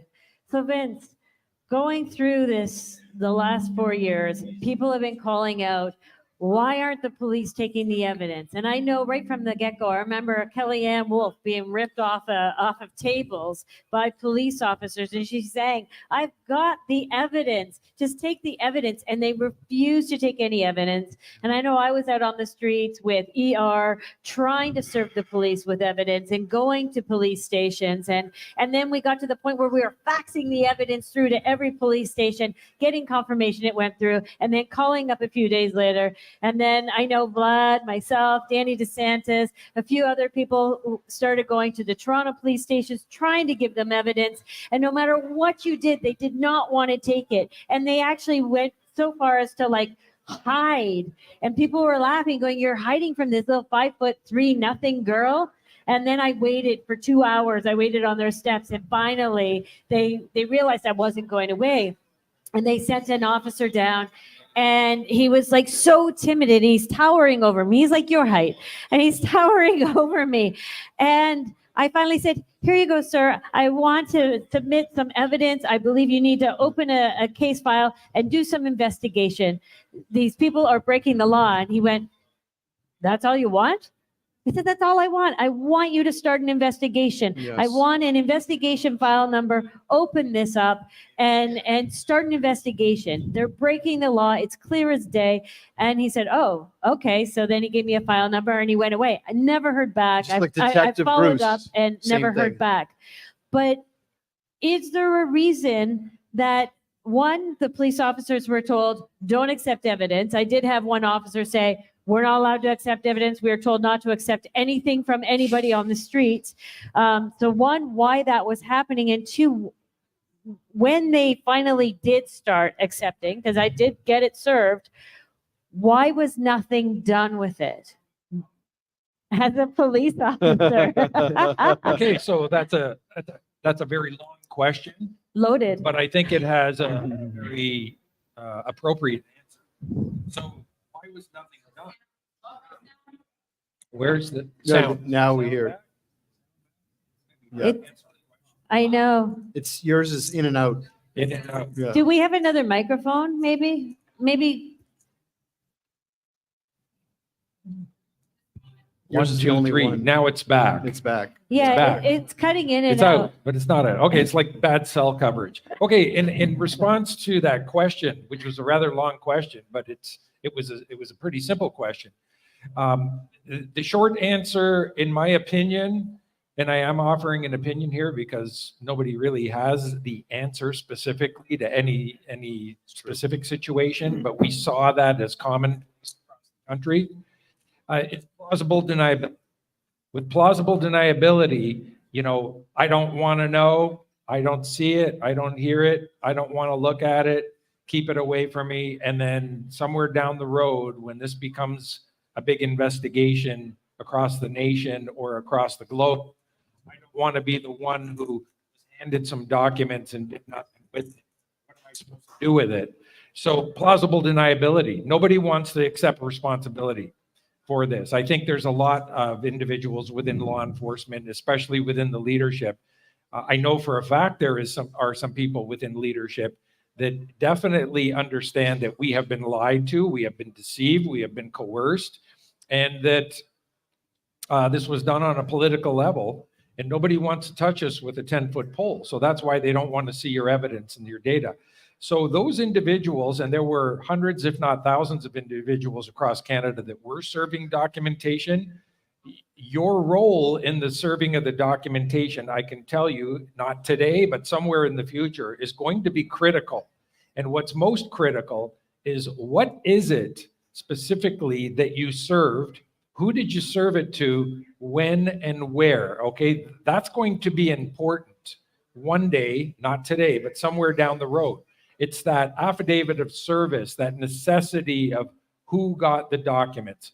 So my former commissioner of the Ontario Provincial Police, Thomas Kareem, who is now the commissioner, that individual may one day be accountable to why documents that were given to the Ontario Provincial Police were not acted upon.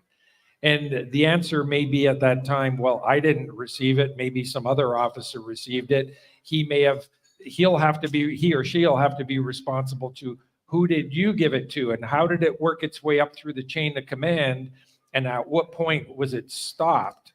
And whoever's at the top generally does not want to know about it, right? It's a lot easier to not know about it and say, well, I think it was just a bunch of garbage anyways. You can't, when documents are submitted to police, you can't take that approach.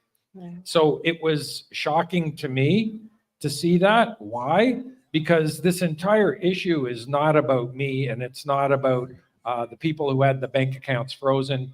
It's about the tens of thousands of victims, if not hundreds of thousands of victims in this country. We actually know that number is closer to millions of victims in this country who were not allowed to fly, who were not allowed to travel, who were not allowed to eat at a restaurant, who were really treated as second-class citizens in this country, who had their rights violated. And that's the entire purpose of why people are here today, why we're having this conversation. You know, we've been victimized. Here we are 2.5 years later from the decline following the Freedom Convoy, still having these conversations because we still don't have the answers. And it's not just a policing issue. It's not just a legal issue. It's a broad spectrum issue of failure of integrity across the entire country. So I hope that answers your question of that. Sure. Well, my concern was I've now been, my attention has been brought to Section 15 of the Criminal Code Act, which says any order given by a de facto government must be followed. But also, if you follow that order, whatever it is, by a de facto government, then you basically have immunity as long as that order was fulfilled on Canadian soil. So my whole thing was, okay, so is it Section 15? Is that why police officers aren't accepting the evidence? Because it doesn't matter what the evidence says. These were de facto orders given by a de facto government to public health authorities or employers or police officers.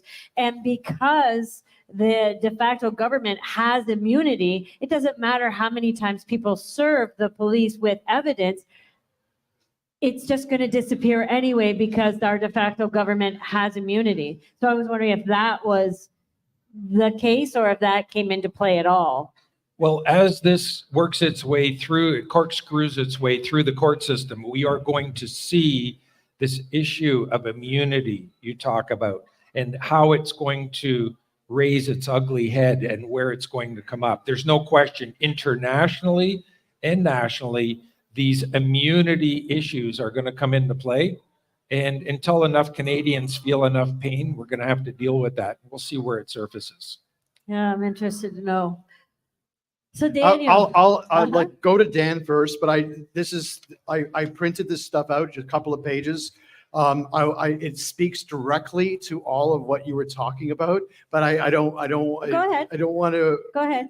I have a different question for Daniel. Okay, so with respect to, I'm going to kind of work. I do want to. It's less than a couple of pages. I do want to read this to everyone. So if just give me just that amount of time. Can you Cole's notes it? Well, the thing is, I specifically, these are excerpted from Supreme Court cases, and this is vital because you're asking, well, they didn't want to see it.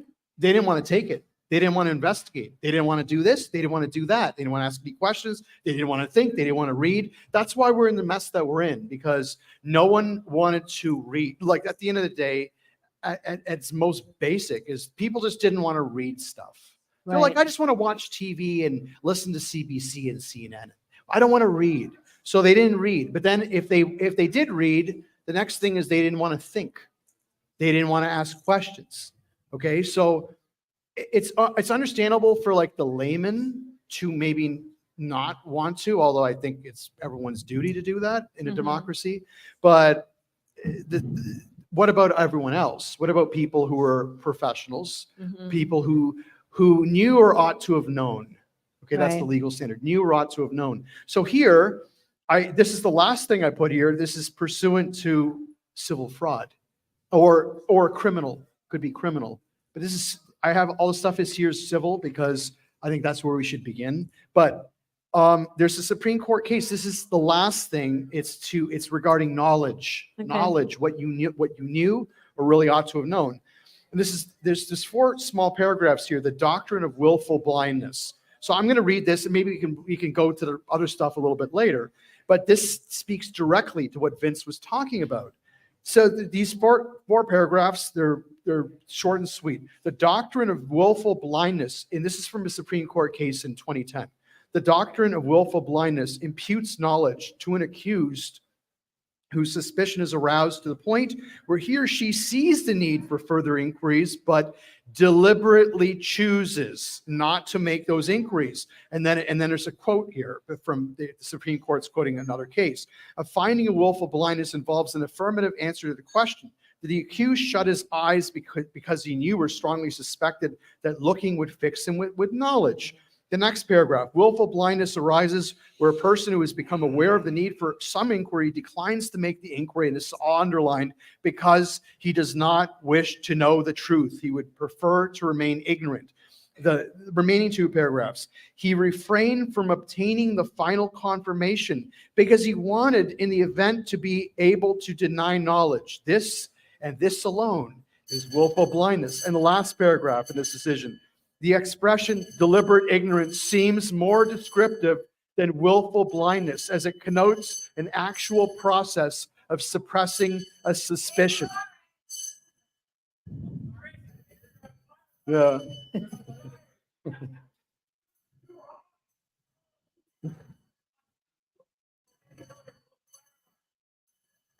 Well, I have it written here. Anyone can read this later. Anyone can take pictures of this. Yeah. We'll wait for it. Just Not sure if Something it'll happened shut when I was off on speaking its earlier own as well. or. But There's- we do how know could there be there's a no fire fire. here? We were told There's- to ignore it. So I think maybe somebody has leaned on the fire alarm. I don't by think someone's mistake. smoking. Well, Jody, the last time we got together for an event was for Yeah. the veterans Okay. event at Queen's If Park, people, where yeah, one of the person's vehicles Yeah, was set on fire. Aubrey's asking me to Right. keep going despite. So I'll say this. So that was willful blindness. The other things regarding what do we do? Who do we sue? What do we sue for? There we Well, go. I'll read this in the actual excerpts a little bit later. But the things are easiest, negligent misrepresentation. I'll explain what that is. Gross negligence. If you sue the government for gross negligence, there is no immunity. There is no immunity for gross negligence. And then there's civil fraud. But for civil fraud is the hardest because you need knowledge. You need the knowledge of the people that they knew what they were doing. So, and that's where willful blindness sets in. But these are the things. That's the approach that I would advise, and that I would be in on with counsel on with respect to the evidence and the law. But so anyway, I don't want to cut anyone. I don't want to No. monopolize. I do want to read what negligent misrepresentation Sure. is as defined by the Supreme Court, gross negligence, civil fraud. I do want to read that because when you hear this, when everyone hears this, you'll know that this is a slam dunk. And you just need to do it. And they have not done it because it's political, because people don't want to do it. Right. And this is, at the end of the day, these are not things to turn back the time, turn back the clock. These are not things to get a piece of legislation declared illegal. That time is ended. Yeah. This is seeking damages. It's redress for a wrong committed. And the wrongs are negligence and negligent misrepresentation. I say gross negligence because it's absolutely, they say it's wanton misconduct, willful. It's a very marked departure from the standards by which responsible and competent people habitually govern themselves, right? It's just like with fraud. And so I might as well, while I'm on a roll here, just read this stuff and then I'll is that okay? Yeah, Or do you just want to read the move one paragraph and then we'll move on because we still have other Okay. speakers. You know what? Let's just revisit it because I Okay. would rather just kind of just bang this stuff out when there's an opportunity. As I said, I'll go over negligent misrepresentation, gross negligence, and civil fraud, time permitting. Okay. I just wanted to pipe in on well, 2 words, and I haven't heard them enough. And the 2 words are private prosecutions. Yeah. I don't have a lot of experience with them. I know that there's private individuals out there who've done them, not in the context of anything COVID, but I don't know if that's your alley, Vince, but if you know about that area, but like, I would think that is a venue. If a police officer can investigate for whatever reason, there's always an opportunity for citizens to initiate their own private prosecutions. You still might run into this resistance if the Crown doesn't want to take on the case for whatever reason. But at least then, you find out more which individuals have been notified but aren't taking any action. So I'm curious if that's been. Well, as far as private prosecutions go, there were a number of people trying to lay private prosecutions across Ontario, anyways, as far as I know, and other provinces I know in BC as well. But unfortunately, the Crowns didn't want to engage on that, and they never got anywhere. Okay. And I believe that that's only in relation to a narrative, okay? So this narrow narrative that we're dealing with is where the private prosecutions aren't gaining any traction. So then my instinct would be, okay, well, then we got to sell this to the Crown prosecutors. Yes. So there is an association of a federal and provincial association of Crown prosecutors. And I don't know if anybody's reached out to them. So that's kind of where my next interest would be to have a little chat with the executive and the board of those organizations. Like, I know this is making us all uncomfortable, but there's enough people in Canada that have serious questions about why investigations haven't happened, why these prosecutions haven't, moved forward. And maybe we need to appoint a different, more independent body. Maybe a lot of Crown prosecutors have a few dogs in the fight as well, because they were enforcing a lot of, right? So we have to think creatively for, I think, some of these things. And so that's interesting to know. Yeah. Now, your specialty is like corporate contracts, that sort of stuff. And we've come across recently, especially with independent contractors that belong to organizations, memberships, associations.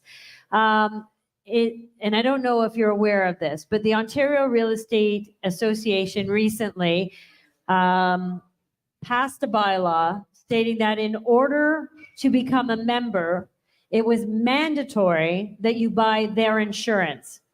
You're an independent contractor. Everybody in real estate is self-employed. Nobody is employed by any employer. But in order to do real estate, there's a 3-way contract that is signed in Ontario. And that's 1 between the boards and associations, the local boards and associations, 2 between OREA, the Ontario Real Estate Association, and 3 between the Canadian Real Estate Association.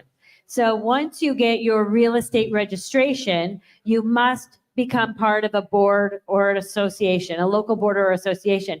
But once you become a member of that, you automatically become a member of OREA and a member of CREA, because there's a 3-way agreement signed.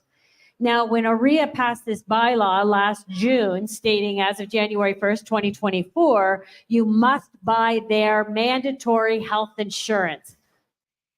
100,000 realtors in Ontario, 100,000 realtors. 70,000 are members of the Toronto Real Estate Board, and then the other 30 are members of other real estate associations. I believe there's 29 boards in Ontario alone. So when OREA made this mandatory, and you had to pay an extra $680 a year for it. And this is for health insurance? For health insurance, Okay. for self-employed people. If you didn't partake in their mandatory insurance, you were no longer a member of AREA, which meant you could no longer be a member of the local real estate board, which meant you could no longer be a member of the Canadian Real Estate Association, which meant all the tools of the trade were literally ripped from you. You didn't have access to MLS. You didn't have access to the legal forms and contracts and documents. You didn't have access to MPAC and the registry. You didn't have access to all the tools you need to represent and fulfill your fiduciary duties under the TRESA Act. Now, there's about 20,000 people that have signed a petition against this. Didn't matter, AREA still did this. There's a lawyer that has taken on and filed with the Human Rights Tribunal disability based on age, because once you hit the age of 65, you still had to pay the mandatory $680. However, your benefits were basically cut in half, and at the age of 70, they become almost null and void. But in order to operate in real estate, you still had to pay the $680 for mandatory health insurance. So there's a lawyer that has filed a complaint with the Human Rights Tribunal regarding age discrimination, and they've also filed for disability, because if you had pre-existing disability issues, that wasn't covered under this mandatory health insurance. So different realtors in those two categories have paid this lawyer to file those complaints on their behalf. However, you've got all these other realtors that don't fall in either one of those categories, but are still being held hostage. So needless to say, 20,000 realtors have right now parked their license or retired from the industry because they don't want to be told who their insurance has to be. And even if you had other insurance, it didn't matter. You were not exempted. You did not get to opt out. And if you tried to opt out, you had to supply them with your current insurance, and only if that insurance was better than, which AREA got to deem, or if that insurance actually had in there a clause saying that it would be canceled if you took on second insurance, would AREA allow you to opt out, but you still had to pay the $680 mandatory for now a program that you're not allowed to take part in or don't want to take part in. So my question to you is this. We believe, as realtors, I'm a realtor, we believe that this is something bigger than just the real estate association. When the lockdowns and mandatory vaccines became a part of the employment world for most people who were employed, the self-employed people didn't have to partake because they were self-employed and had no employer to report to, which was 100,000 realtors. So we think that AREA doing this it's the first time it's ever been done in Canada, first time ever in Ontario, that an association or membership has demanded or had the ability to mandate who your health provider is. And we think that if this goes through and nobody challenges this, that this is going to have huge effects, domino effects, across every professional industry that has to have a membership. So that would be the lawyers, the doctors, the dentists, the chiropractors, the massage therapists, the engineers. Do you see that as possibly coming forward, and how legal is this? Is there medical involved for this health insurance? No. No, that's how they're selling it. That's better. Okay, that's at least less of a concern, but still it's a concern, because if you do need to rely on their insurance, now they're going to start collecting and centralizing your medical information. So they're going to have access. It's a way to tap into your medical records. I would be concerned about that for sure. Law Society did come something kind of similar, but not really. They came out with a requirement. I think it's coming up, where you have to have a succession plan and disclose it and provide it to the Law Society, because the Law Society was dealing with a lot of cases where lawyers were getting sick or dying and leaving the Law Society to handle their entire practice. So the Law Society is like, well, that's not really fair. You got to prepare us and have a whole succession plan. But it's kind of tied into medical indirectly. But in this case, it doesn't sound like AREA is concerned about the succession plan of the realtor's practice. Correct. It sounds like, yeah, this is a way to really submit in a kind of subtle medical way for. I mean, you do have this exemption, which is somewhat comforting, but again, if you have your own health coverage, you can get exempt from the OREA, but You can't get exempt. if it's better or It has to be better and say that you cannot accept another policy or Right. your policy will be canceled. I don't know too many policies that have that written in there. So yeah, and even if you can opt out, you still have to pay. forward now your medical records and your medical coverage to them. It's a third party that now decides, and it's the same third party that benefits from the $680. But we think that this is a bigger picture, that this is how they're going to mandate other self-employed industries in order to fall under government mandated health insurance, which then allows the government an opening or at least a viewership of what your health records are. Well, right, and now that with the federal government now also incentivizing a national database for medical records, I'd be concerned about it. This is definitely a flag, so thank you for raising it. But yeah, I think it's something you'd want to be, well, every regulated professional is going to want to watch out for this. Yeah, so I didn't know if you were aware, and because you are a self-regulated or self-independent contractor, is this something that anybody else who is self-employed need to be worried about? Look, in terms of the professional insurance, they all make us buy the same professional insurance. Like they have the monopoly on that, right? And that itself was some, professionals are like concerned about that. Like there should be more choice in the industry, but as it is now, it's taking care of us. Nobody's really complaining, but for health coverage, that's next level. So that's concerning. It's very concerning. Yep. Is there any questions from the audience? If you have any questions, feel free to come up. But going forward, same question now for all of you. This conference is focusing on how to change the world and make it better. So from your perspective as a police officer, knowing what we know, knowing what we've seen over the last 4 years, and police take an oath to serve and protect, we thought, the people. It looks more like they're serving and protecting the government. Do you see a way forward as a police, I know you're retired, but from a police perspective, a way forward to change the world to be better? Well, my belief is that if we're going to see a change, the change has to come from within us first and then work together. So individually, we need to make the changes necessary, and then collectively, we need to make the changes necessary.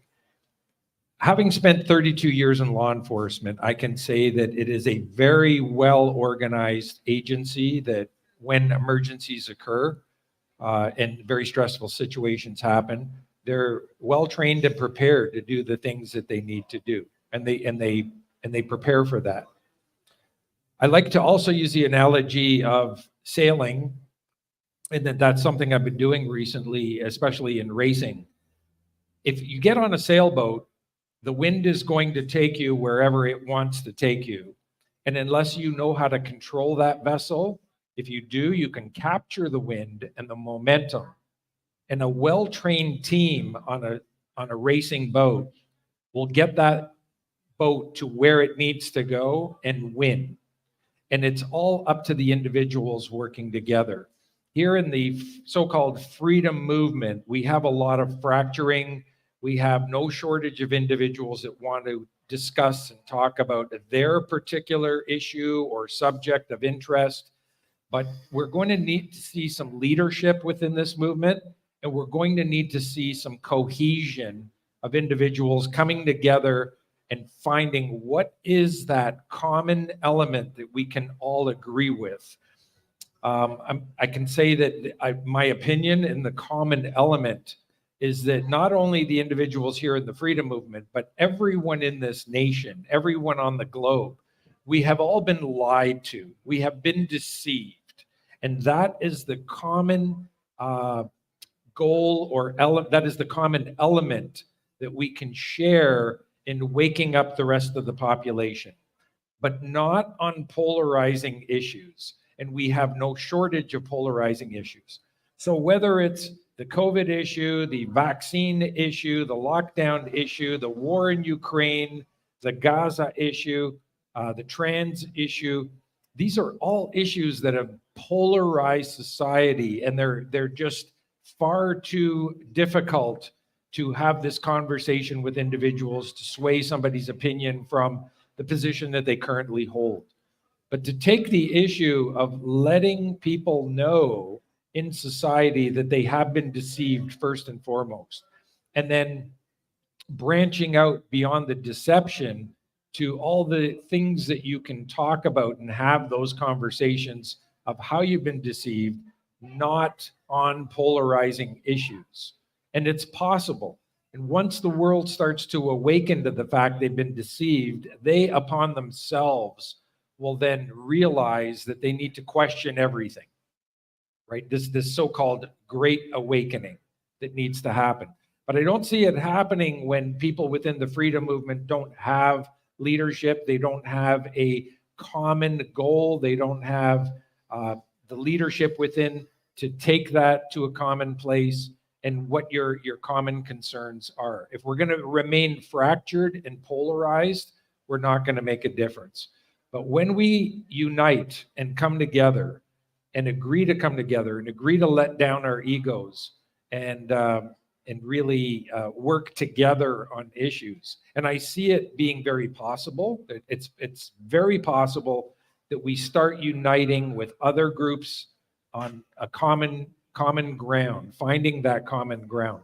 I think we'll get through this, and I think we'll make the change that's necessary.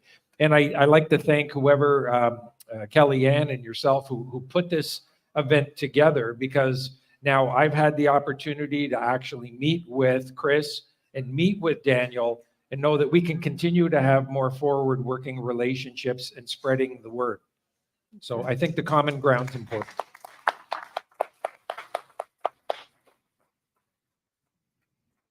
And when the police decide to lock us down again and not let us indoors without our silly masks on, what can we do? We'll just keep doing what we're doing. There are only so many people on this planet that have the courage to say no, and we need to grow that. We need to grow the movement. Okay, Cris, how do we make the world better?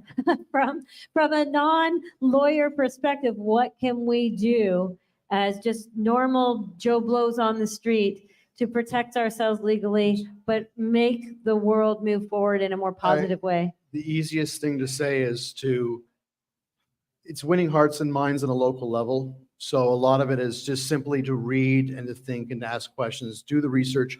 Don't accept everything out there. Be discerning. There's a lot of nonsense out there. I hate using terms like disinformation and misinformation. I absolutely despise those terms. I think they're just, they're weasel-worded terms. They're just like conspiracy theorists and all that. They're designed to promote an emotional response and to bypass your thought process. So the main thing is do your thinking, be discerning. If you see information out there and it's too good, it looks too good to be true, it probably is. That's one of the reasons why there's no press on this case, on the Fernando appeal yet, because they're waiting for the actual decision in writing, whether it's a transcript or it's uncannily or both.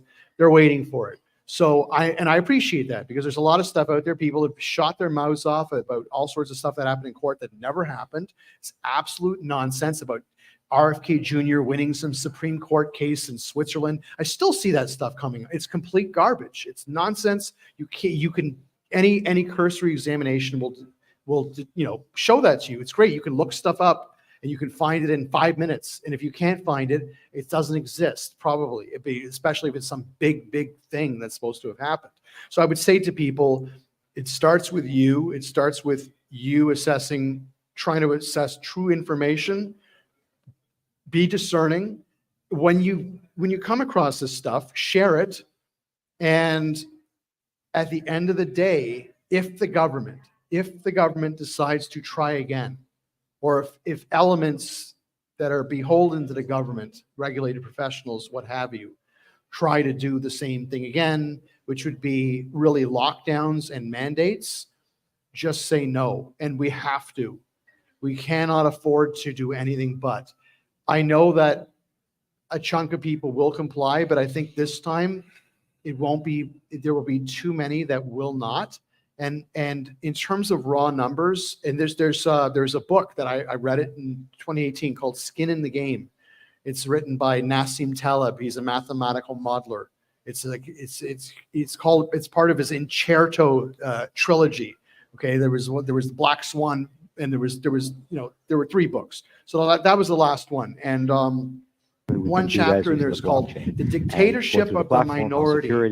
He determined mathematically that you only need 3.5 to 4% of society, the intransigent minority. Those are people who will not give in no matter what, before the rest of society has to cater to their demands.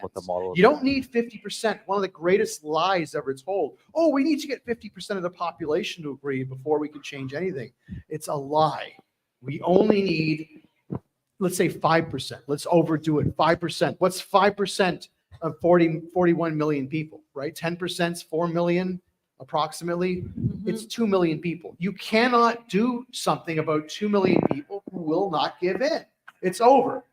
Or if 2 million people this is why the convoy worked, because 2 million people went through there over a month.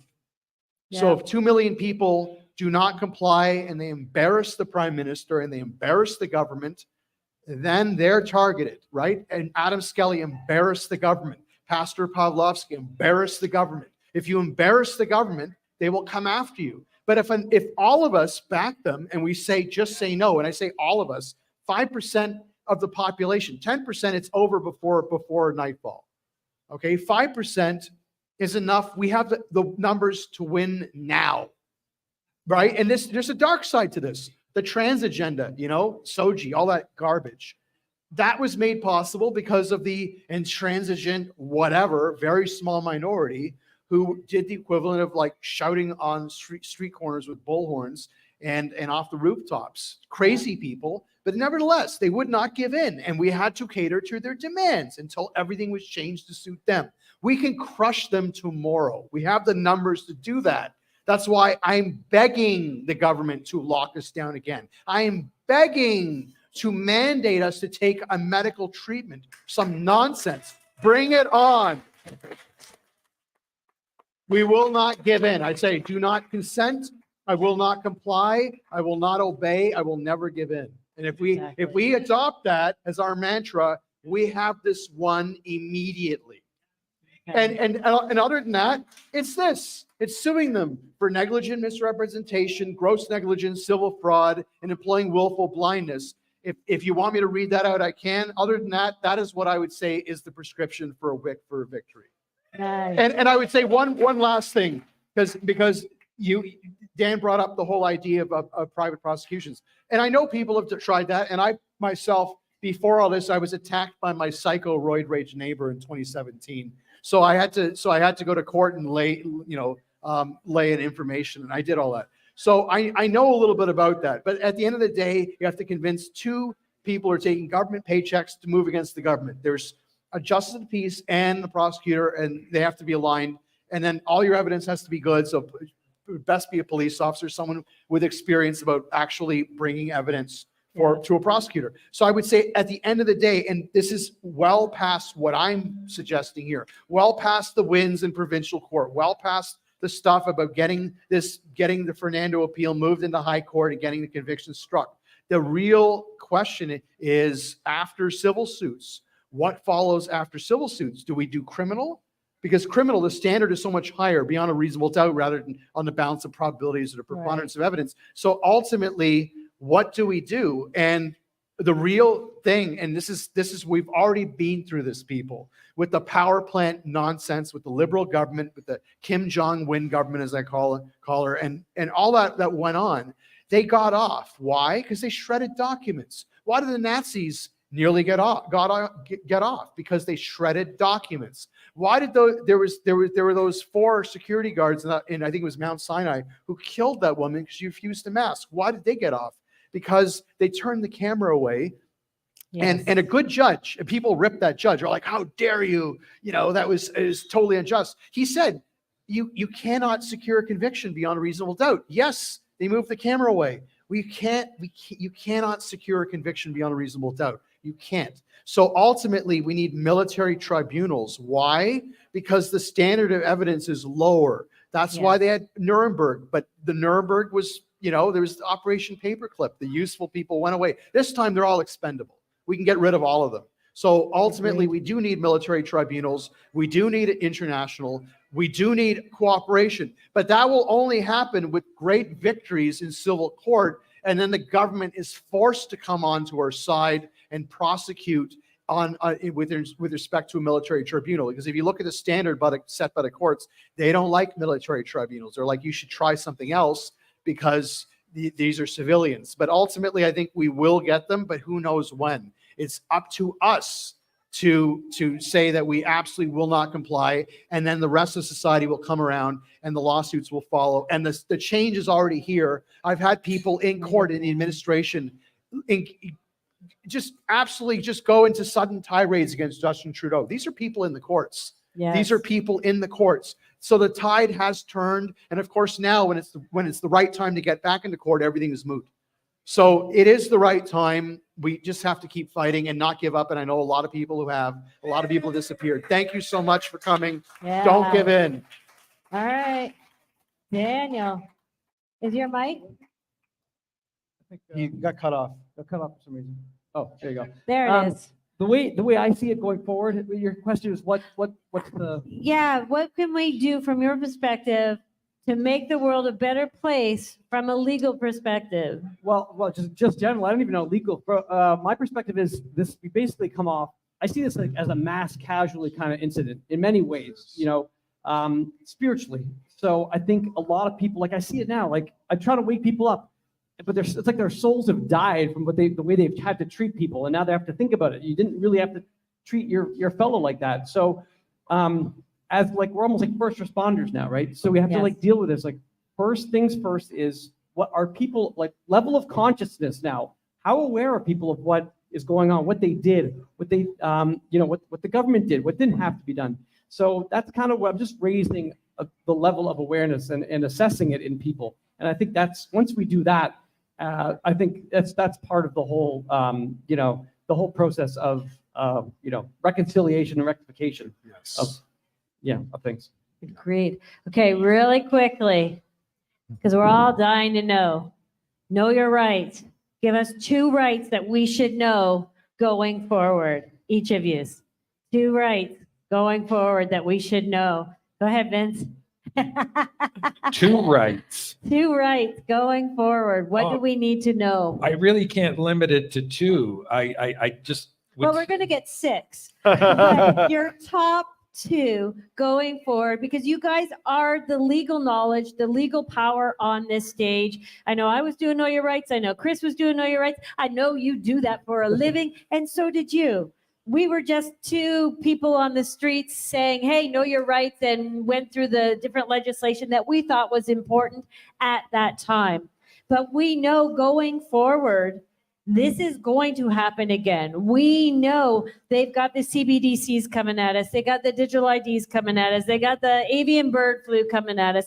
We know this ridiculousness that we've gone through is going to happen again. And it might happen overnight, and they might hit us with everything all at once. Because I have a hard time believing that they're going to just, boil frog us into it again. I think they're going to hit us all overnight.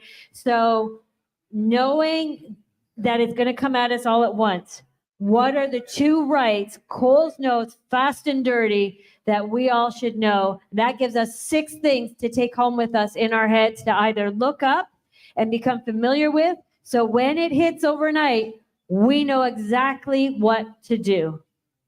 2. I'm going to first say that your rights were given to you by God. They are not given to you by a politician or any individual. All of your rights are God-given rights, number 1.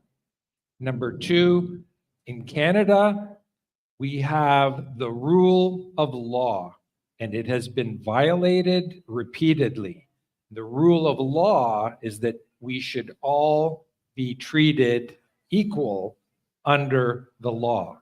And that has been a complete lie and a falsehood and has been perpetrated ad nauseum over the last 4 years.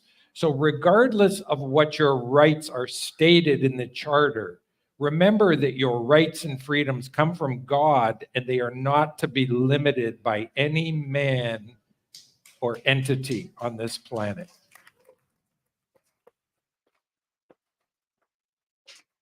All right, Chris. Okay. Down and dirty. So yeah, down and dirty. Are you detaining me? Am I free to go? I do not consent to any searches. I will not talk to you without my attorney present. I will not talk to you without immunity, and I assert my right to silence. There's 5.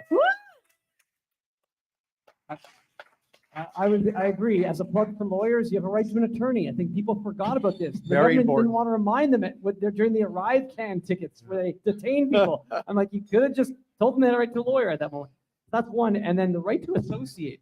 You have a right to associate with people in different capacities, okay? So that, and they're trying to intimidate people from associating on the basis of, oh, that guy's a member of a Daigle, so you can't, if you're associating with people on a limited capacity, you can actually, it's okay to be with, to share a common cause, even though I don't agree with everything that person happens to stand for.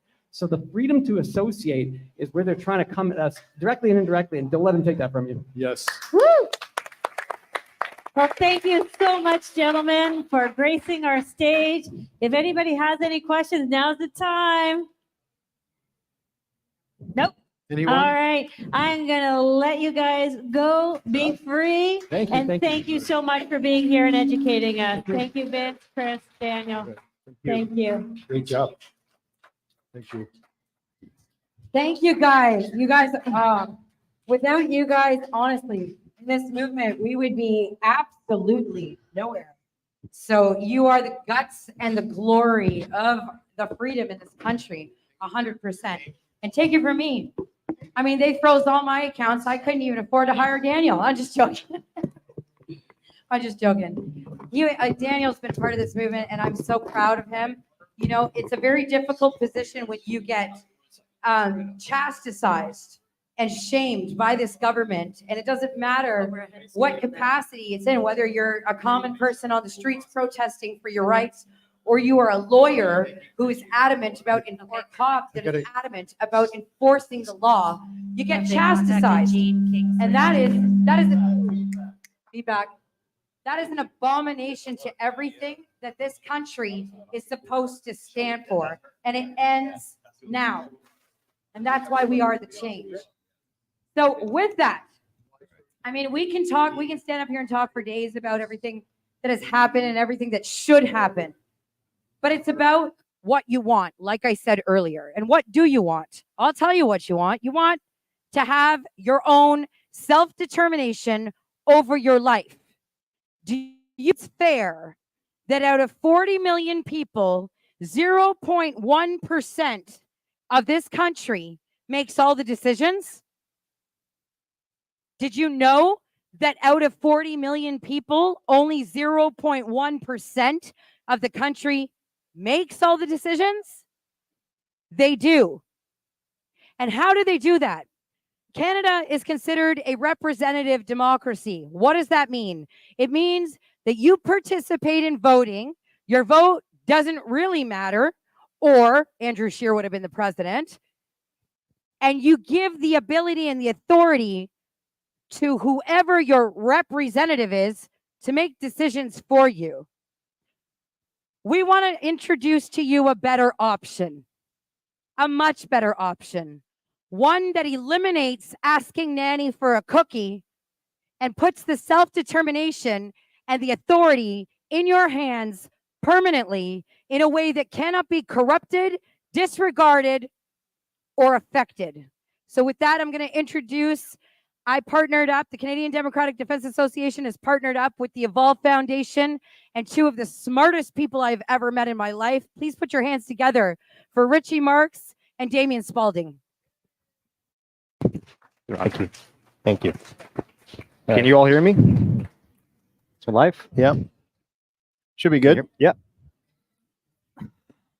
So thanks everyone for coming. And what we'll talk about today is, can you put this louder? Is that better, everyone? Hear me in the back? There you go. How about now? There you go. So today we're going to talk about technology that over the last few years, depending how you've seen it, it's either been really great or really terrible. And we're going to talk about blockchain. Now, the technology behind it, and some people know Bitcoin and all of those, and you see the price going up and down, and I'm going to tell you right now, the price of any of these is irrelevant right now. The actual technology that backs this, a decentralized blockchain, a decentralized database is what it is. That is the power behind this technology. Now, the same technology that they're trying to bring central bank digital currencies, we can use that same technology against them. Because if we do it in a decentralized manner, in a public chain, where every single thing can be verified by everyone, it's open, it's on the table, it's not behind your hands, it's not something that's, you don't know how it works. You can verify every single part of it. So the obvious option here would be voting on the blockchain. Now, why hasn't been done yet? Well, corruption, fraud. A blockchain would eliminate all of that. Now, we are going to build what we call the evolved voting model, a way for you and your MP to directly communicate, where every time he comes up to vote for whatever bill's coming up in the near future, right, he'd come to you first and say, what do you guys think about this? My constituents, I represent you, the people. So my job would be, first of all, to know what you, the people, want. Now, using this technology, we can do that. But it starts off with having a stable base. The blockchain that this is built on top of is so important, because if you don't have the stable base, this will not last the test of time. Anything you build on it will be irrelevant, because in a few years, it'll be dismantled. So we start off with the gigantic task of not just using a blockchain, but creating our own. So Evolve Blockchain was built.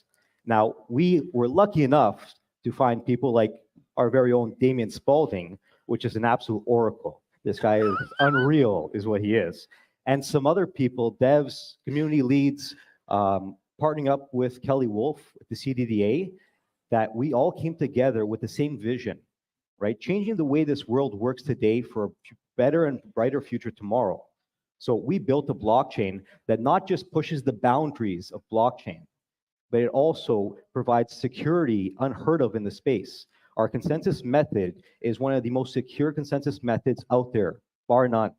Our servers, and I'll have Damien speak on that now, is something that it brings a level of security we haven't seen yet. So Damien, how about you walk us through just how secure your servers are and revolutionary they are? Well, in essence, you take a look at what happened in the last number of years, and people wanted to communicate, and they did stuff like Parler, and Parler got deplatformed. And Parler was, in the big scheme of things, you either through Microsoft's Azure servers or Amazon's AWS. Those are the two big cloud computes. And that's where your MLAI, your machine learning AI comes from. That's where all the cloud, on the most, that's 80% of the world. And so therefore you build an app, we put it on their cloud computes, and at any moment in time, they can dump it.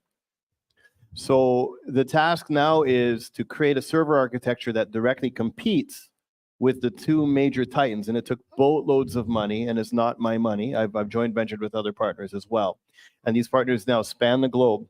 And with that, therefore, we can now do what is called elastic compute, and that is how Netflix would work. I don't know if you guys are familiar, but when everyone's asleep in Canada or United States, for example, this continent goes down in their web traffic. And as soon as everyone wakes up, it goes up. So you're physically spinning up servers and spinning down servers live. And the same thing happens on YouTube and every major platform. So we have now taken the billion-dollar approaches and put that in a private, secure form that anyone can now access and decentralize themselves and go to full scale like the Titans and come back down to a very affordable startup model. That's your question, Damien. How long have you been working on these servers? Oh my gosh. Well, the entire solution architecture has been in 20 some years. It began early 2000s. Seeing what was coming now and recognizing that we need to communicate, we need to share data, we need to do that. There's thus I'm not here to plug DSphere, but that was a dawning of DSphere, where you're replacing YouTube, you're replacing Facebook, you're replacing WooCommerce and Shopify, you're replacing all these things with a decentralized form that's unique for you, that can never be kind of challenged or destroyed. And so there's two things that need to happen. You need a code base that is uniquely yours, that's owned by you. No one can touch it, not shared by anything, which it does to 20 years. And you need the fiber optic architecture to hold that backbone. And those two synchronize. It's been a very intensive push over the last 4 years to synchronize those two worlds. And as of the last 2 months, they synchronized. And now sitting behind you are the world's first completely free speech, decentralized, fiber optic, elastic compute, ridiculous foundations that allows you to take over the world. I don't know if you guys know just how important that is, but that's revolutionary stuff. He's literally evolving the space as we speak. And that's why this partnership, that's why him coming in, working with us was so essential, because security is one of the most important parts of what we're building. We're trying to change the way voting is done in this country and around the world globally. And if that server was not secure, if the blockchain, the consensus method was not secure, we'd be dead in the water day one. So that was the instrumental #1 priority, was security, right? We also have other parts of the blockchain that we're backed by physical gold, we're deflationary, and we gain reflections. But for today's talk, that's not the importance. Right now, we went through how we have that base, that foundation. And from there, we can now build the actual application, the evolved voting model. Now, your MP will start going and running for his election in whatever riding it is, and he'll say, I'm running as an independent, and I'm going to run for you, the people. I'm going to represent you, and I'm going to use this application to do so. Before I go and vote for whatever it is I'm voting on, you'll see whatever it may be, doesn't matter the cost. You will first get a vote. You guys will all come together, and you'll say, 70% of my constituents voted no to WEF or Bill C, whatever it may be. I will then, as the MP, get a record of exactly what the results were. At the same time, in parallel, those results will be put on the blockchain, okay? Once it's on the blockchain, it's there for life. You and everyone else in this room can go and verify every single vote. Yours was counted. You go check what the actual results of that was. And this is not just for a week or a month. This is for a lifetime. A year, 2 years, 5 years down the line, it does not matter. The vote will still be there. What this brings is accountability. Your MP can no longer go to the House of Commons and say, my people want this. Because then you can say, hey, wait a second. We just had a vote. 70% of us said we want nothing to do with this. What the heck are you talking about? So it's going to be very easy to know who is there for the people and who isn't. And this will start off with 1, 2, 3 areas to start. And once people start to see this in actual being used, right, they'll start to then ask their MP, why the heck are we not using this? What would you have against knowing exactly what we, the people, want? That's your job, isn't it? You're here to represent us, aren't you? So slowly by slowly, this will start off parallel. And over time, we'll actually get MPs and representatives that are there to actually do their job, represent you, the people. And this is not us saying trust us, because this has to be a trustless system. Don't trust, verify. That's how the future of this country has to be. It doesn't matter what my views are, or your views, or your views. It's everyone's vote counts, everyone's votes heard, and it's done in a decentralized manner. Because the only way we get past all this corruption is by putting everything on the table again. No longer this, I was doing this, or he thinks that, or this MP decides what. Why do we have a party system? Are they there not to represent you? Do I care what the party wants? No, I care what me and my local wants. My riding is the people he's representing. So now we have a direct line of contact between me and the MP. And that's exactly how it should be. And it starts off with the evolved blockchain and then the evolved voting model. And that's how we change how the democracy is done in this country. That's how a true democracy is established, right? The technology that sounds scary sometimes, right? And a lot of times just lack of education is what it is. The same blockchain that's scary and all these scams happen, other blockchains, of course, can be used as technology to set us free at the end, right? To actually install real democracy, a direct democracy model that can last years and years and years and years, right? One where transparency is at the core of it, security is at the core of it, and holding everyone accountable for everything's there, right? That's what this technology represents. That's what we're building. And it's been a monumental task. It's been months and months and months of just trying to get this done as quick as we possibly can, but also not stepping over any steps, right? Testing everything thoroughly. We have a long way to go. We're in development of the whole process as we speak. And for example, we're doing something unheard of in the space when it comes to the blockchain space. We're doing 100,000 transactions per second. And for those who know blockchain, that's unheard of. And we're not done there yet. We've actually identified a bottleneck in that consensus method, and we're going to beat that. We're not going to settle, right? We're going to evolve, and we're going to continue evolving. So we're going to build what this country needs, and not just our country, every country. This can be established in school boards, corporations, for your MP, for political voting. This could be used for polls. There's so many different ways we can utilize this technology, and it's literally the tip of the iceberg. So we've also, because the educational part is very important, we've created what we call Evolve School. So for those of you that have no clue about anything blockchain, anything crypto, all you see is Bitcoin's price going up and down, what we built is a school. So you can join this community, and we have little e-courses. And some of them are little whiteboard courses meant for kids, basically, with drawings and animations. And they go through complex subjects and break it down to something that's very understandable. And then we have more intermediate. As we go through the process, as we release updates, we'll have AMAs so that our community can ask us questions that weren't covered in these courses.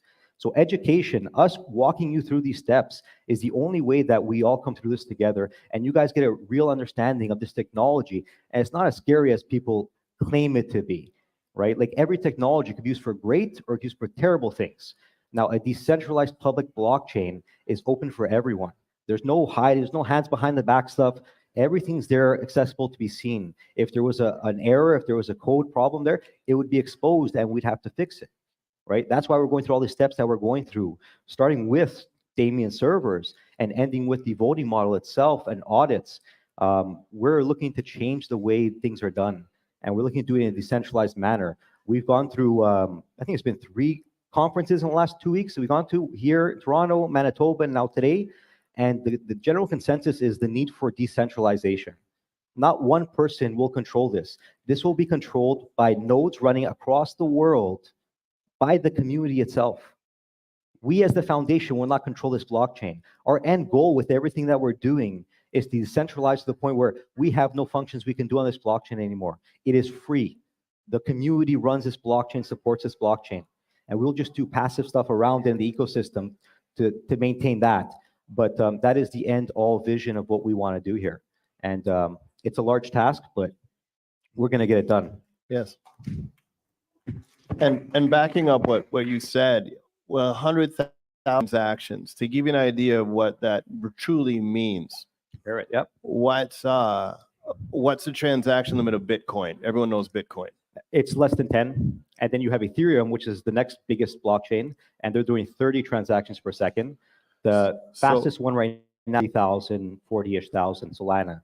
So I don't want to spend too much time on this, but you take a picture now how Bitcoin was supposed to be able to handle all the transactions of the world and create a altered currency. But how can you do that when you only have 10 per second? He's starting at 100,000. You're only in IT, your bottleneck, you can have the biggest, craziest high super engine, crazy tires, but if your transmission's run by a toothpick, good luck getting anywhere. So his team has solved a major bandwidth concern that has been just decimating the crypto space.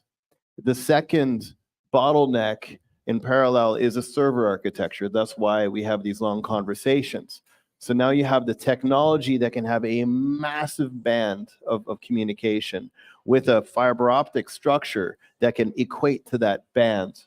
So aside from now a voting model that can revolutionize the world and create a new democracy as is needed, but it can solve a plethora more problems and go well beyond our generations. Yeah, we're talking dApps, we're talking DeFi, smart contracts. The sky's the limit with this technology. It really is. And the scalability problem is one that many blockchains are running into right now. You look at Ethereum, for example, and as a good result of what we've built here, we can actually, because we're EVM compliant, we can actually bridge over from Ethereum, Binance, Matic, to name a few, and solve some of that scaling problem. We could take some of the load off of those blockchains because the transaction costs on our blockchain are less than just a fraction of the penny, and we're scaling at that amount. We can easily handle quite a bit of the load off of other blockchains as a layer 2 solution, right? Even though we are a layer 1 blockchain, we can act almost like a highway for other blockchains to scale and or take some of that load off of them and expose their community to what we're doing as well. The other part of this that's important on the blockchain side is because we're actually backed by a reserve of physical assets being gold, every single coin will have an asset per coin amount. And what that does is gives us intrinsic value. Many of you today may not think there's any value to blockchain because there's nothing you could physically hold. It's all digital. Where's the value to that, right? And like you, many have the same concept, the same thoughts. So we address that problem off the bat by being backed by gold. Every time, and we're also deflationary. So as that supply comes down with every transaction, you're getting more and more gold backing each one of these coins. It's actually appreciating in the amount of gold and the baseline value there. So we are coming at this in a way that no one has yet. We're appealing to a part of the population that may never have touched crypto or got involved in crypto in the first place because of the way it was built, because the format of it, because there's no actual tangible asset behind it. And we're solving several different problems and coming at this in a way that we're evolving the space, literally. I consider Evolve blockchain a third generation blockchain because of how we're doing this. And there's a lot more to share, but that's going to be a future discussion. If everyone wants to learn more about the Evolve blockchain, you go to evolveblockchain.io. That's the first website. The Evolve School, you go to evolveschool.com. And then obviously go wearethechange.ca, because we are going to be working with Kelly and CDDA in the future to make sure that this is installed properly and that everything is as secure as possible, and we will drive change in this country. It's a vision we both share, and that's why we have this partnership. And anything else you'd like to add on there? You're good. You're good. Great. So I thank everyone for coming today. I'm not sure if Kelly wants to say ending remarks, but we have to change things. We have to work together now. It's coming together, solving problems, using the tools we have at our hands already, right? We have everything we need, but a tool can't use itself. A shovel won't dig without someone picking it up and actually digging with that shovel, right? This is only a tool at the end of the day. Unless you decide to use this voting model and this blockchain, it's going to be unused. It's worthless. But if you actually use it for the power that it has, you could change this world. And it's one person, one vote at a time, transparent, right? Secure. And that's exactly what we're going to do. So for more information, sign up on the website. We'll have updates as soon as they come out. I'm not sure if you guys want to do questions or not. You want to take one or two questions? Does anyone have any questions in the audience? Yes. Repeat the website slowly. Yeah. Evolve blockchain. Yeah, .io. On the cards on that table, there's a QR code on the back of the card. It goes right to the website as well. Is there any other questions? Yeah. Yeah. Go ahead.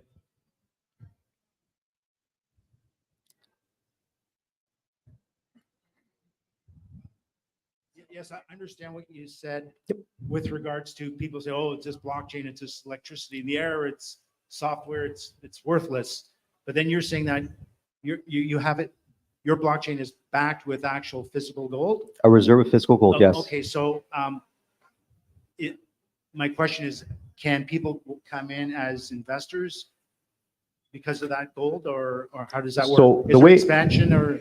So the way it's going to work when we first launch the actual pre and public sale of the blockchain, we're going to have a pre-public sale. We'll sell half the supply of the blockchain to anyone who wants to participate. A portion of that will go towards acquiring the ounces of gold. Okay, then they will be stored in custodial, insured, and audited locations around the world. So that at any point in time, anyone who holds an Evo coin can say, you know what, I want to trade my Evo coin for the gold backing that backs it. So let's say they have 1 million coins and it's worth 2 ounces of gold. Any point in time, they can initiate that, have the gold sent to their house, and when they sign off saying they received it, and we get notification they got it, we'll then we'll send those coins to the burn wallet, so they're taken out of circulation. Okay, thank you. You're welcome. Good question. That was a great question. What that establishes is the first blockchain that has a tangible asset. And we know what happened when currency went off of the gold standard, right? It's a nosedive. It lost value year over year over year because there was no actual asset backing it. Okay, we're going back to that standard, right? And we're putting that blockchain tech, we're we're revolutionizing the blockchain space at the same time as bringing back that gold standard that should never have come off in the first place, right? And we're also a max supply blockchain. There will never be more than 1 billion coins.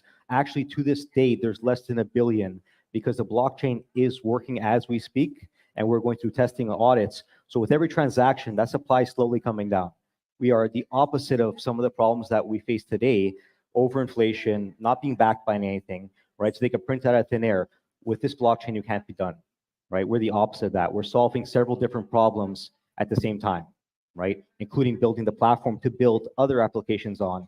We have a humanitarian effort we're going to bring out. We have the voting model, amongst other things. But you guys could definitely learn more of that when we have updates on our website. So sign up for that, please. With that, I think we're going to wrap things up today. So if Kelly has nothing else to say, I want to thank everyone for coming out today. And I appreciate everyone. I guess Kelly has something to say. Go ahead, Kelly.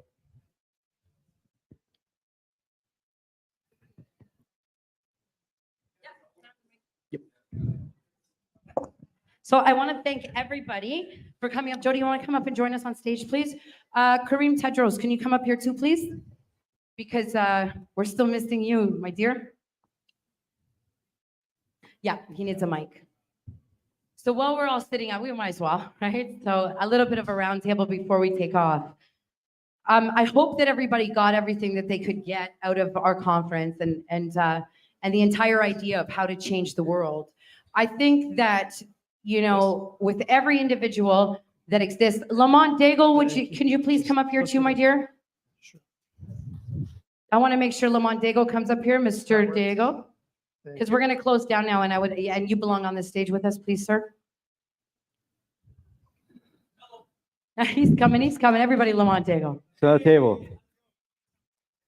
Yeah. Come on over. He's going to lean down. We'll share the mic. We're good. Don't worry. There you go. That's the couch. Move your bum over there, Damien. So I just want to say there is a mass effort that needs to take place across the country. And the most important example to put forward would be that different characters and different roles need to be filled. And they need to be filled in respect of one another. That means you give each other their space to do what they can do best. You have their back when they do it, and you can accomplish anything. So I'm going to give Kareem the floor just for a second here because we are running out of time, and I wanted to make sure that he had a voice to speak. Kareem Tedros leads, I'm sure you guys have all heard of it, the Hands Off Our Kids movement. So he leads it for the entire Golden Horseshoe, and he's quite the voice. I'm going to let you take it away for a moment, hon. Thank you.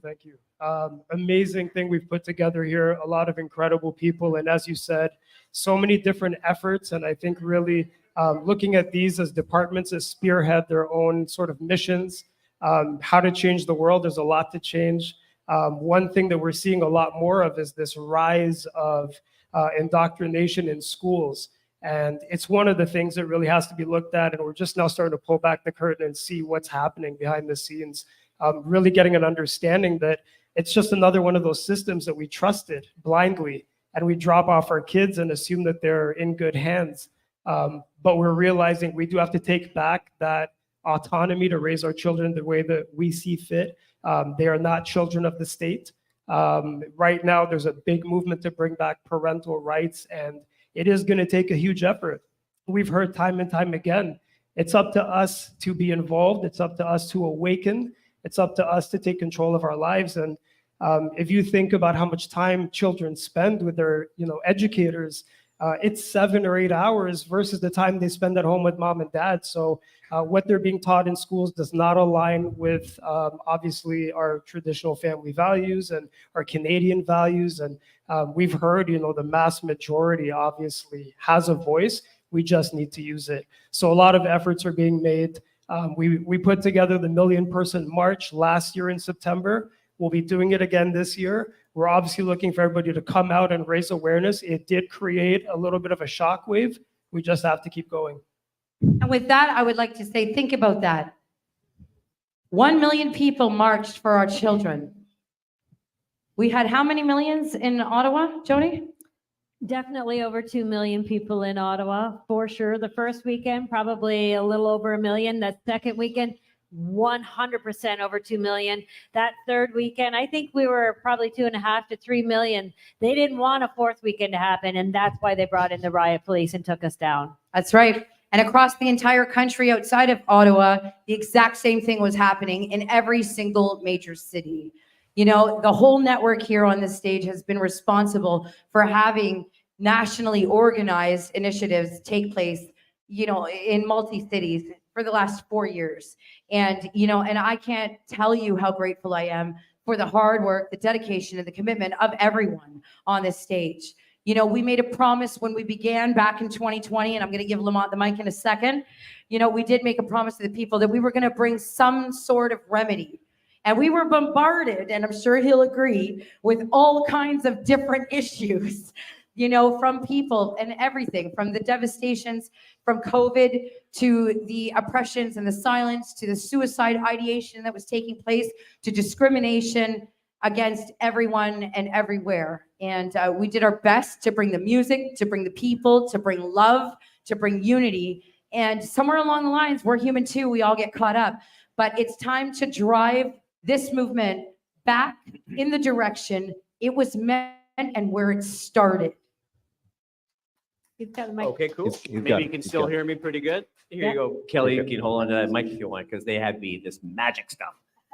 Thank you, first of all, to the Tips Media that was able to make this equipment, you know, do the best it could under the circumstance and the lack of preparation. But it was absolutely amazing. And thank you, Kelly, for those words. It has been 4 years, and I would say it was really fast and furious for the first 9 months until the arrest. And then we kind of went down for a bit to just understand how to recover, come back with the right people, and figure out what's necessary now. Because, you know, I've taken a look at that sentence, you know, what can we do to change the world? And there are the proponents of spirituality out there that are saying, well, you know, why do we want to change the world? Because it's perfect the way it is, because we would be not here trying to change it in a more positive direction unless we had that darkness. And so I think it is the perfect time for us to, you know, kind of change it in a way where we can elevate the consciousness, okay? Leave it the way it is, but let's just amp everything up a little bit better at knowing what we did wrong and going into what we know how to do right. And that is actually still about taking the streets of this country. Protests do work if they're done in the right way with the right people, and the energy going out there is done right with the right love and divinity. When we first went out there, we were just looking to see what hit the wall, and we didn't know what was going on because these people didn't make any sense either. We were going out there asking a lot of questions because we were in the dark. After 4 years, we're no longer in the dark, and the divinity and the light that's being shown to us right now is absolutely perfect. So you know what? We wouldn't have found that kind of knowledge unless we did this fly, settle, crash, burn, get back up like the phoenix, okay? And here we are back again. So thank you all, and thank you for the show, and thank you, Kelly and Jody, for putting this together. And really awesome meeting a lot of really great people wouldn't have met without you. So amen. Can I share an observation? I find, and I've seen this played out so much over the last number of years. I don't know if those of you play chess here, but I often communicate this, and it's quite encouraging, is that if you play chess, the white piece moves first, the black piece moves second. And therefore, the black is responding to the white. In 2020, unbeknownst to anyone, or the majority of the populace, there's this crazy white game that came. You're going to lose your rights. You're going to stay at home. You're going to not travel. You're going to not see grandma. You're all going to die. Take the jab. Stay at home. Be safe. Blah, blah, blah, blah. And the black game kind of like, what are you doing? And we feel like we're losing ground. We're losing our rights. We're losing everything that we know. And what's interesting is, in chess, even though the black is responding, the black is also tactically repositioning. And it's really interesting now in this time that we are in 2024, I'm just observing, I'm just bystanding, just seeing things play out. And I'm seeing how the black game is now rising up, and the black often wins. There's normally a pivoting position, and that pivot is happening. The white game saying, use our CBDCs. Well, we're saying, well, use the evolved currency. The white game saying, use our Facebook, Twitter, Insta. Oh, well, use your D-sphere. Okay, well, watch our CBC. Well, look at our tips. Yeah, it just goes, it's all transforming now. We're at that turning point. And those that know how to love and care for one another, we've been brought together.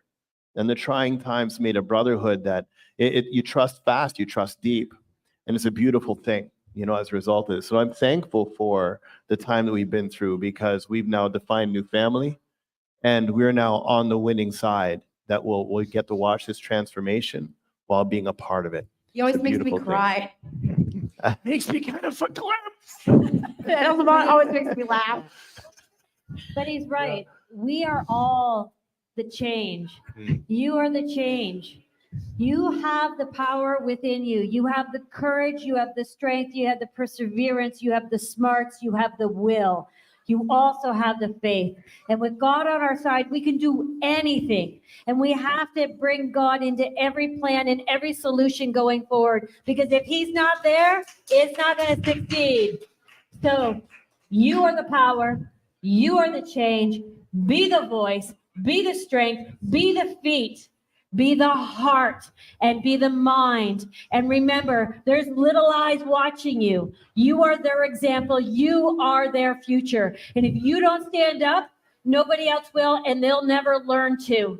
So now is the time to be strong and use your voice and question everything. But above all else, do it with God in mind. Always use the tools he's given you and listen, because he's talking to you. You can do this. We are the change, guys.